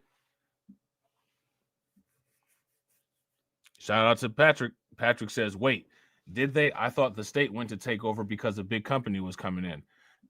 The comptroller is an elected official. They voted to put the comptroller in his comptroller office.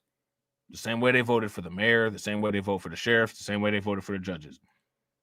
A big company was coming in, and the comptroller said, "Yep, I'll be taking control of the money now." And everybody joined hands in outrage. And everybody also voted him in. And everybody said a bunch of nonsense that didn't make sense, and it was outrage, and everybody clapped and cheered, and still nobody learned anything.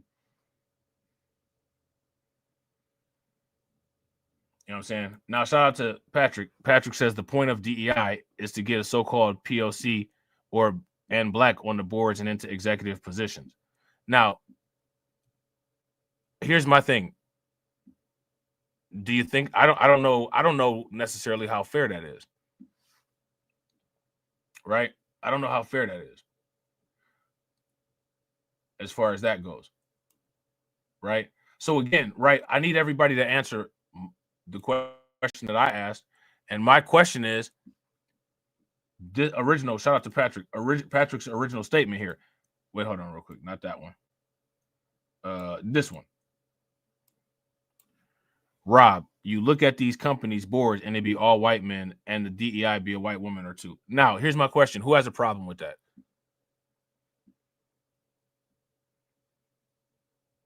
Who has a problem with that? Nobody wants to answer. Nobody wants to answer because nobody has a problem with it. but nobody wants to put it in. Nobody wants to put it in writing. You know what I'm saying? Nobody has a problem with this, and everybody knows why nobody has a problem with this.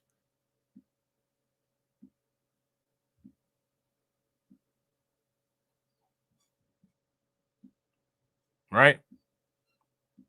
If you go to a company and the company has a quote unquote all white board of directors, do you have a problem with it? Now, if you go to China and a company in China has an all Chinese board of directors, would you have a problem with it?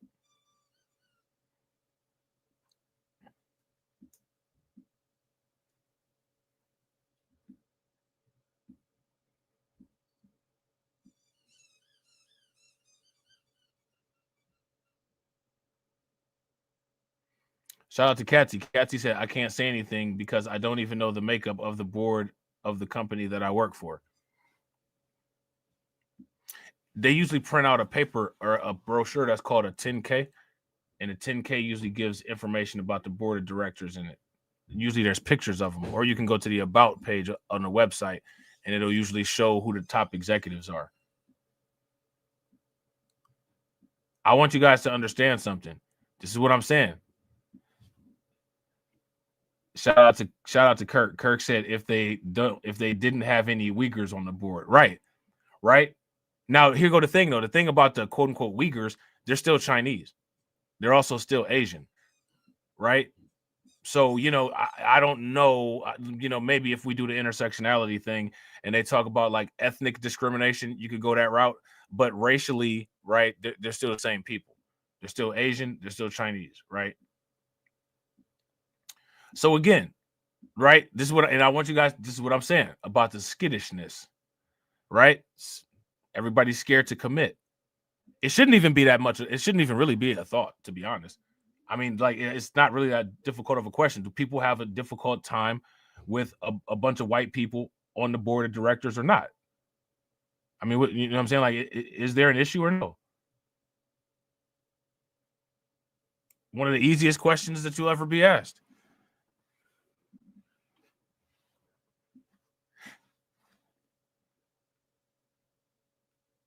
Now, I'm going to tell you my answer, right? I believe that the people who built the company should run the company. And I believe that the people who own the most stake in the company should run the company.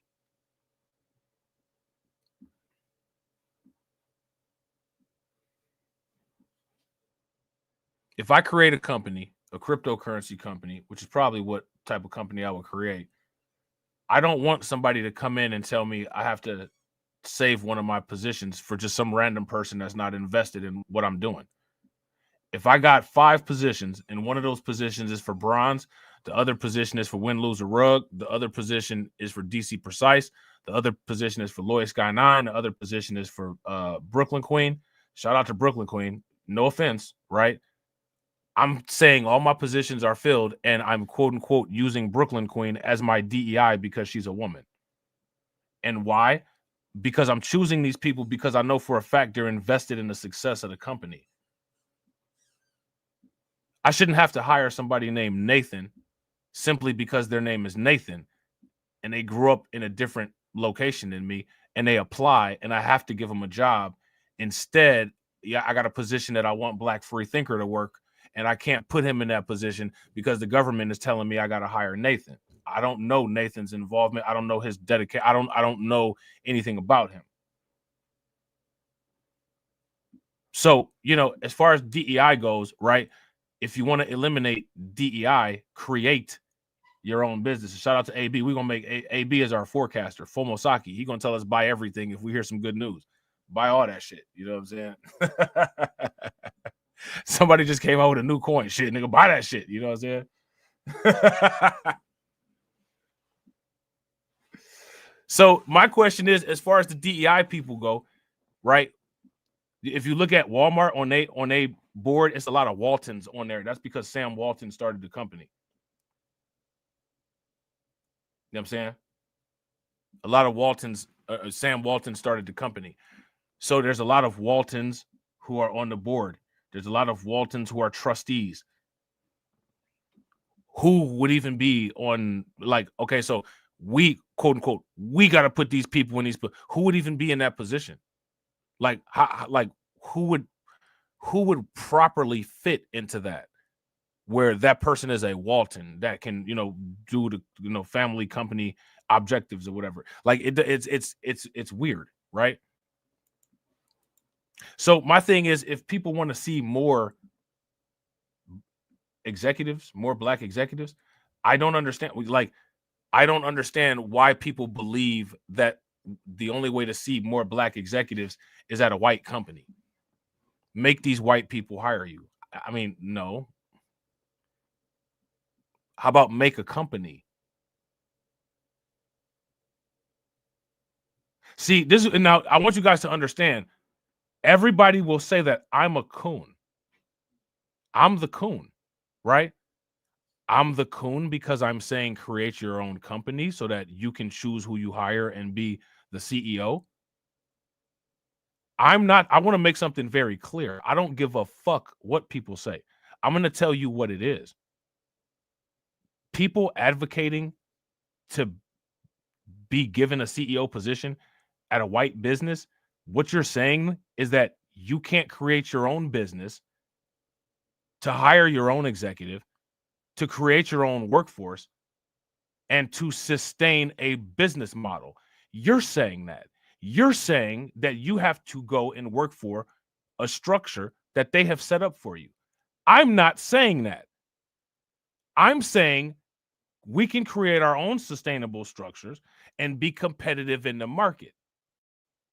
But I'm the coon, right? I'm the coon because I'm saying, you know, I don't think it's right for you to think that, you know, working for a white business is better than creating your own business. But I'm the coon, though.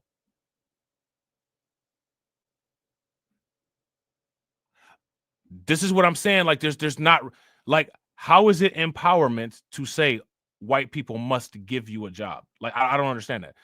They've created this business. This business is run for 15 years. They must give you a job. How, like, if they have to give you a job, how is that empowerment? I don't understand that. If you own, operate, run, and pay your own workforce, that's empowerment. That's vertical integration.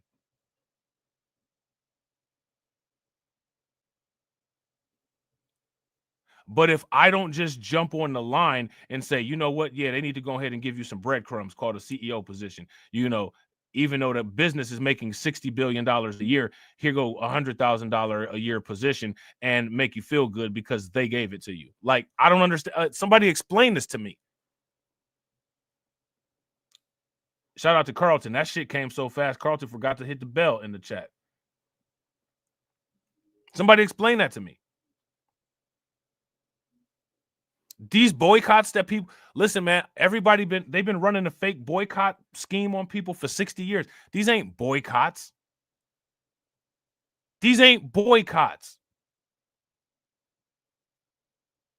What this is this is folding your arms up and sticking your head up, sticking your nose up in there. I'm not cooperating. That's what this is. I'm not cooperating. I'm going to stomp my feet and I'm going to say, these people better do what they better do what I tell them to do. That's what this shit is. You know what cooperating is? You know what boycotting is? Boycotting is wiping their business completely off of the map. That's what boycotting is. Oh, you don't like what I'm doing? You trying to treat me kind of crazy when I go shopping? Okay, bet. What I'm about to do is I'm about to come up with a company that uses just-in-time inventory that pushes the prices down so low. I take Amazon out. I'm taking Walmart out. I'm taking Target out.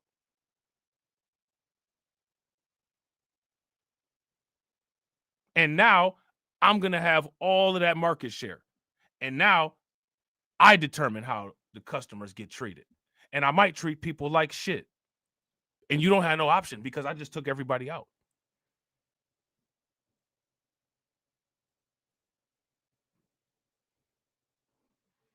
That's a boycott. Not this silly shit people be doing.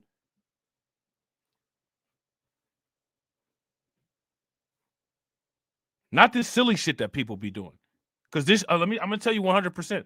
What people are doing right now, this is silly. This is not. How are you economic? We're gonna economically punish it. How are you economically punishing somebody? They still got their equipment. They still have their reserves. You're gonna economically punish a company that has like $100 million in liquid cash by not shopping there for a couple weeks? Really?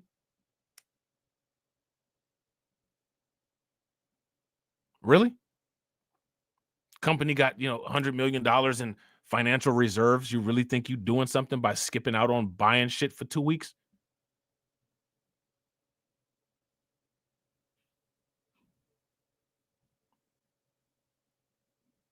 Yeah.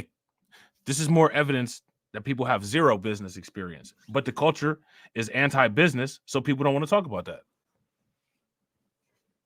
What is this going to do? Shout out to Carlton. Carlton said it's begging as usual. I agree. Shout out to DC. DC, bro, you already know, bro. When I swing, I put the infinity gauntlet on and swing. You know what I'm saying? Everybody else use brass knuckles. Forget, screw that. I'm putting on the infinity gauntlet and swinging.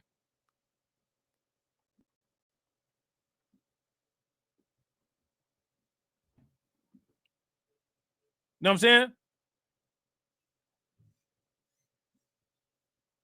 You're going to need toilet tissue. You're going to need groceries.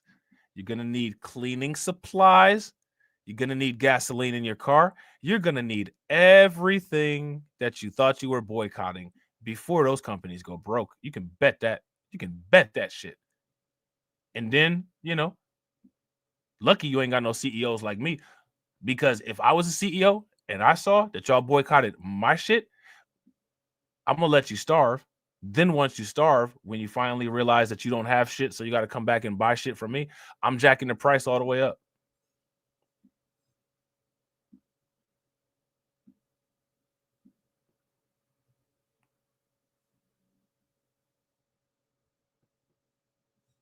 I'm jacking the price all the way up on you. Man, have you ever seen that the night what was it called? The Nightwing, I think it was called Nightfall series of Batman, where Bane had Batman over his knee like that? Oh yeah, that's what I'm doing to y'all. If you think you're gonna boycott my shit. Don't your kids gotta eat? Don't your grandma need diapers? You're gonna have to work twice as hard because you're about to pay twice as much now. This is imaginary shit. This is imaginary shit. You still want the people to be in power. You don't want to eliminate Target. You want to buy from Target. You just want them to play with you. Oh, play with me. You know what I'm saying? Play my little game. Let me get on the seesaw with you. This is bitch shit.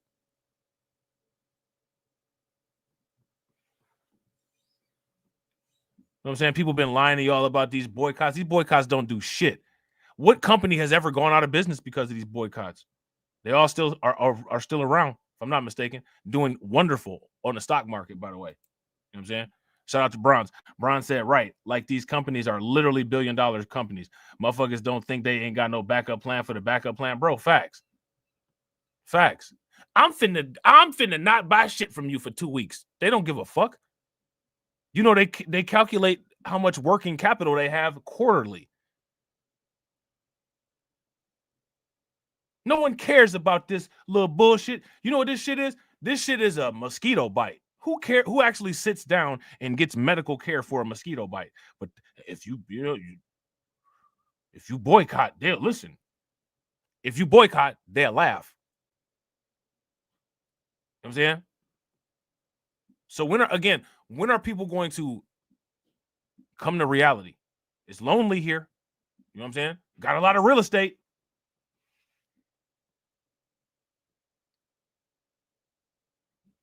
You know what I'm saying? So my thing is that, you know, I don't think that people are, quote unquote, attacking the DEI, you know, situation the right way.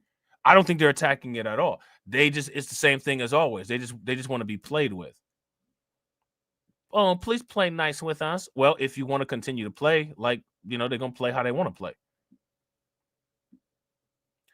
In 2025, right? I want y'all to understand this, right? And this is all part of this shit. You're a coon if you don't say, yes, you know, a white business should be required to hire you. That's being a coon, right? You're being a coon if you say, why don't you empower yourself through vertical integration and build a top-down workforce?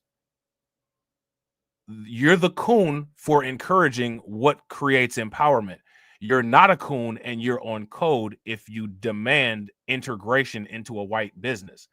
Now, I'm so goddamn sick and tired of these motherfucking inconsistencies with this bullshit. I don't know what the fuck to do.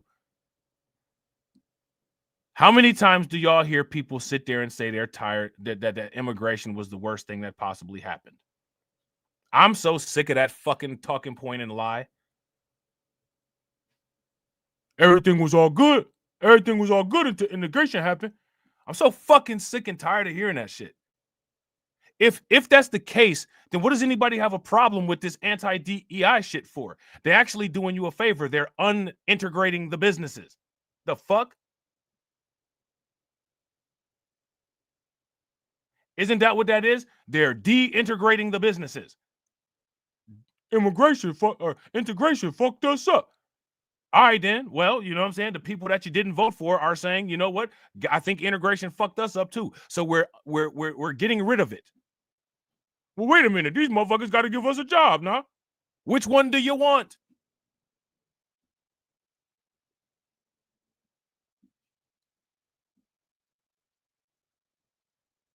So if integration caused the problem, allegedly, which is not my talking point, and I don't agree with that, but let's play, right? Let's play. And warning, I play rough. You know what I'm saying?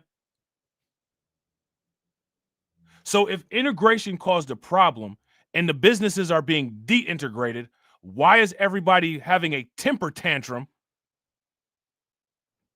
about DEI?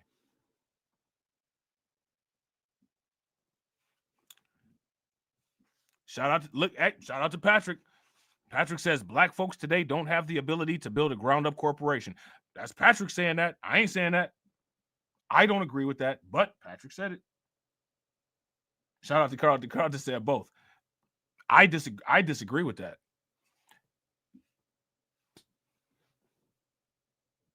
And here's the thing. If that's the case, then you're subject to what you have. Right? You're subject to what you have. So if that's the case, and the ability is not there, which would make an inability, you're subject to what you have. So you're subject to your circumstance. Shout out to Bronze Guy said, yikes. So we completely end up. This is where I bump heads with people You know what I'm saying, bro? You know this, bro. Shout out to you. You already know, you know what we be talking about, bro. Like, this is where, you know what I'm saying? Like, I kind of steer, you know what I'm saying, a little bit in a different direction than a lot of the people that people be rocking with. Because I'm sorry, I don't believe that we're sincere, that we're inept. As much as people claim that they have issue with the bell curve, they back the bell curve talking points more than the people that wrote the book.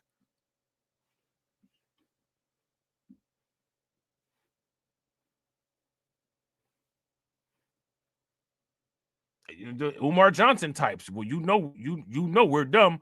I don't know we're dumb. I know that I graduated magna cum laude and I academically outperformed all of my peers. I know that. I don't know about the shit you talking about. You know what I'm saying? But okay, Umar, sure. You know what I'm saying? Shout out to Bronze the God, bro. Hey, Bronze the God hit him with the Neely Fuller Jr. roast. Bronze the God said, well, based on the data, just kidding, never mind. You know, Neely Fuller Jr., what did the evidence say? You know what I'm saying? Well, based on the evidence,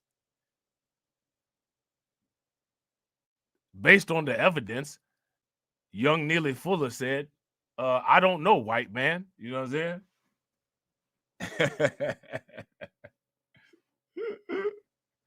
You know what I'm saying? Shout out to Patrick. Patrick says, for the most part, the U.S. is completely industrialized. I say this because what's needed to employ our own. That again, is it really? Is it now? I could completely go into that and discuss that, but then you will say, you know what I'm saying? I'm taking your comment personal. You know what I'm saying? But now, okay, so let's do this, right? Shout out to Patrick. For the most part, the U.S. is completely industrialized. Is it? We dare say that? Okay. Where's the forecasts? Where's the data? Where's the business analysis? Where's the sources? We're completely industrialized with what industries? You know what I'm saying?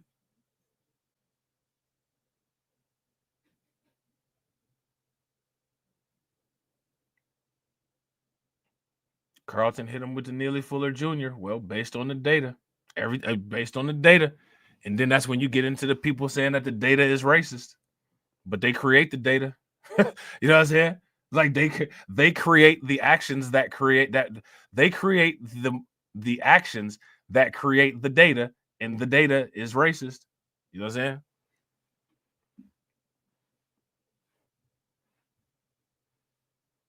You're saying you sitting up there saying that they be calculating. There's a difference between quantitative easing and the data. No. This isn't and this is not an answer, Patrick. It's not an answer. Just looking at realism. You're not looking at realism unless you can tell us how to pull it off. I've been told everybody how to pull it off. Very easy. It's not realism at all.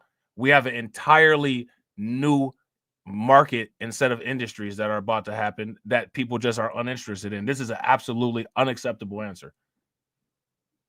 Just looking at realism, you're not looking at realism at all. That is not at all what you're looking at. You're not looking at realism at all.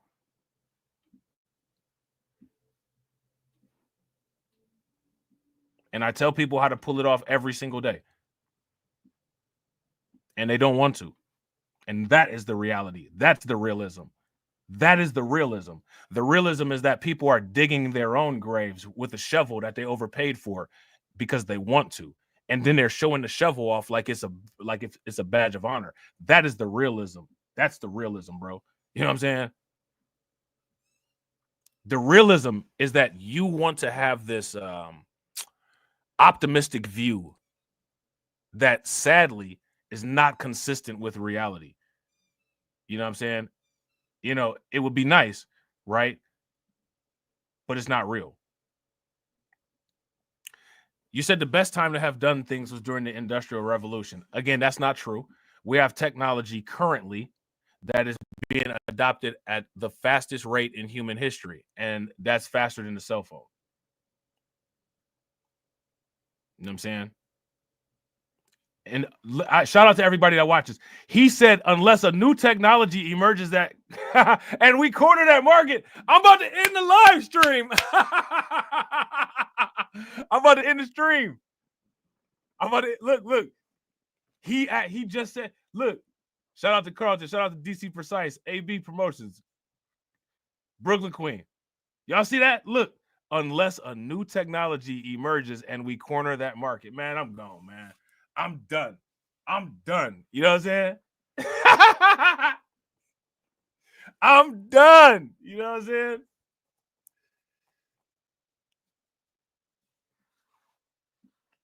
So where win, lose, or rug at? You know what I'm saying?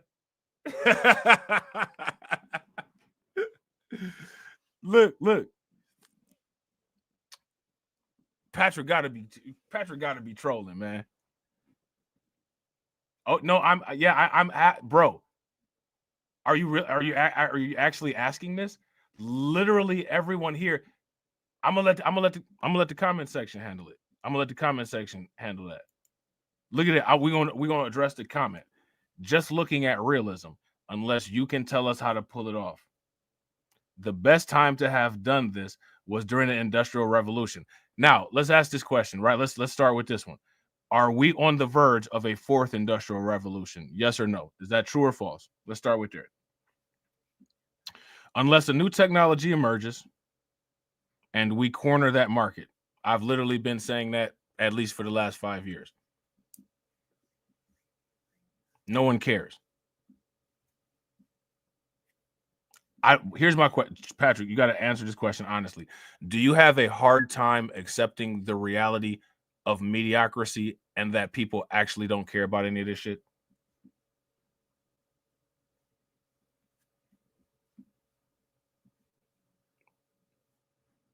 You have to understand that, like, you are in the minority. This idea of unity and this idea of togetherness and, you know what I'm saying, like rah, black fist, bro. No one cares about any of this shit. You have to stop wanting for other people and want for yourself. That shit is not true. It's a false reality. It's a false dream. Shout out to Bronze. Bronze said, Patrick, bro, go back and look at some of Robb's video from 2 or 3 years ago if they're still up. Shit, bro. And shit, look at the one from 2 or 3 days ago. You know what I'm saying? On the other channel. No, I'm not. If there's one thing that I'm not doing, it's not missing the point. I'm not missing the point at all. At all. Listen, I'm going to show you exactly what you missed. Looking at realism. First of all, what you're saying is not real. Best time to have done it was during the Industrial Revolution. We're on the fourth Industrial Revolution right now. There have been 3. This is the 4th. Unless a new technology emerges and we corner that market. You didn't hear anything on TV about the Chinese DeepSeek product?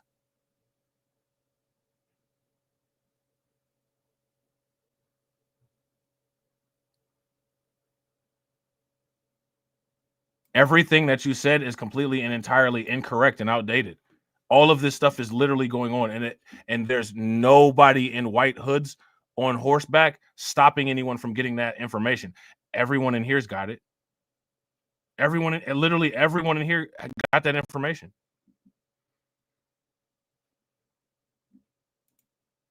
Patrick says, you are missing the point, and I'm talking about competing against mega corporations and billionaires and the U.S. government regulations. If you are saying employ our own people, well, first of all, there's no competition to hire black people, so we're not in competition with that.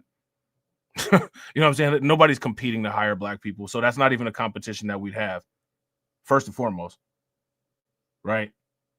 Second of all, U.S. government regulation, by default, has provided, I would say, at least 20% income increase to probably about 50% of the people in this chat, and we haven't started businesses.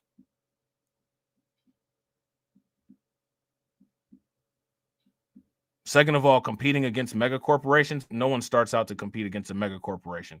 The idea that you're going to start a business and you're going to be instantaneously competing against Amazon, you're not even, like, that's not even realistic. I don't even know why anybody would start with that type of mind state.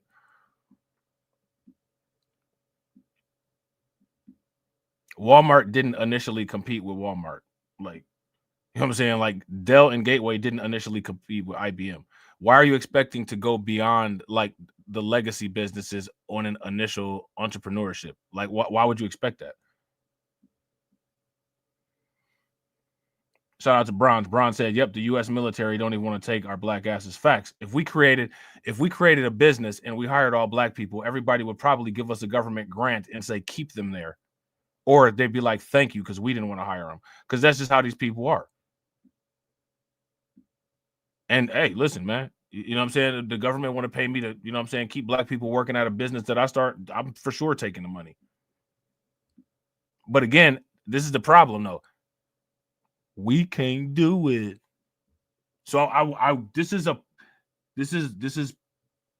here it is. I mean, I don't know what else this is literally, you know what I'm saying, like real-time talking points, real time what I be saying. I literally do entire live streams about everything involving the fourth industrial revolution. TD did an entire video series that he lost money on because the viewership was so bad, encouraging people to get their kids into STEM. The reality is that people are irresponsible and they're unaccountable. They contribute to their ignorance instead of to their empowerment and education. And then when they have no resources to be able to throw on the table, they say, well, how did this happen? If I'm at the point where I'm done with listening to the how did it happen, I would probably say the majority of most people are done with everything.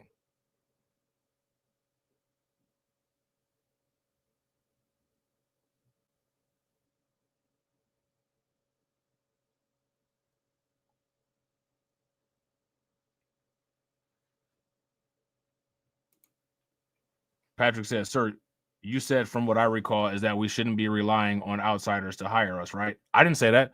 What I said was if you rely on people to hire you, you rely on their terms. If you're not comfortable with that, then you need to create your own terms. That's what I said. The bottom line is this. Literally, everything that you suggested, people are contributing to their own detriment and then lying about it. Lying about it.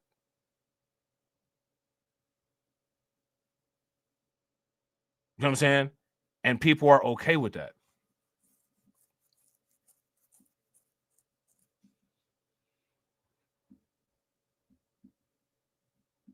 What I say is be involved with reality. In any relationship, one party in most cases doesn't set the terms. This isn't that difficult. You know what I'm saying? Like, this ain't that difficult. If you decide to get a job with a company that is not owned and controlled by you, and it has some you know, there's terms there, you don't control the terms, and the company has no investment in making the terms favorable towards you. You have to understand that. And you have to understand that you can't force your will on that company. People are trying to force their will on assets that are not theirs. I don't understand what people don't get about that. You know what I'm saying? Shout out to my man John Guillory, man. My man John Guillory getting all the drops. You know what I'm saying? He getting all the drops. Shout out to John. You know what I'm saying? Make sure y'all show John some love. I appreciate it. John said, hold up. I'm behind on the stream. Patrick, did you just say we can't build a corporation from the ground? Have you heard of David Stewart, Reginald Lewis, A.G. Gaston? All started businesses from the ground and many others. The defeatist mindset got to go. Facts. If you guys agree with John, give me a thumbs up. If you guys disagree, then give me a thumbs down. And shout out to you, bro. I definitely appreciate you. Make sure y'all show my man John some love, because he super chatted like he the king of the world. I'm the king of the world. You will bow down, bitches. I'm an old Mac from way back. I'm an old Mac from way back. One of the original players. from the Himalaya. Eating. They said Hello Kitty, but it ain't there. It's right here in your city. When I turn my back, now the cat goes missing in the where my peoples is at. Does anybody know where he took with that? Cause I heard they putting claws on felines, I'm mad. And my cat disappeared just like Felix the cat. And the got paid back. Thought she was a goner, but the cat came back. If you ain't a pussy cat, say drop that cat. Drop that cat. Drop that cat. Got paid back. Thought she was a goner, but the cat came back. If you ain't a pussy cat, say drop that cat. Drop that cat. Drop that cat. They're eating the dogs, they're eating the cats. Eat the cat. Eat the cat. They're eating the cats, they're eating the dogs. Eat the cat. Drop that cat. How do you think that we fund this organization, huh? We're not exactly the march of dimes. Get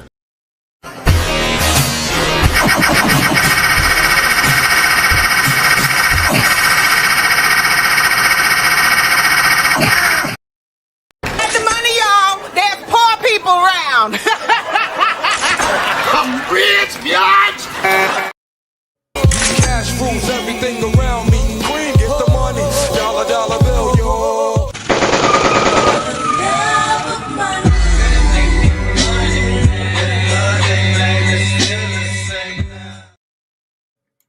Shout out to John. I appreciate it, bro. And yo, so shout out to everybody, man. But one thing that people need to really pay attention to, and shout out to everybody that contributes. We got to do this, right? Shout out to everybody that contributes, right? Shout out to everybody that contributes. But what people need to understand is that it's the pro cryptocurrency people that significantly contribute the highest and most consistent. And the reason why is because they're making money every day. So, John Guillory can super chat $55 like it ain't shit. Brooklyn Queen can drop, $40 like it ain't shit. Because they're investing their money and they're making money. You know what I'm saying? I'm just saying. I'm just saying. You know what I'm saying? I'm just saying. Shout out to John again. You know what I'm saying? Make sure y'all show John some love. Throw some flames, some radiation emoji, and some ducks in the chat for John for generating his own revenue to be able to spend it on the channel, right? Shout out to John. John said, nothing against you, Patrick. Respectfully. Facts. We fuck with you, Patrick. You know what I'm saying? You fam. How do you think that we fund this organization, huh? We're not exactly the march of dimes. Right? You know what they say? We love you like a play cousin, right? You know what they say, right? We love you like a play cousin. You know what I'm saying? Look at all these. If I'm not mistaken, I think Tesla just got in trouble again. I think they just got in trouble again for a quote unquote racial discrimination situation. Listen, man, I gotta ask the question, like all these racial discrimination situations, do you guys think that people who aren't black scratch their head and say, as many problems as these people tend to run into with other groups of people and the racial discrimination thing, I would think that they would kind of do their own thing so that they don't have to, come in contact with that nonsense. Do you ever think that people think that? And here's the thing. I think that people think that. And the reason why I think that people think that is because how many people know about people who are in shitty ass relationships and all they do is complain to you about their shitty ass relationship as if you want to sit there and listen to that bullshit. Oh my God. You know what I'm saying? My girlfriend just did this shit again. Okay, you've told me the same story for the last 10 years and you're still with her. You know what I'm saying? Like I got other shit to do than sit here and listen to you living life on repeat.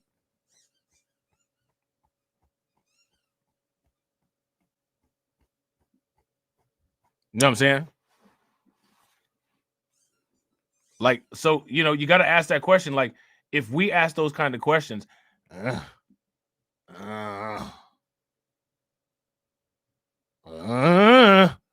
I'm saying?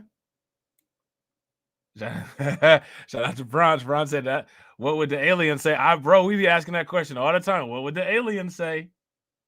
You know what I'm saying? What would the alien say? You know what I'm saying? Shout out to Patrick. Patrick said, okay, well, I didn't see all your broadcasts. I'm talking about employing our community, and I'm saying you can't just start that up today. The levels needed. What levels are needed? What's the levels needed? I'm like I said, I'm done as far. I don't give a shit about employing quote unquote our community. I don't give a fuck about that shit anymore. The reason why I don't is because no one gives a fuck. No one cares about any of this shit actually. So I care about the very few people, right, that actually care about doing some shit. As far as that shit goes, that shit's out the window, bro. I don't give a fuck about none of that shit. You know what I'm saying? That shit's done. That shit dead. That shit dead with a headstone and liquor poured out over it. You know what I'm saying? Because that's where people want it at. So that's where it's at. As far as as far as I go with it, you know what I'm saying? That shit dead. Don't know, like there's no evidence that shows that anybody's actually invested in that. And people got the pro-black dyslexia where, you know, if you're not just weak and dominated by white supremacy, you're a coon. But if you say be independent and do your own shit, if you don't agree that you're weak, independent, and completely dominated by white supremacy, you're a coon. But if you say, hey, let's do our own shit, you're the coon. Like, I'm done with that shit. You know what I'm saying? I got no investment in none of that shit. You know what I'm saying? Shout out to Patrick. Patrick says, I'm talking about employing our community, and I'm saying you can't just start that up today to the levels that's needed. All I gotta say is look at Da Vinci Jeremy on YouTube. Da Vinci Jeremy on YouTube is somebody that literally was a billionaire or millionaire overnight, based on his own due diligence and research. You know what I'm saying? Like, again, like I don't know why people say this stuff. You know what I'm saying? Like when there's clear evidence that disproves it. You know what I mean? Shout out to Patrick. Patrick says, I don't have a damn defeatist mindset. I don't know, bro. I don't know. Like, you literally, everybody just saw the comment that said black people can't create a corporation. You know what I'm saying? And so then Patrick says, don't say we couldn't, but if we're talking about getting out of a hole in, say, a generation, it could have happened. It could have happened and people didn't do it. Like, you know what I'm saying? Like, it literally could have happened. Now it's too late. The window has closed. One of the ways that it could have happened, but people chose against it. These are choices. People need to take the Post-it note off, write down, I chose not to do this, slap the Post-it note on their forehead, and walk around with it and see it in the mirror every time they look in the mirror. You know what I'm saying? Like, you know what I'm saying? Like, you know, people just letting opportunities slip through like they can afford this shit. You know what I'm saying? And then saying, well, we didn't do this shit. Well, that was the choice not to do that shit. You know what I'm saying? Shout out to Patrick. Patrick said, if you want to say some in the community can start small, that as far as like I said, bro, as far as the community, I don't that community shit, that's not my battle. You know what I'm saying? Then it's not impossible, but you're not going to catch up with enlightening speed unless we corner the mark. Bro, listen, that is literally shit that I've said for the last 5 years. I want you to hear me clearly. No one gave a fuck. I don't give a fuck anymore. As far as this corner the market shit, I'm done with that shit. I'm so serious. When I don't know, maybe people are used to around on YouTube when people say shit, they'll go back on their word, bro. I don't go back on my word under any circumstance. When I say I'm done with that shit, I'm done with that shit. Now, somebody can take some old videos that I did and do some reactions to that shit if they want to, or further expand some type of research that I did. But as far as me go, as far as Black Light Revelations go, that shit dead. You know what I'm saying? That shit done. You know what I'm saying? Like, I'm so serious, bro. Like, that shit is over. That shit over. I'm not kidding. Ain't no, oh, we gonna bring him back. Ain't no none of that shit. That shit dead. That shit got worms coming out the eyeballs. You know what I'm saying? That shit got embalming fluid in it. That shit got the green carpet and particle board. I'm done. You know what I'm saying? Real shit. That shit is done. Mortal Kombat, finish him. You know what I'm saying? That shit dead. You know what I'm saying? And it ain't coming back. It's not enough money or anything in the world to bring that shit back either. That shit dead. People answered the question for me. And now people gonna live and die with their answer. And that's just what it is. You know what I'm saying? Shout out to Patrick. Patrick said, let's be real. Black folks are probably the only fair group in the United States. Again, that's a statement that needs evidence, right? So you'd have black owners hiring fairly as opposed to what others do to hire their people. Well, okay, so let's actually look at that, right? I don't know if that's a badge of honor or not. Now, you know, isn't that one of the complaints that everybody has about everything? Oh, the Congressional Black Caucus, they service everybody. I'm really, you know, there's many people that have been using this idea of quote unquote, well, black people are the moral compass of the United States as like a positive talking point. I don't see it as a positive talking point. If you give everybody else your water and you're dying of thirst, and that's somehow, I don't know how that could be looked at as I don't know how that's looked at as I don't know why that would be looked at as a positive thing. You know what I'm saying? But people look at it as a positive thing. I wouldn't go as far as to say anybody is a fair group in the United States. I don't know, when have we had an opportunity to show whether we're fair or not? The only time when you can show if you're fair is if you actually have a means to treat people a particular way, right? So when people use this talking point, well, we can't be racist because we don't have shit. Well, we can't be fair because we don't have shit either, because we ain't divvying shit up because we ain't got shit. How can you be fair if you don't have shit to divvy up and divide to be fair with? You know what I'm saying? Like if I'm fair and there's 3 people and I have 3 items, I'm going to give each person 1 item of equal quality. If I don't have shit, I can't give anybody shit, so no one can determine whether I'm fair or not. Right? Isn't that how that works? So to me, that's a question where the answer would be unknown. Because unknown is the actual answer in a math question. You can say unknown if the variables haven't come together to where an equation would be ran already, right? So I would say the answer to that is unknown. You know what I'm saying?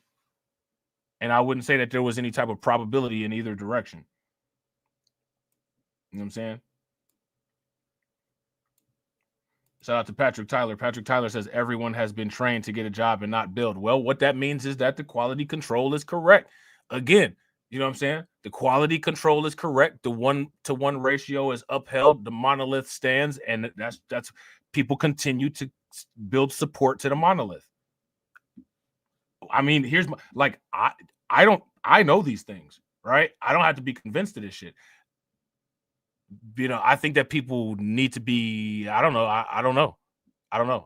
Like I said, I don't know anymore. Anything. You know what I'm saying? I don't know anything anymore. I've criticized the idea of quote unquote getting a job versus getting a business before. I've criticized the idea of how can you complain about generational wealth when you're rushing to kick your child out at 8. Like, I don't know what to say. But I tell you one thing I'm not going to do. One thing that I don't do. I don't go around in circles and shit like that. You know what I'm saying? So, like, my thing is that if this is what people want to continue to do, they can continue to do it, but they're going to do it without me. I'm about to go, you know what I'm saying? I'm going to do something else. You know what I'm saying? The same way, like, you know, I talk about cryptocurrency more. You know, people complain about the racial wealth gap. They want the money with the slave owners on it because they like their foundational Black American last names, that the last names are from white slave owners, the same people that's on the money, right? That's if that's what people want to do, if that's the hill motherfuckers want to die on, that's cool, but I ain't gonna die on that hill with y'all. You know what I'm saying? I ain't gonna die on that. I'm gonna die on the Bitcoin hill. Y'all can die on that George Washington, Andrew Jackson hill. I'm gonna die on the Bitcoin hill. You know what I'm saying? I'm just saying. Shout out to Brooklyn Queen. Brooklyn Queen said, doubling down with the Queen. Just watch and learn, folks. DEI or not, we're our own pinky in the brain, and we're forming like Voltron. Facts. That's what I'm saying. Facts. Shout out to Brooklyn Queen. I appreciate it, Brooklyn Queen. Brooklyn Queen getting every drop. Make sure y'all show Brooklyn Queen some love. Throw some flames, some radiation emoji, and some ducks in the chat for Brooklyn Queen. For dropping a super chat like she's the queen of the world. I'm the king of the world. You will bow down, bitches. Bitch up! Swing the remix guard! I'll tell this bitch up! Tie this bitch up! I will! Tie this bitch up! I will! Tie this bitch up! Bishop. Just like a woman. That's because some of you niggas, you be acting just like a woman. Nigga, Reaper keep it 1,000. Eating the seas where they said Hello Kitty, but it ain't there, it's right here in your city. When I turn my back, now the cat goes missing and the where my peoples is at. Does anybody know where he took when that? Cause I heard they putting claws on felines, I'm mad. And my cat disappeared just like Felix the cat. And the cat got paid back. Thought she was a goner, but the cat came back. If you ain't a pussy cat, say drop that cat. Drop that cat. Drop that cat. Got paid back. She was a goner, but the cat came back. If you ain't a pussy cat, say drop that cat. Drop that cat. Drop that cat. They're eating the dogs. They're eating the cats. Eat the cat. Drop that cat. How do you think that we fund this organization, huh? We're not exactly the March of Dimes.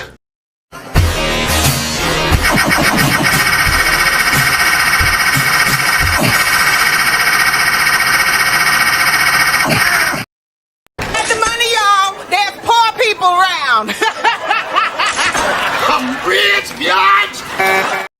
Cash rules everything around me. Green, get the money. Dollar, dollar bill, yo.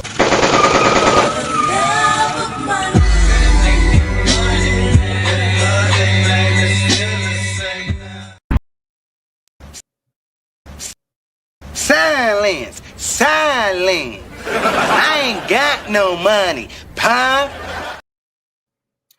Definitely appreciate you, Brooklyn Queen. Definitely appreciate you. Shout out to Al McCowan, bro. Facts. Like I said yesterday, we do not make each other great. You know what I'm saying? Shout out to Patrick Tyler. Patrick says, so all blacks do this, call you a coon for pushing black uplift. Listen, no one even considers what I talk about, black uplift, right? No one considers it that. And silence, right, which is what all of our parents said, and action speaks louder than words. You looking at the action when you look at that live number, and you looking at the silence when you see the silence.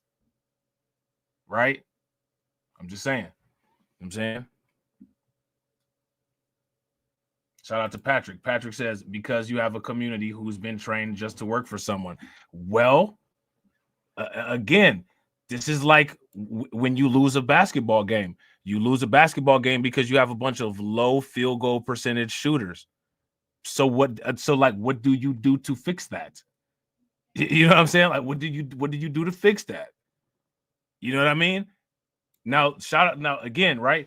This is what I'm saying. As far as Blacklight revelations go, proof of work, blockchain, Bitcoin. I believe in Bitcoin and cryptocurrency 100%, especially Bitcoin. Proof of work, right? This is what we're saying.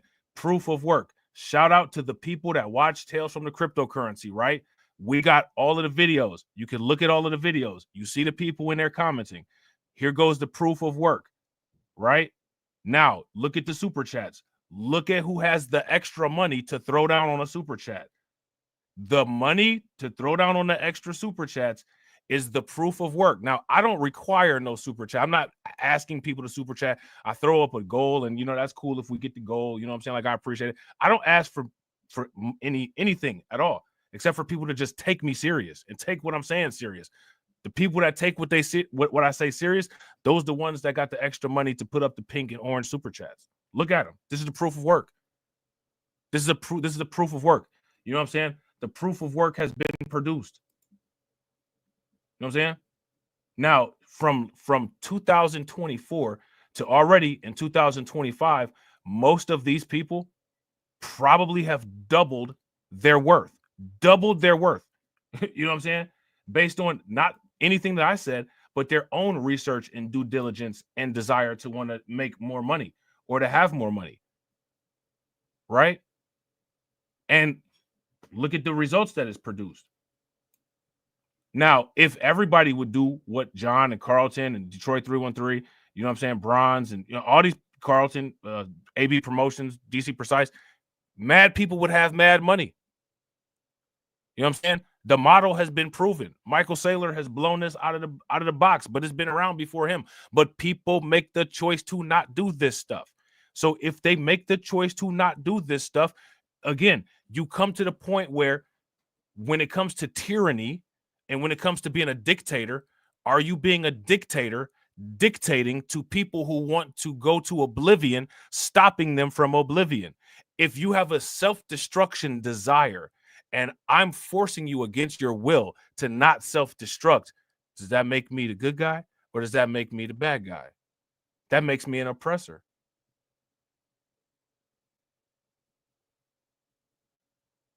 I can't force people with a desire to self-destruct to not self-destruct. We just have to get away from the explosion. You know what I'm saying? When people start to understand that, and when people start to realize that, I think people will have a lot easier of a time. But to make the assumption that because you don't want to self-destruct, that other people don't want to self-destruct, that's a very risky assumption. You know what I'm saying? Shout out to Patrick. Patrick says, every man for himself. Then you wind up like a Kanye West. When they come for you and you have no community behind you, then it's over for you. It's always been. Look at Martin Luther King and Malcolm X had a community behind them. What happened to them? Kanye West actually survived what he had going on. Now, as far as quote unquote every man for himself, I mean, I guess it don't have to be every man for himself. I just showed you guys people who rock with me and look what they do. You know what I'm saying? Detroit 313 got, you know what I'm saying? He's doing this thing with crypto. Brooklyn Queen, John, Pat, all these people doing their thing with crypto. I'm done with people. I don't accept people that reject me. See what I'm saying? I've been rejected. I don't accept people that reject me. I actually don't. See, like culturally, there's a culture of people. People have been begging for acceptance since the Emancipation Proclamation. And then the people dangle the acceptance over their heads, and then they want it. Then they ask for more acceptance and then complain about integration. See, I'm different. I'm built different. When you show me that you don't want to fuck with me no more, I'm not fucking with you, period. So like I've tried to show people all these wealth building methods and all that shit, and people have spoken loud and clear. Hey, bro, we don't fuck with you. That's cool, but just understand that I don't fuck with y'all neither. And when I say I don't fuck with you, I for real don't fuck with you. You feel what I'm saying? So that's what people got to understand. These people are not like that. These people will sit there and claim, you know what I'm saying, that they don't fuck with somebody. And then as soon as Target changes the DEI policies, they're right back in the aisles. They don't stand on shit. You know what I'm saying? And that's how we differ. So it might be a culture shock when people actually see a hardcore stone cold person that's like, nah, for real, this is what I'm on. Because that's not what people used to seeing. But with me, bro, you know what I'm saying? Like, that's how it is. And as far as anybody, quote unquote, coming for me or anything like that, bro, as far as that go, the people that I rock with, if I had issues, anybody that messes with me that I could call, they will have my back. Shout out to AB Promotions. If I had an issue, AB Promotions got my back. John Guillory got my back. Win, Lose, or Rug got my back. And I got people in real life. And all of these people that I deal with are all people that have come to the realization that you cannot stop a bomb that wants to explode itself. You can't stop that. So why dive over it and cover it up? Not only are you not going to stop it from exploding, but you're going to get blown to bits also. And I don't understand. There's no rationale that would ever make me do that. You know what I'm saying? There's no rationale that would ever make me do that. And as far as Kanye West goes, you know, Kanye West is he really the beacon of an example of, you know what I'm saying, like keeping himself out of situations to where somebody might, quote unquote, want to, quote unquote, come after him? You know what I'm saying? Like, how did that all start as far as the Kanye West situation? Is Kanye West the type of person that tries to, you know, run a low profile, or does he tend to like bringing a lot of attention to himself? You know what I'm saying? Like what happened there with that? You know what I'm saying? Shout out to Carlton. Carlton said the moral compass is not going to stop what's coming in 2053. Listen, this is what I said about in 2053. Who's going to listen? I'm a person who was willing to invest in the asset that's going to zero in 2053. Again, I'm gonna say, I said this earlier in the chat and nobody listened. Bitcoin is going to $1 million, whether anybody likes it or not. In 2053, black people are going to $0.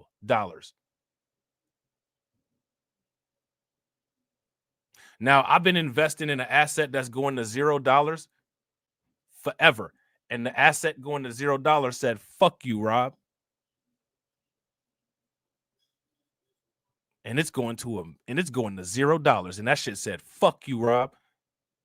Bitcoin ain't never said fuck me, and it's going to $1 million. I'm taking my talents to South Beach.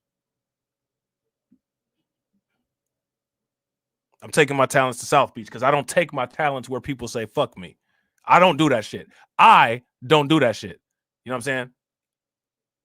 Now, you know, and that's one of the reasons why, you know, this community thing, I can't say what the rest of the community do because the rest of the community go directly to where people say fuck them. I don't. You know what I'm saying? I don't do that. You know what I'm saying?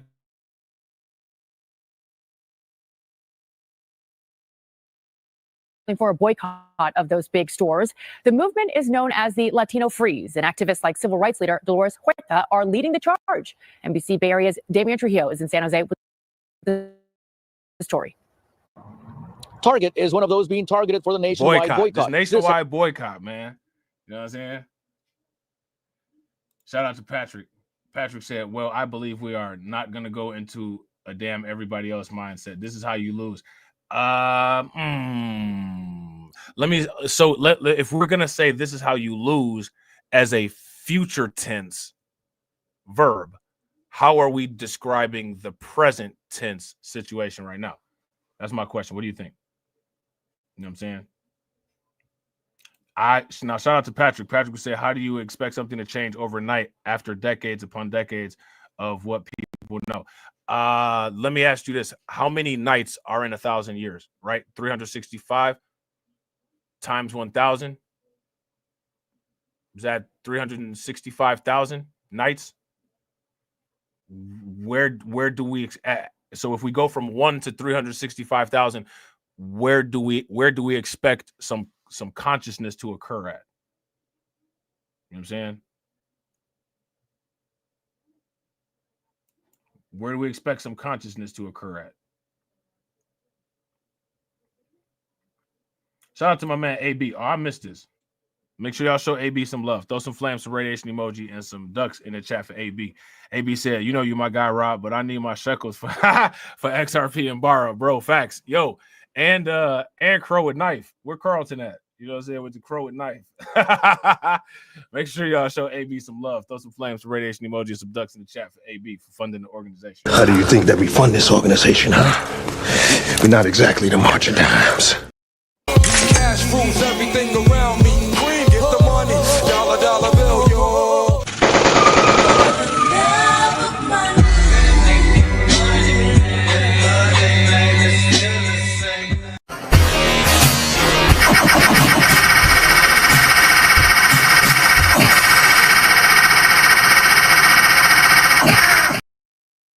Now, no, I get it. Shout out to Patrick. Patrick says I wasn't saying coming for you specifically. No, I get it. But, right, I'm using myself as an example. Like the way that you used Kanye as an example, I'm using me as an example, right? And now, again, there's people that have had, quote unquote, the or a community behind them, and they still got. Now, was the community actually behind them? Listen, I would go as far as to say, like, you know what I'm saying? Like the quote, Donald Trump's community is behind him. I would say that. So I would say, where's a parallel example of that, quote unquote, in our part of the Marvel verse? You know what I'm saying? Like the thing is, no, and again, no, see, like what you're doing, Patrick, I don't understand why people are doing this. You're trying to figure me out, right? I don't need to be figured out. If you are invested in these problems, the problems are what require figuring. I've never said we're done. You said we're done. You said that we can't build a business, Patrick. I didn't say that. You know what I'm saying? I didn't say that. What I said is I see people aren't listening. I'm done talking. That's what I said. and I'm going to talk to people that listen, and I'm taking my talents to South Beach, and I like palm trees and shit like that, and drinks in the morning, and bars that stay open to 5:30. That's what the fuck I'm doing from here on out. So motherfuckers that, you know, didn't want to listen to me can keep not listening to me while I'm partying. That's what I said. You know what I'm saying? You know what I mean? Now again, anybody that ever says, right, Robb said that we done. I don't harp hard on black people at all, bro. I don't harp on black people at all. Are you serious? I could name you 5 of your favorite content creators that literally call black people stupid every time they get an opportunity to. I don't. I'm harping on black people because I'm saying, yo, we can do this shit. This is what I'm saying, bro. This that pro-black dyslexia. This the pro-black dyslexia. How do I harp on black people? Explain it to me. You know what I'm saying?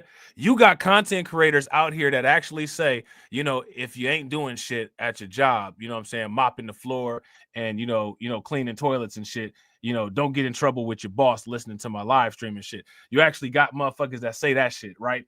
Yo, you know, if it was me, I'd be like, you know, if you're working on a late night brain surgery or if you're writing lines of code, right? That would be what I would say, but, you know, everybody ain't me.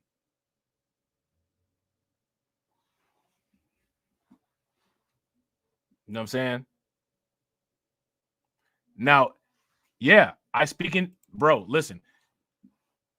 And honestly, and actually I don't. If I use percentages, especially like when I'm talking about people voting at an 80% rate, clearly I'm talking about that 80% rate, right? Right?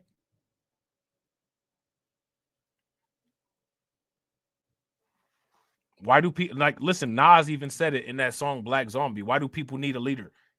Why do people need to be led? Shout out to AB. AB said, I'm going to put it out there. The community set up MLK and Malcolm. Malcolm for sure. You know what I'm saying? And I'm not harping on all black people, bro. And even if I did, I can. Any type of harping that I would do that would be on all black people, it ain't nowhere near what white people did, right? So I could if I wanted to, right?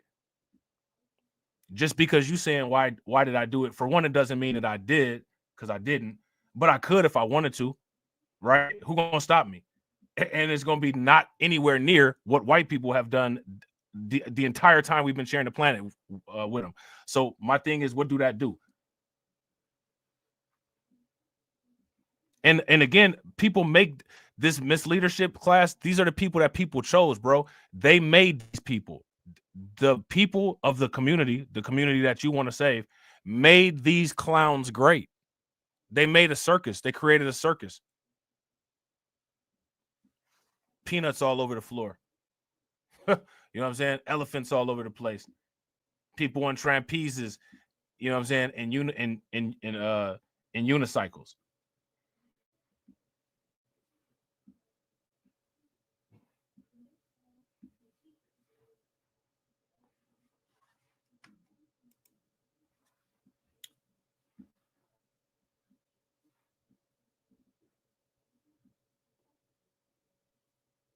So before we have any type of discussion, are we going to have to read a 7 million name roster so that it's clear about who we quote unquote talking about? Or like other human beings, are we allowed to talk about quote unquote groups and have a general understanding amongst all of us? I'm not trying to be funny, bro, but you're making the case of people's critiques that they have against us. Do we have to set up handicap shops? You know what I'm saying? Like I don't understand. Like,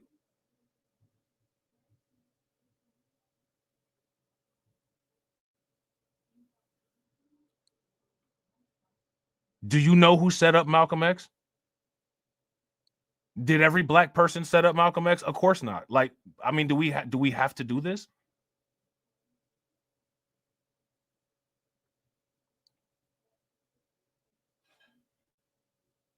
Aren't the files available? It's been released about the New York Police Department and connections with the Nation of Islam. So we know what particular people were involved But to protect people's feelings who deserve no feeling protection, we have to name every single person in the world and take out the names that we're not talking about to make people feel comfortable. I completely disagree. And I don't believe people need to be made comfortable.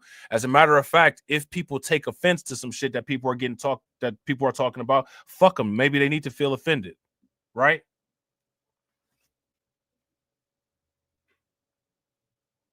Shout out to Patrick. Patrick says, then why not say some in the community? If we're talking about, let's just take a particular example. If we're talking about voting Democrat, is 80% mathematically some, or is 80% mathematically normal? Which one is it? And I'm not trying to be funny. Shout out to you, Patrick. I like I said, I rock with you. We fuck with you like a play cousin. But this right here, this is exactly why I'm just not anymore. I told you when I told you guys I'm done. I'm so serious. I'm not doing this shit with everybody. Shout out to Patrick because Patrick be here. But if Patrick wasn't Patrick, I'm not doing this shit with him. Fuck it, man. Go jump in the lake. I don't give a fuck. I'm not doing this shit. I'm not playing with motherfucking Duplos and motherfucking big ass crayons and shit. I'm not doing that shit. I'm dead serious, man. You know what I'm saying? Fuck them.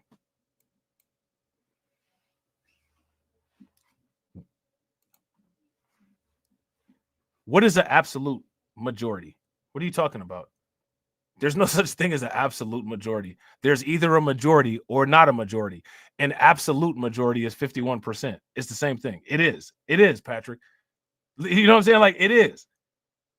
Why do you have such a hard time digesting the failures and mediocrities that we all have to deal with? I have to deal with this shit. Why do you feel that you don't have to? You know what I'm saying? Like, this is the reality of shit, bro. You know what I'm saying? It's the reality of shit. After the national chain joins others in eliminating its diversity, equity, and inclusion programs. The idea of a Latino freeze is growing. The idea is for Latinos to stop shopping. Not exactly. Nothing is exact that you and I have said. Nothing is exact. 51% is an absolute majority, which means that 80%. I mean, like, that's a super majority if we're gonna do that. No, that's not true, bro. Are you reading what you're saying? First and foremost, a majority cannot be 100%. 100% is all, bro. Seriously? This is like basic math. 100% is all. A majority is not all.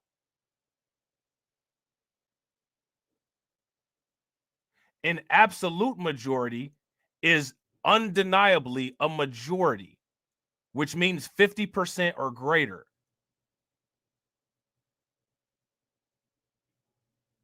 Now you're saying absolute all. There's no such thing as absolute all. That's a double negative. Absolute and all are the same thing. They're 100%, a 1-to-1 ratio.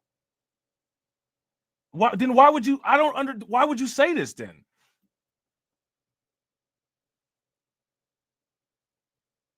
Why would you say it? Like, you know what I'm saying? Like, stop living outside of reality because you don't like the way certain things come off or the way that they make you feel. You know what I'm saying? This is the reality of what we're dealing with. And if we look at shit with rose-colored glasses, it doesn't help anything except for drowned out certain parts that we're not going to see. Yeah, a majority can't be all, just like a minority can't be none. Like, yes, exactly. You know what I'm saying? Like I said, bro, it's very simple, right? If people don't like the data, if people don't like the evidence, change the data, change the evidence. It's just that simple. But what you got to understand is that people don't want to do that. People don't want to do that.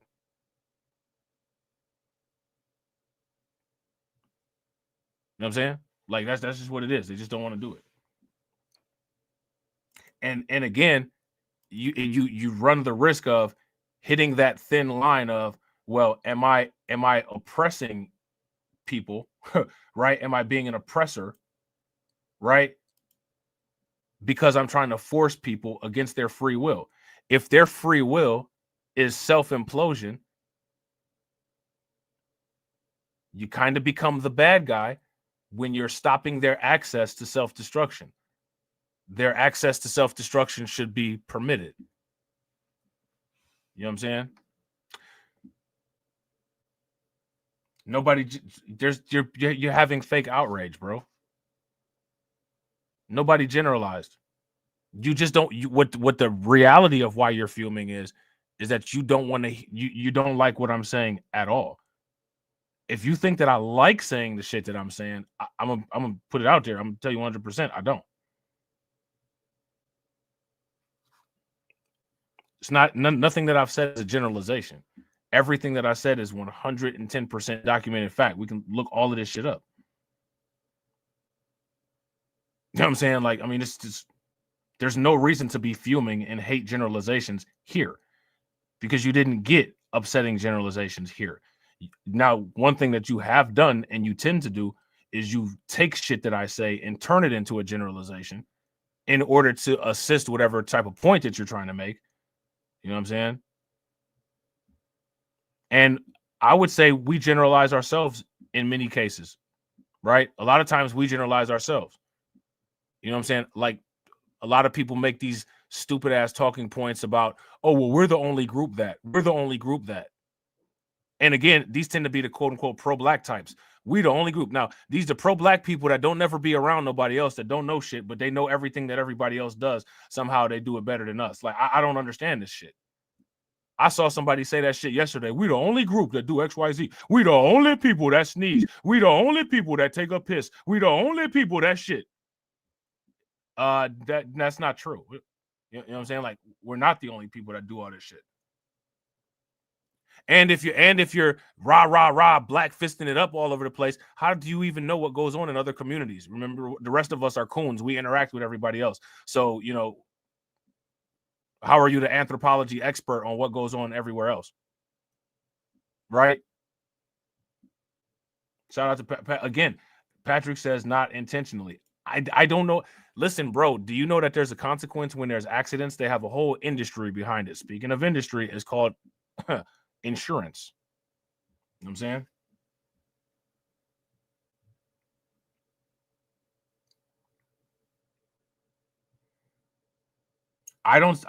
Me personally, bro, I don't say that either. But those are your pro-black people that say that shit. Pro-black Umar Johnson said black people are not mentally well enough to handle reparations. Hey, man, you know what I'm saying?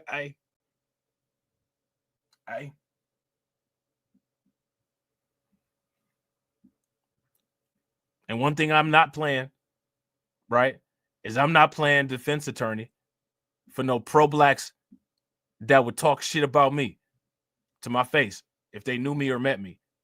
They can handle their own business, right? Actually, they can't. Is actually evidence that I shouldn't even said that. It's actually evidence that they can't handle a business. As you can see, Umar Johnson can't get a school going. So I shouldn't have used that as an example, right? But, you know, whatever. I guess they could, you know, do their little rebuttals or whatnot. You know what I'm saying? I gave them motherfuckers too much credit, said that they could handle a business and they can't get the school popping. My bad. Ain't no income statements or assets and liabilities, balance sheets, or none of that shit for none of that. My bad. I said the wrong shit. I said start a business. I said handle business. My bad. Whoops. You know what I'm saying? Wrong shit. You know what I'm saying? Right? But hey, man, this is where we at. 2025. Like I said, the last thing you do is see me saying we can't do some shit. I'm the motherfucker that always says that we can. People be confused and shit. You know what I'm saying? Right? They be confused. The people that claim, you know, we so, you know, we just that they the ones that say we can't do shit. That's not what you should listen. Hey. Well,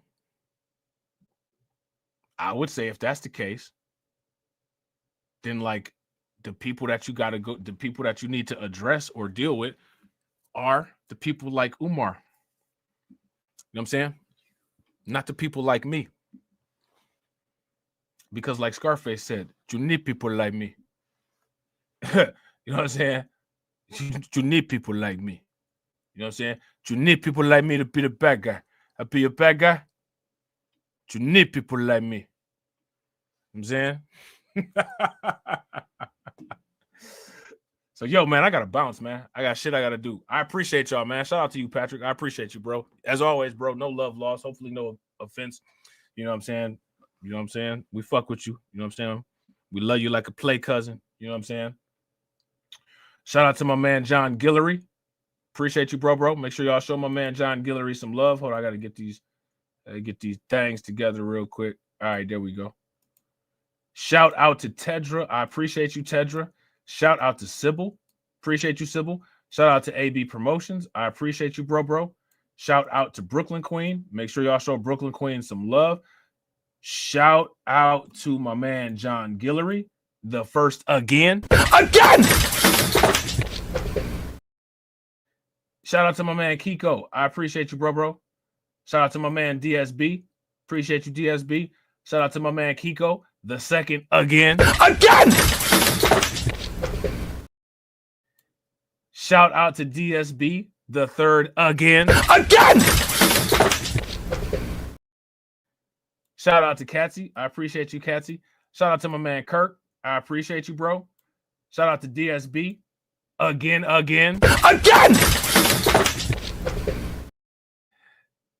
Wait, did I say DSB or did I say AB? Shout out to AB. I said DSB. Now DSB. Shout out to DSB. Again. Shout out to DSB again.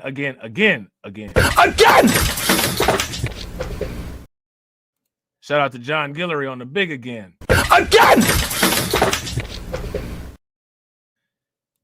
Shout out to John Guillory on the big again.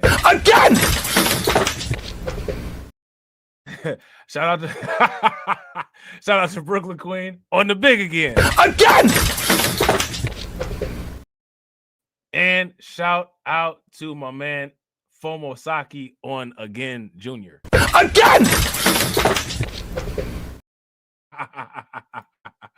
Definitely appreciate y'all, man. I hope that y'all enjoyed. We will be back at some point. You know what I'm saying? And as always, ladies and gentlemen,